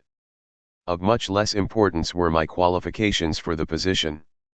Since I generally found myself at odds with my questioners about the major topics at hand, and since I wanted the job, I tried to balance diplomacy and honesty, with little success. Feigning ignorance of the facts or little concern about the problem partially accomplished the former, trying to show empathy, as opposed to agreement, with the students partly accomplished the latter. Naturally, the result of all this was an unsettling feeling that I had sold out, but not enough. Another job seeker reflected on his experiences. At one place I was asked a continuous barrage of questions about student disorders and black militants. Perhaps my interviewers never realized they were administering a loyalty test. A colleague of senior rank comments, one school refused me because they felt my recent involvement with political issues showed a lack of scholarly detachment, even though my past work was quite scholarly. The experiences of people at Illinois are representative of what was happening to teachers at colleges and universities around the country. Kangaroo Court. In September 1970, I arrived at the University of Vermont, UVM, to begin a new teaching job only to discover that the events in Illinois were already being widely publicized in sensationalist fashion by the local right-wing newspaper, the Burlington Free Press, which regularly branded me a violent agitator and ran letters from readers who called me un-American and a red propagandist.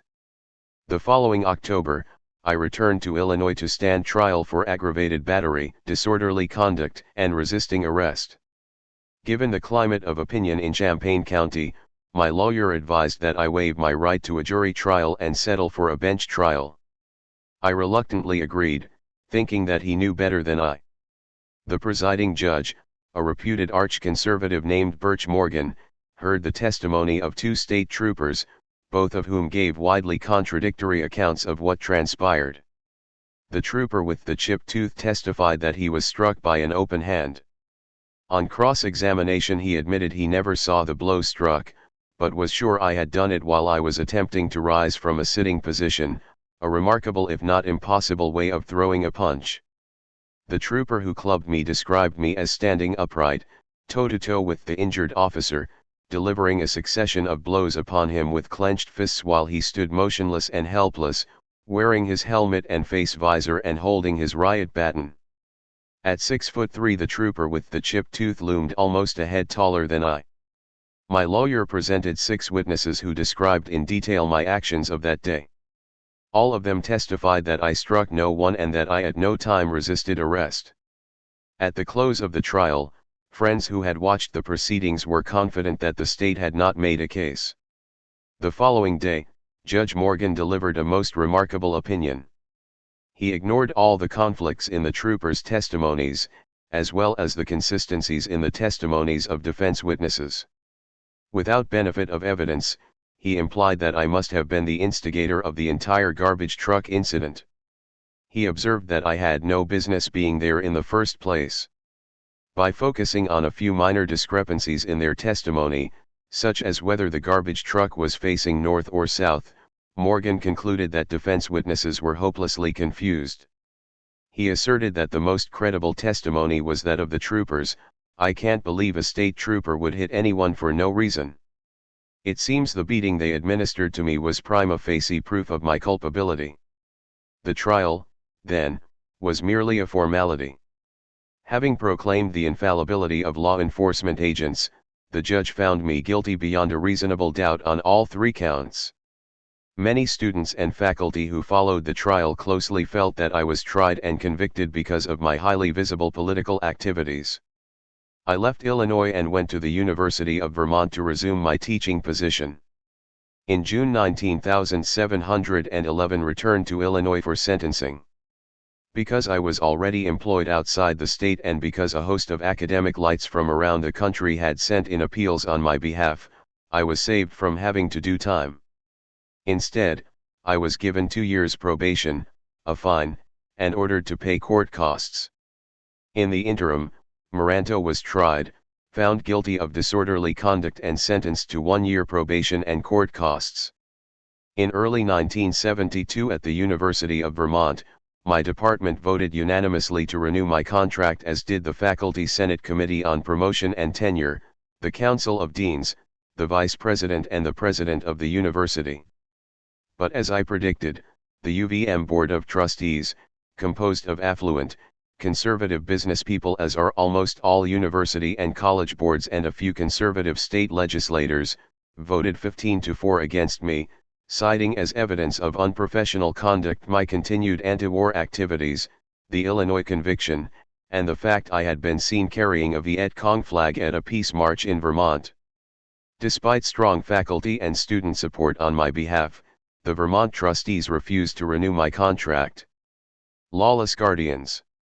Regarding the events described above, several observations are in order. First, while the established authorities expect others to treat regulations and procedures as inviolate, they themselves are not above playing fast and loose with the rules. Witness the many unlawful acts of brutality committed by the police and the willingness of administrators like Peltison to overlook them. Then there was Peltison's bypassing of the Student-Faculty Disciplinary Committee at UI in favor of a hand-picked hearing officer, the treatment meted out to Maranto who, according to the rules, qualified for promotion because of his exceptional capabilities as scholar and teacher, the suspension of teaching assistant contracts and the bypassing of qualified but politically bothersome graduate students, and the many other politically motivated hiring and firing practices encountered throughout the profession. There were other things. Not long after radical students at UI won control of the student government in an election against two competing slates and on an openly professed radical platform, student government found certain of its supplies and funds cut off. When some UI students attempted to establish a non-disruptive dialogue with workers by leafleting in front of the Magnavox factory in Urbana and received a surprisingly sympathetic response from employees passing through the gate, they were run off the street by police under threat of arrest for disorderly conduct and disrupting traffic. Thus peaceful and orderly activities, as well as disruptive ones, were suppressed. Students stopped delivery trucks approaching the UI campus and, in the best tradition of trade unionism, persuaded the first two incoming truck drivers to honor the picket line. They then were forcibly dispersed, clubbed, and arrested by police, who follow their own traditions in such matters. At no time did the striking students seek to block any other student from going to class. Pickets, teach-ins, liberation classes, and spontaneous discussions were the various means utilized by radical activists to reach their fellow students, and with much success. The coercion came from the other side, from police who constantly resorted to excessive and unnecessary force, from unsympathetic faculty who deliberately scheduled examinations during the strike and threatened absent students with failure, and from administrators who suspended and expelled strike leaders and gave the police carte blanche to be as brutal as they chose.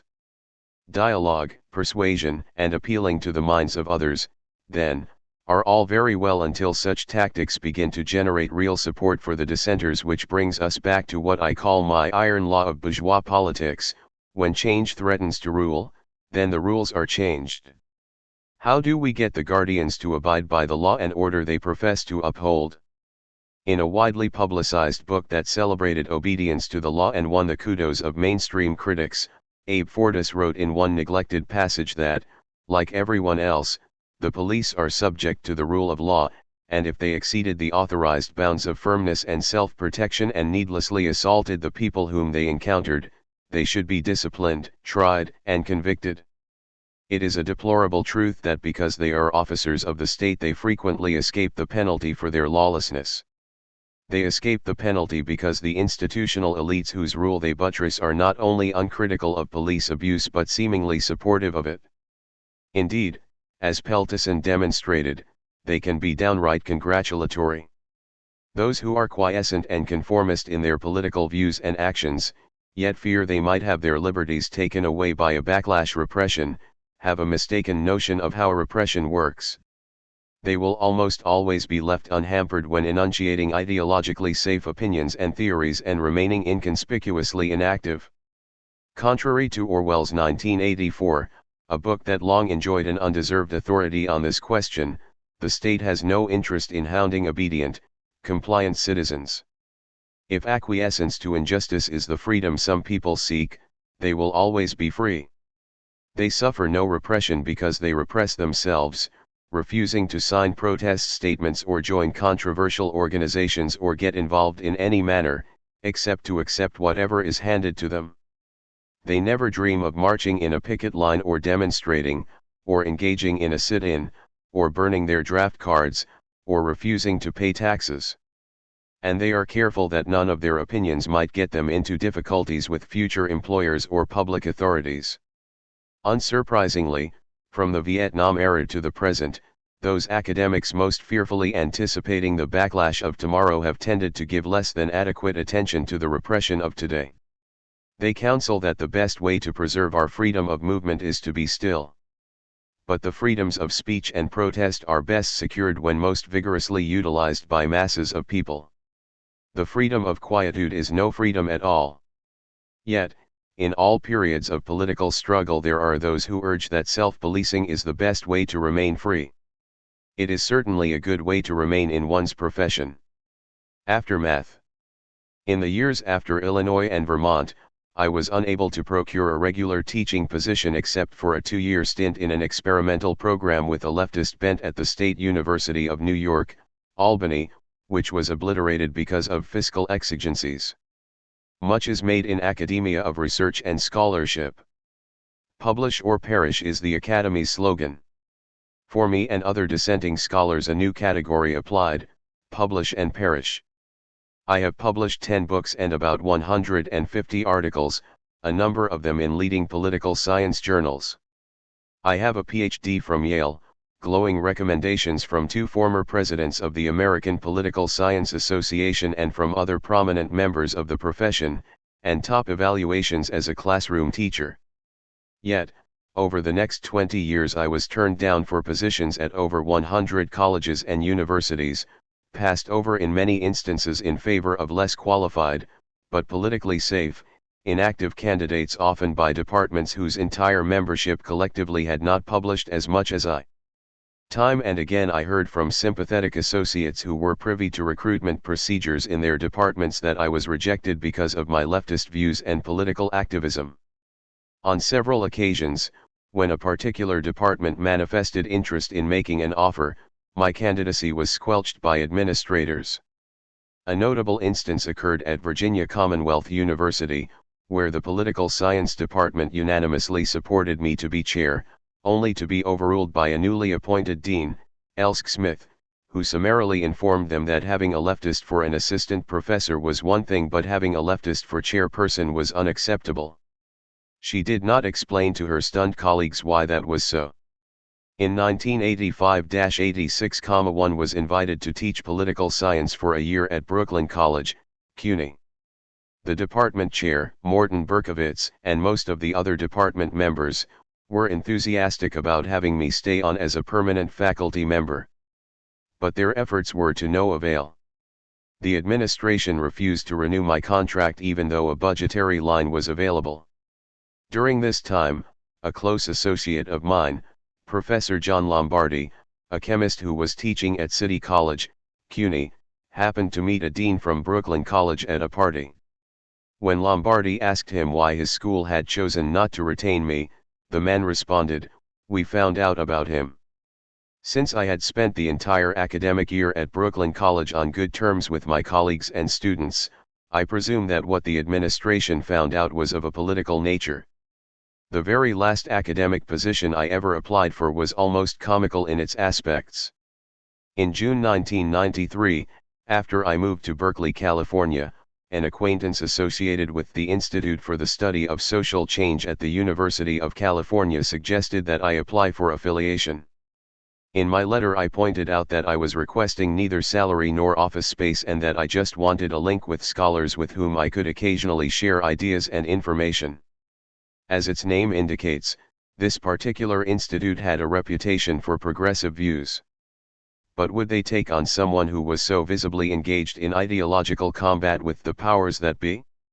It was not until 10 weeks later that I received a reply from the institute's director, Troy Duster. Because of the continued budgetary crisis, he wrote, there were no support resources available for additional affiliates. He conveniently overlooked the fact that I had requested an affiliation that would have cost the institute nothing in support resources. To ask for almost nothing and get not even that, such was my last attempt at landing a position in academia. The experiences I have described above are hardly personal to me. There are scores of other highly qualified teachers and scholars who could write autobiographical case histories of political discrimination. They are part of a larger pattern of purges conducted in the free and open academy by those who profess a dedication to democracy and academic freedom while practicing political repression. 1. In the end I created a career of my own, concentrating on my writing and lecturing, reaching larger audiences than I would had I ended up with tenure and a full teaching load. It was Virginia Woolf who said that it is terrible to be frozen out of a sacred tradition but even more terrible to be frozen into it. 1. For an analysis of other instances, see my Against Empire, San Francisco, City Lights Books, 1995, Chapter 10. La Famiglia, an Ethno-Class Experience. Decades ago in the northeast corner of Manhattan, in what is still known as East Harlem, there existed a congestion of dingy tenements and brownstones wherein resided one of the largest Italian working-class populations outside of Italy itself. The backyards were a forest of clotheslines, poles, and fences. The cellars, with their rickety wooden steps and iron banisters, opened directly onto the sidewalks. On warm days the streets were a focus of lively activity, with people coming and going or lounging on stoops and chatting. Small groups of men engaged in animated discussions, while children played ball in the streets or raced about wildly. On certain days horse-drawn carts offered a lush variety of fruits and vegetables trucked in from Jersey and Long Island farms. The cries of the vendors were of a southern Italian cadence unspoiled by almost a half-century in the new land. Women sat at window sills with elbows planted on pillows, occasionally calling down to acquaintances or yelling at the children. There was always something of interest going on in the streets, but rarely anything of special importance except life itself. It was in this East Harlem of 1933 that I made a fitful entrance into the world. My birth was a cesarean because, as my mother explained years later, you didn't want to come out. You were stubborn even then. Since she suffered from a congenital disease called enlarged heart, there was some question as to whether both of us would survive the blessed event. At the last minute the hospital asked my father to grant written permission to have my life sacrificed were it to prove necessary to save his wife. In those days during a dangerous birth, a doctor might crush the baby's head in order to remove it from the womb and avoid fatal injury to the mother, a procedure the Catholic Church strenuously opposed. The Church's position was to let nature take its course and make no deliberate sacrifice of life. This sometimes meant that the baby came out alive but the mother died, or sometimes both perished.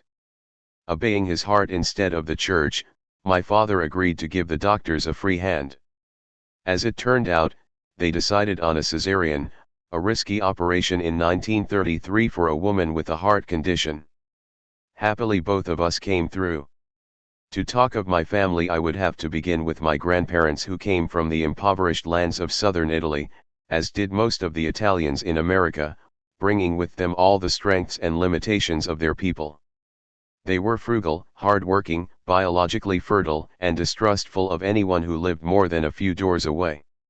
One grandmother had 13 children of whom only 7 survived, and the other had 14, also with only 7 survivors. This was the traditional pattern of high fertility and high mortality carried over from the old country. Given the burdens of repeated childbirth, both my grandmothers died years before my grandfathers. Their children, however, adopted the American style of small families. The image of the large Italian family is an anachronism that hardened into a stereotype. By the 1930s and 1940s, Italian Americans having discovered birth control and urban living were rarely having more than 2 or 3 children. My father's mother, Grandma Marietta, was a living portrait of her generation, a short squat woman who toiled endlessly in the home. She shared the common lot of Italian peasant women, endless cooking, cleaning, and tending to the family, with a fatalistic submergence of self. "Che più fare? What can you do?" was the common expression of the elderly women. Given their domestic confinement, they learned but a few words of English even after decades of living in New York. They accepted suffering as a daily experience, rather than as something extraordinary. They suffered while mending and washing clothes in their kitchens, or standing over hot stoves.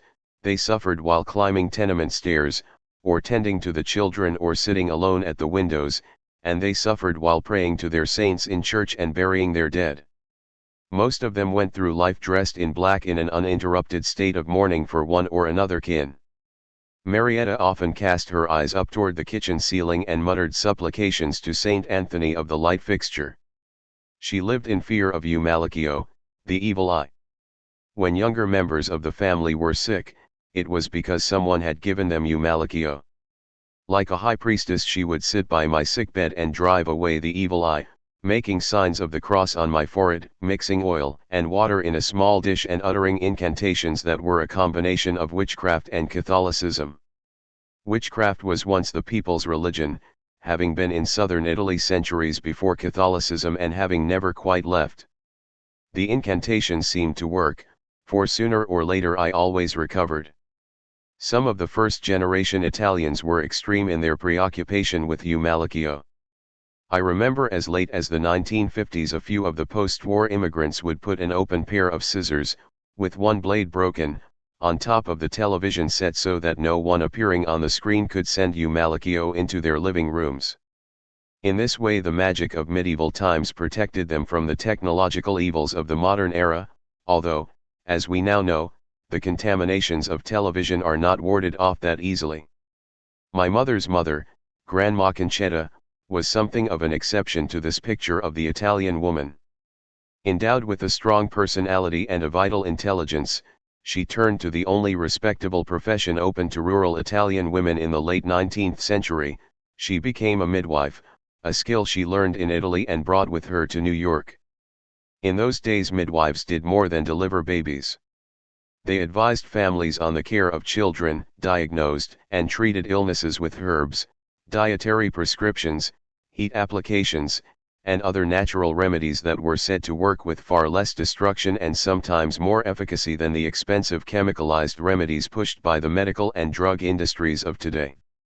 My father spoke of Concetta, his mother-in-law, with a reverence he seldom expressed toward his own parents. She died at the age of 60, a few years before I was born. I knew her only from the testimony of others and from a few faded photographs of a woman who gazed into the camera with a friendliness and gentle strength that made me miss her even though I had never known her. The men of my grandfather's generation, like the women, were beset by forces greater than themselves. In the old country they had toiled like beasts of burden, trapped in a grinding poverty, victimized by landlords, tax collectors, and military press gangs. Having fled to the crowded tenements of New York, they found they had a little more to live on but sometimes less to live for. My mother's father, Vincenzo, came to the United States from Calabria in 1887. He spent his working days in East Harlem carrying 100-pound bags of coal up tenement stairs, a profession that left him permanently stooped over. My father's father, Giuseppe, arrived in 1909. A landless peasant who had worked for one of the great estates outside Bari, he was fleeing military conscription. Like many of the immigrant men, Giuseppe worked as a ditch digger and day laborer in New York, managing to raise an enormous family on subsistence wages. These immigrant laborers were the paragons of the humble, thrifty toilers whom some people like to point to when lecturing the poor on how to suffer in silence and survive on almost nothing. In truth, the immigrants were not all that compliant, at least not originally. In fact, they had taken the extraordinary measure of uprooting themselves from their homelands in order to escape the dreadful oppression of the old world. Rather than suffer in silence, they voted with their feet. We may think of them as the virtuous poor, although in their day they were denounced as the swarthy hordes, but they saw themselves as lifelong victims who were somewhat less victimized in the new land than in the old. Now they worked only 12 hours a day instead of 14 and were better able to feed their children. Still, in their hearts, most of the first-generation immigrant men nursed a sentimental attachment to Italy. Many of them, like Grandpa Giuseppe, never quite accepted their economic exile in the new land. And as the years wore on they idealized the past and the old country all the more. Italy became paradise lost. It was not uncommon to hear the old men curse America. To them the new land could be heartless, money-mad, and filled with the kind of lures and corruptions that turned children against parents. They felt little patriotic devotion. What kept them in the United States were the loaves and fishes, not the stars and stripes. The immigrant men drank wine made in their own cellars, and smoked those deliciously sweet and strong Italian stogies, to which I became temporarily addicted in my adulthood. They congregated in neighborhood clubs, barber shops, and the back rooms of stores to play cards, drink, and converse. They exercised a dominant presence in the home, yet left most domestic affairs including all the toil of child rearing to the women who exercised a greater day-to-day influence over the children and over the domestic scene in general. Religion was also left to the women. The immigrant males might feel some sort of attachment to the saints and the church, but few attended Mass regularly and some openly disliked the priests. In the literal sense of the word, they were anti-clerical, suspicious of clergymen who did not work for a living but lived off other people's labor, and who did not marry but spent all their time around women and children in church. The Italians who came to the United States during the Great Migrations at the turn of the century, like other groups before and since, were treated as unwelcome strangers. Considered incapable of becoming properly Americanized, they endured various forms of discrimination and harassment.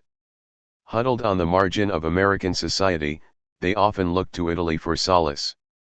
For many of them, Mussolini appeared on the world stage in 1922 as something of a redeemer. This was certainly the view reflected in the U.S. press throughout the 1920s and early 1930s. Through his exploits in Africa and by standing up to other European powers, Mussolini won respect for Italy and for Italians everywhere, or so many of the immigrant men believed. When Mussolini came along, an elderly Italian once told me, "They stopped calling us WAP." The statement is pathetically inaccurate. The admiration expressed by the U.S. establishment for Mussolini did not generate a new respect for Italians in America. If anything, it bespoke a low regard for them. The U.S. plutocrats thought no better of ordinary Italians than they did of their own American workers. To them, the Italian was a vice-ridden ne'er-do-well, a disorderly bumpkin lacking in Calvinist virtues, just the sort of person most in need of a dictator's firm hand. Like many other ethnic groups that have felt the sting of discrimination, many of the immigrants developed a late-blooming compensatory nationalism. Many became more nationalistic regarding Italy when they were in the new country than when they had lived in Italy. Certainly that was true of Grandpa Giuseppe. The second generation, that is, the American-born children of the immigrants, usually spoke of Mussolini with scorn and derision, especially after the United States entered World War II. I recall bitter arguments in my grandfather's house between the older and younger men. The women rarely voiced opinions on such matters. As the war progressed and Mussolini showed himself to be nothing more than Hitler's acolyte, the old men tended to grow silent about him. But in their hearts, I believe, they never bore him any ill feelings. The military performance of Italy's legions in the war proved something of an embarrassment to those who had been anticipating Benito's version of the Second Coming of the Roman Empire. The ordinary recruits in the Italian army had no desire to fight two Duces battles. Rather, they manifested a decided inclination to flee or surrender the moment they realized the other side was using live ammunition. One of my uncles gleefully told the story of how the entire Italian army landed one evening in Brooklyn to invade the Navy Yard, only to be routed and driven into the sea by the night shift maintenance crew. Grandpa was not amused by that story. When Italy switched sides and joined the Allies in the middle of the war, there was much relief and satisfaction among the American-born and probably even among many of the immigrants. Contrary to what we have heard, the immigrant Italians were not particularly loving toward their children. They sent their young ones to work at an early age and expropriated their earnings. For most of the adults there was little opportunity to face the world with ease and tenderness. Of course, infants and toddlers were hugged, kissed, fondled, and loved profusely, but as the children got older it would have been an embarrassment, and in any case was not the custom, to treat them with much overt affection. Besides, there were so many of them, so many living and so many dead, and after a while each new child was either an additional burden or an early tragedy, but seldom an unmitigated joy. La famiglia, was the incantation of the old Italians. The family, always the family, be loyal to it, obey it, stick with it. This intense attachment to the family was not peculiar to Italians but was, and still is, a common characteristic of almost any poor rural people, be it in the Philippines, Nigeria, India, or Appalachia, where the family has an important survival function. More than anything, the family was one's defense against starvation, the padrone, the magistrates, strangers, and rival families. As in any survival unit, its strictures were often severe and its loyalties intense. And betrayals were not easily forgiven. The Italian family could also be a terrible battleground. Nobody can hate like brothers, the saying goes, especially brothers and sisters who had hard childhoods ruled over by immigrant parents who themselves saw life as a series of impending catastrophes. I remember the many squabbles, grudges, and hurt feelings that passed between my father, his brothers and sisters, and their respective spouses. The series of shifting alliances and realignments among them resembled the Balkan politics of an earlier era. Years later, as the siblings put the deprivations and insecurities of the immigrant family behind them and mellowed with time and prosperity and the advent of children and grandchildren of their own, they tended to get along much better with each other. I enjoyed the nourishing embrace of the big family gatherings, the outings at the beach, the picnics, parties, and holiday dinners. The Italian holiday feast was a celebration of abundance with its platters of antipasto, pasta, the variety of seasoned meats, the bowls of thick tasty soups, the green salad seasoned in garlic and olive oil, the crisp crusty bread, fresh fruits, roasted nuts, rum pastries, and the endless bottles of homemade wine. I wonder if those feasts were a kind of ritual performed by people who had lived too long in the shadows of want and hunger, a way of telling themselves that at least on certain days the good life was theirs. Whether or not there was any larger meaning to them, the dinners were enjoyed for themselves. I have an especially fond memory of my maternal grandfather, Vincenzo, a stooped, toothless, unimposing old man who was my closest ally in early life. During his last years, finding himself relegated to the edges of the adult world, he entered wholeheartedly into my world, playing cards with me, taking me for walks around the block, watching with undisguised delight as I acted out my highly dramatized cowboy and Indian games. He always took my side and despite his infirmity was sometimes able to rescue me from the discipline of my parents, which is the God-given function of grandparents. Years before, when Vincenzo was still a youngster of 75 or so, and a widower, he was discovered to have a girlfriend, a woman of about 55. She would steal into the house when no one was home and climb into bed with him. The discovery of this tryst plunged the family into a state of panic and rage. My relatives denounced the woman as a whore of the worst sort, whose intent was to drive Grandpa to an early grave by overexerting his heart. He died at age 87. Under the threat of collective family reprisal, the poor lonely woman dared not see Vincenzo anymore. And my poor grandfather, after being scolded like a child, was kept under a sort of house arrest.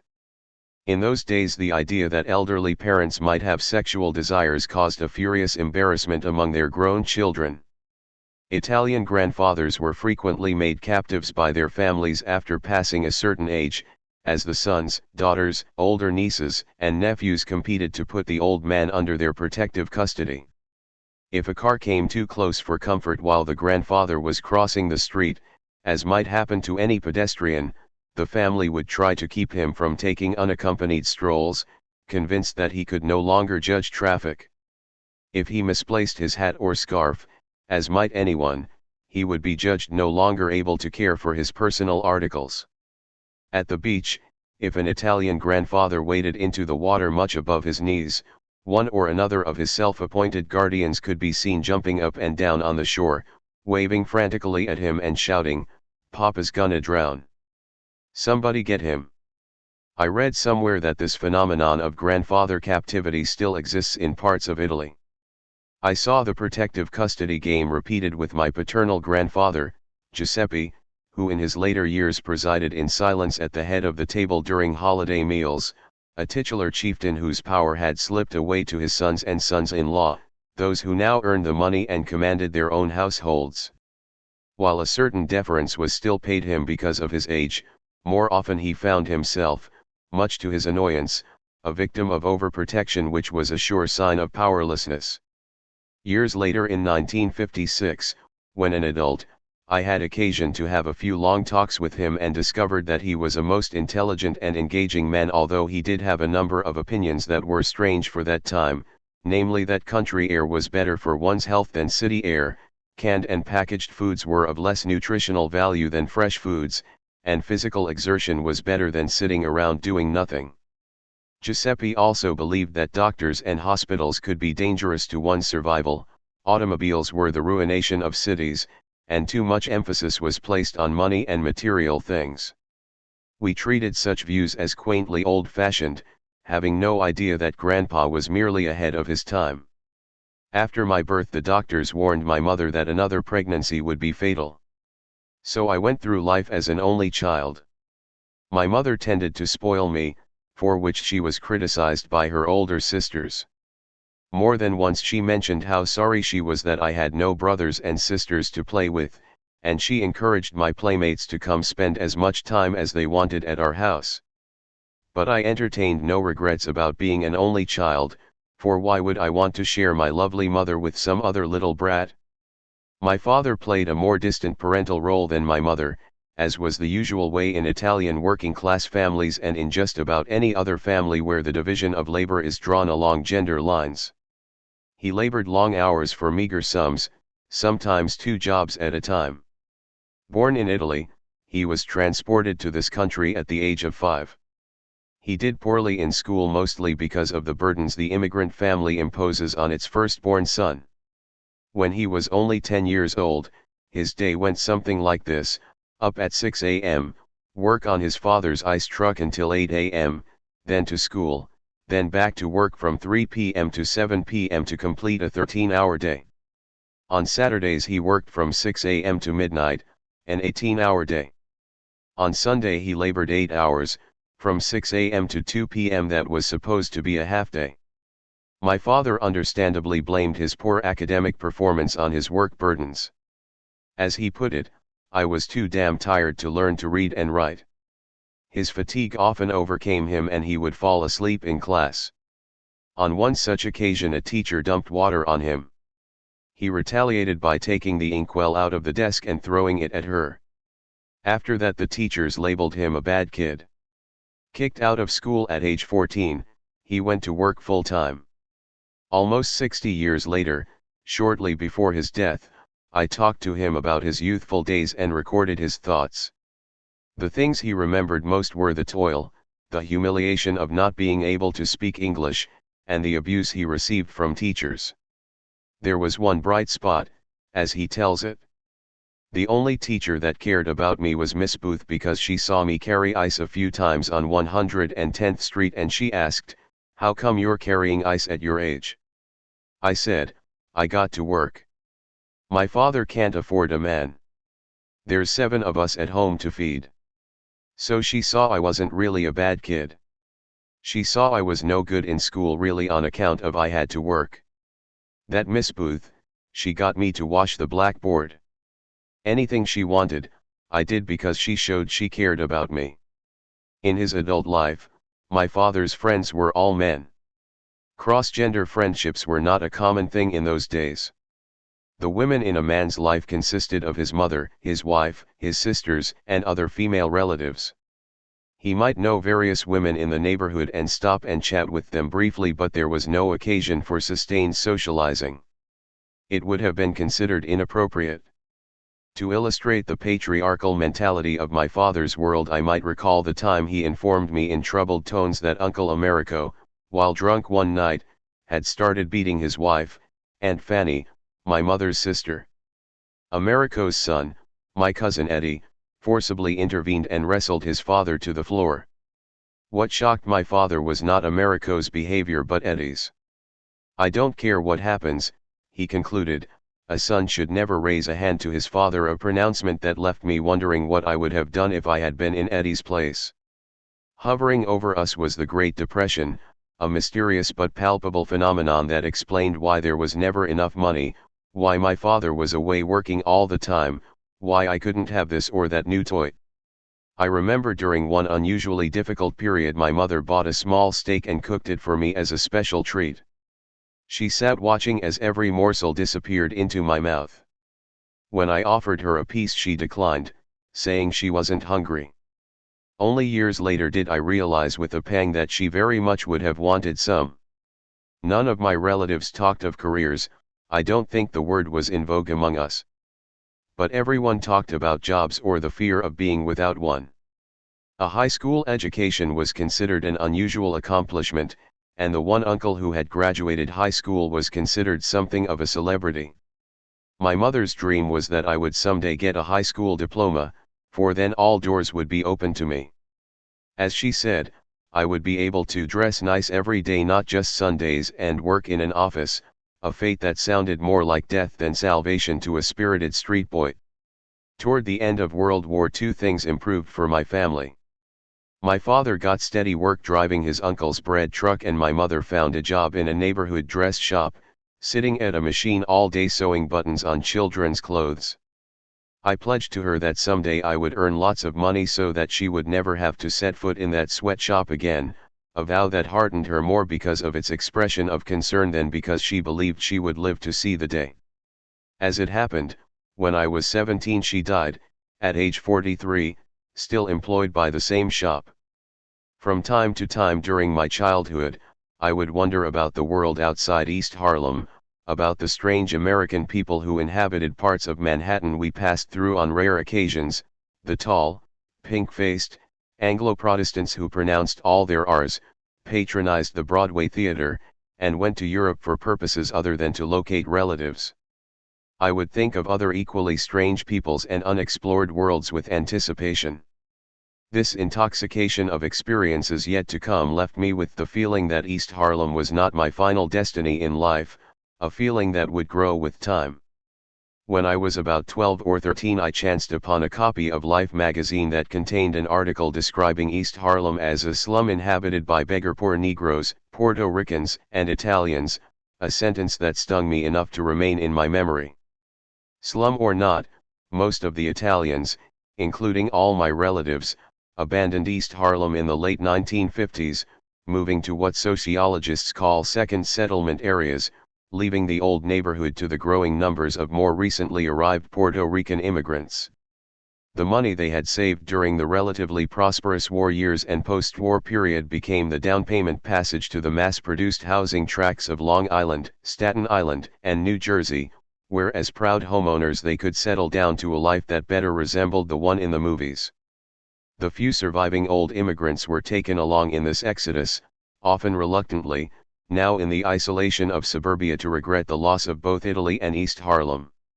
For Grandpa Giuseppe, who spent his last few years in Lindenhurst, Long Island, not even the magnificent vegetable garden he grew in the back of his daughter's house could compensate for the sense of double displacement he now endured.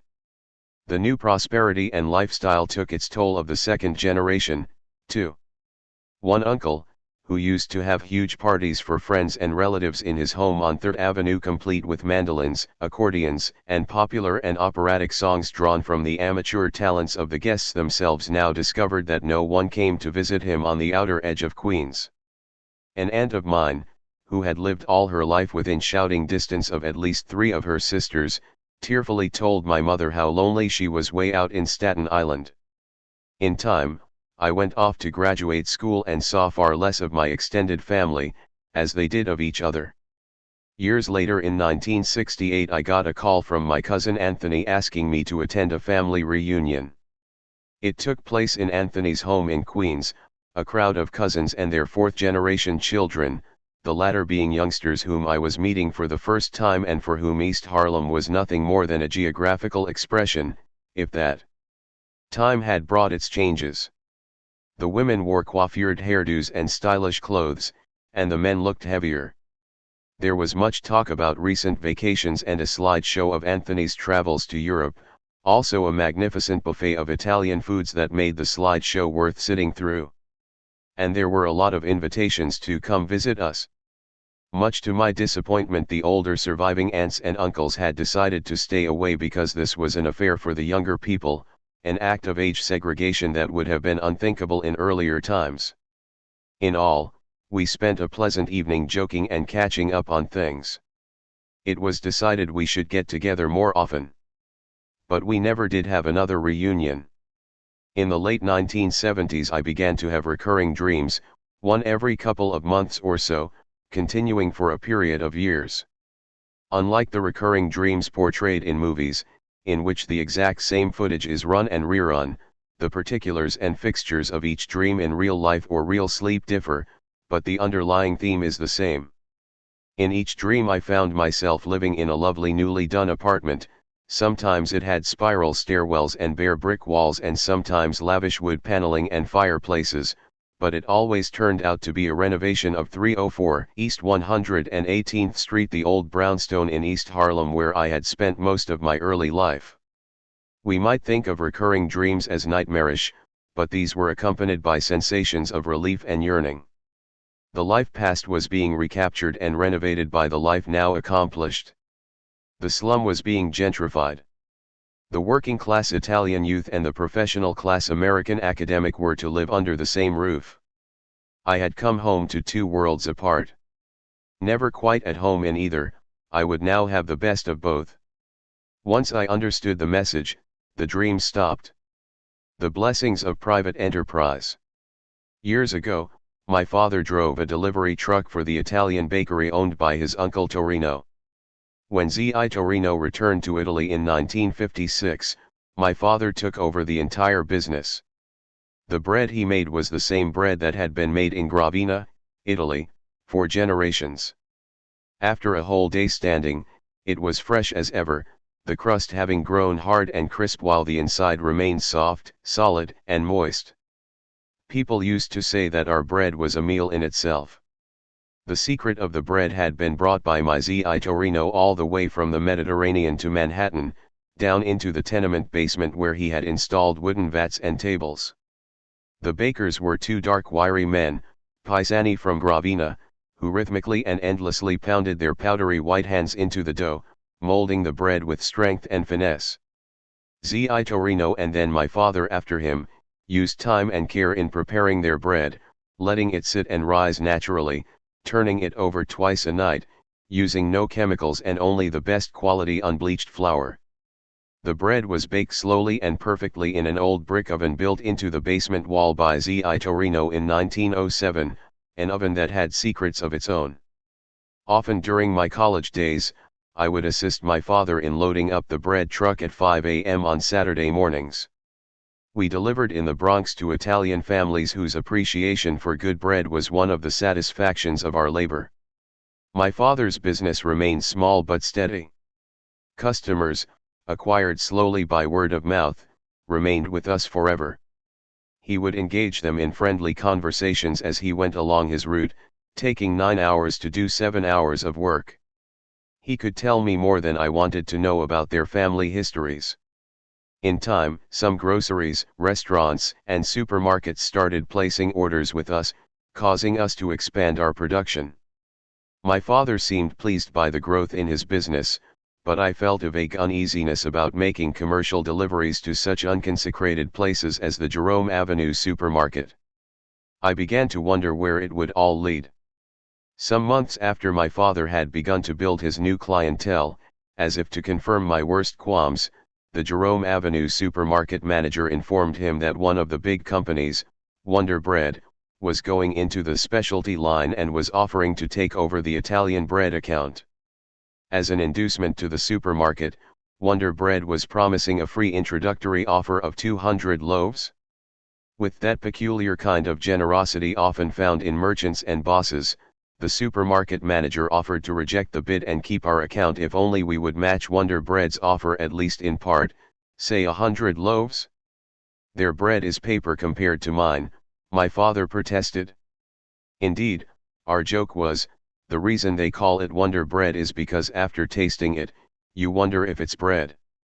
But his artisan's pride proved no match for the merchant's manipulations, and he agreed to deliver 100 free loaves, 25 a day, in order to keep the supermarket account, all the while cursing the manager under his breath. In the business world, this arrangement is referred to as a deal or an agreement. To us it seemed more like extortion. In response to deals of this sort, my father developed certain tricks of his own. By artfully flashing his hands across the tops of the delivery boxes, he would short count loaves right under the noses of the store managers, 5 and 5 across, that's 25, Pete, he would point out, when in fact it was only 23. We would load 550 loaves for the morning run, and he would sell 575. Not since the Sermon on the Mount had the loaves so increased. "Pop," I said to him after one of his more daring performances, "you're becoming a thief." "Kid," he said, "it's no sin to steal from them that steal from you. Individual competition in the pursuit of private gain brings out the best of our creative energies and thereby maximizes our productive contributions and advances the well-being of the entire society." Economics 101. I left for a few years to go to graduate school, only to return home in 1959 without a penny in my pocket. I asked my father to support me for a semester so that I could finish writing my dissertation. In return, I offered to work a few days a week on the bread truck. My father agreed to this, but he wondered how he would explain to friends and neighbors that his son was 25 years old and still without full-time employment. "Kid, how long can you keep going to school and what for?" he asked. "All those books," he would warn me, "are bad for your eyes and bad for your mind." "Well," I said, "I'm getting a PhD." To this he made no response. So I put in a few days a week of hard labor on the truck. Nor did he complain. In fact, he needed the help and liked having me around, as he told my stepmother, who told me. When the bakers asked him how come, at the age of 25, I was working only part-time, he said, "He's getting a PhD." From then on they called me professor, a term that was applied with playful sarcasm. It was their way of indicating that they were not as impressed with my intellectual efforts as some people might be. On the day my dissertation was accepted and I knew I was to receive my PhD, I proudly informed my father. He nodded and said, "That's good." Then he asked me if I wanted to become a full-time partner in the bread business, working with him on the truck every day. With all the education out of the way, now maybe I would be ready to do some real work. I almost said yes. One day the health inspectors came by and insisted we could not leave the bread naked in the store aisles in open display boxes, exposed to passers-by who might wish to touch or fondle the loaves with their germ-ridden fingers. No telling what kind of infected people might chance into a supermarket to fondle the loaves. So my father and I were required to seal each loaf in a plastic bag, thus increasing our production costs, adding hours to our labor, and causing us to handle the bread twice as much with our germ-carrying fingers. But now it looked and tasted like modern bread because the bags kept the moisture in, and the loaves would get gummy in their own humidity inside their antiseptic plastic skins instead of forming a crisp, tasty crust in the open air. Then some of the bigger companies began in earnest to challenge our restaurant and store trade, underselling us with an inferior quality Italian bread. At about this time, the price of flour went up and the son of the landlord from whom Z.I. Torino had first rented the bakery premises a half-century before raised our rent substantially. "When it rains it pours," my father said. So he tried to reduce costs by giving the dough more air and water and spending less time on the preparation. The bakers shook their heads and went on making the imitation product for the plastic bags. "Pop," I complained, "the bread doesn't taste as good as it used to. It's more like what the Americans make." "What's the difference?" "They still eat it, don't they?" he said with a tight face. But no matter what he did, things became more difficult. Some of our old family customers complained about the change in the quality of the bread and began to drop their accounts. And a couple of the big stores decided it was more profitable to carry the commercial brands. Not long after, my father closed the bakery and went to work driving a cab for one of the big taxi fleets in New York City. In all the years that followed, he never mentioned the bread business again. Speak truth to power, my love. Speak truth to power, my love, and watch their sleek smiles disappear. The gatekeeper's face hardens from the unaccustomed exposure and those who should feel only shame are filled with righteous puffery. Meanwhile, the loyal oppositionists and labor dealers, academic acolytes, and kept scribes all sniff the wind and test the times, trimming their sails, ready about. With elaborate casualness, they flash their ideological credentials. With earnest asides, they counsel self-censorship. urging you to a smaller voice, to gain a bigger audience. As they twist themselves in a tighter circle, twisting for their credibility, they know how to show courage against easy targets, waiting for an approving glance. They demand faultless standards from besieged infant revolutions, a critical distance they keep. When victims fight back and win, they do mainstream imitations, responsible critics from Pragmatics Incorporated, and flash their anti-menace pose as they seek entry through the reception gate. But you, my love, standing outside under the chill glare of mean eyes, you just speak truth to power and feel your power rise. Your life itself an unsung testimony to fight back and fight forward against their steel and gossamer. Moving quietly in a raucous history, the trickle becomes a tide, until one day the soldiers look the other way or melt into the crowd, drawn by the padding of a million footsteps. M-Lords squawk urgent commands to stop the insolent dance. M-Lords sit in their bayonet temples, calling upon the furies of private interest hurling their incantations. And you stand there like 1,000 legions, and speak truth, remembering how the tides can break down walls. Young people are different. Young people are different. Hostages in their own homes, kept alive by the telephone, fully animated only when taking flight in rough formation. They rebel. So better to submit to their totalitarian peerage. Worshipping stereophonic gods, spirits gyrating to an endless beat from Memphis to Moscow, from Tokyo to Tanzania, moving in unison. Regiments of youth bonded to their cassette cults beep to each other, wanting it both ways.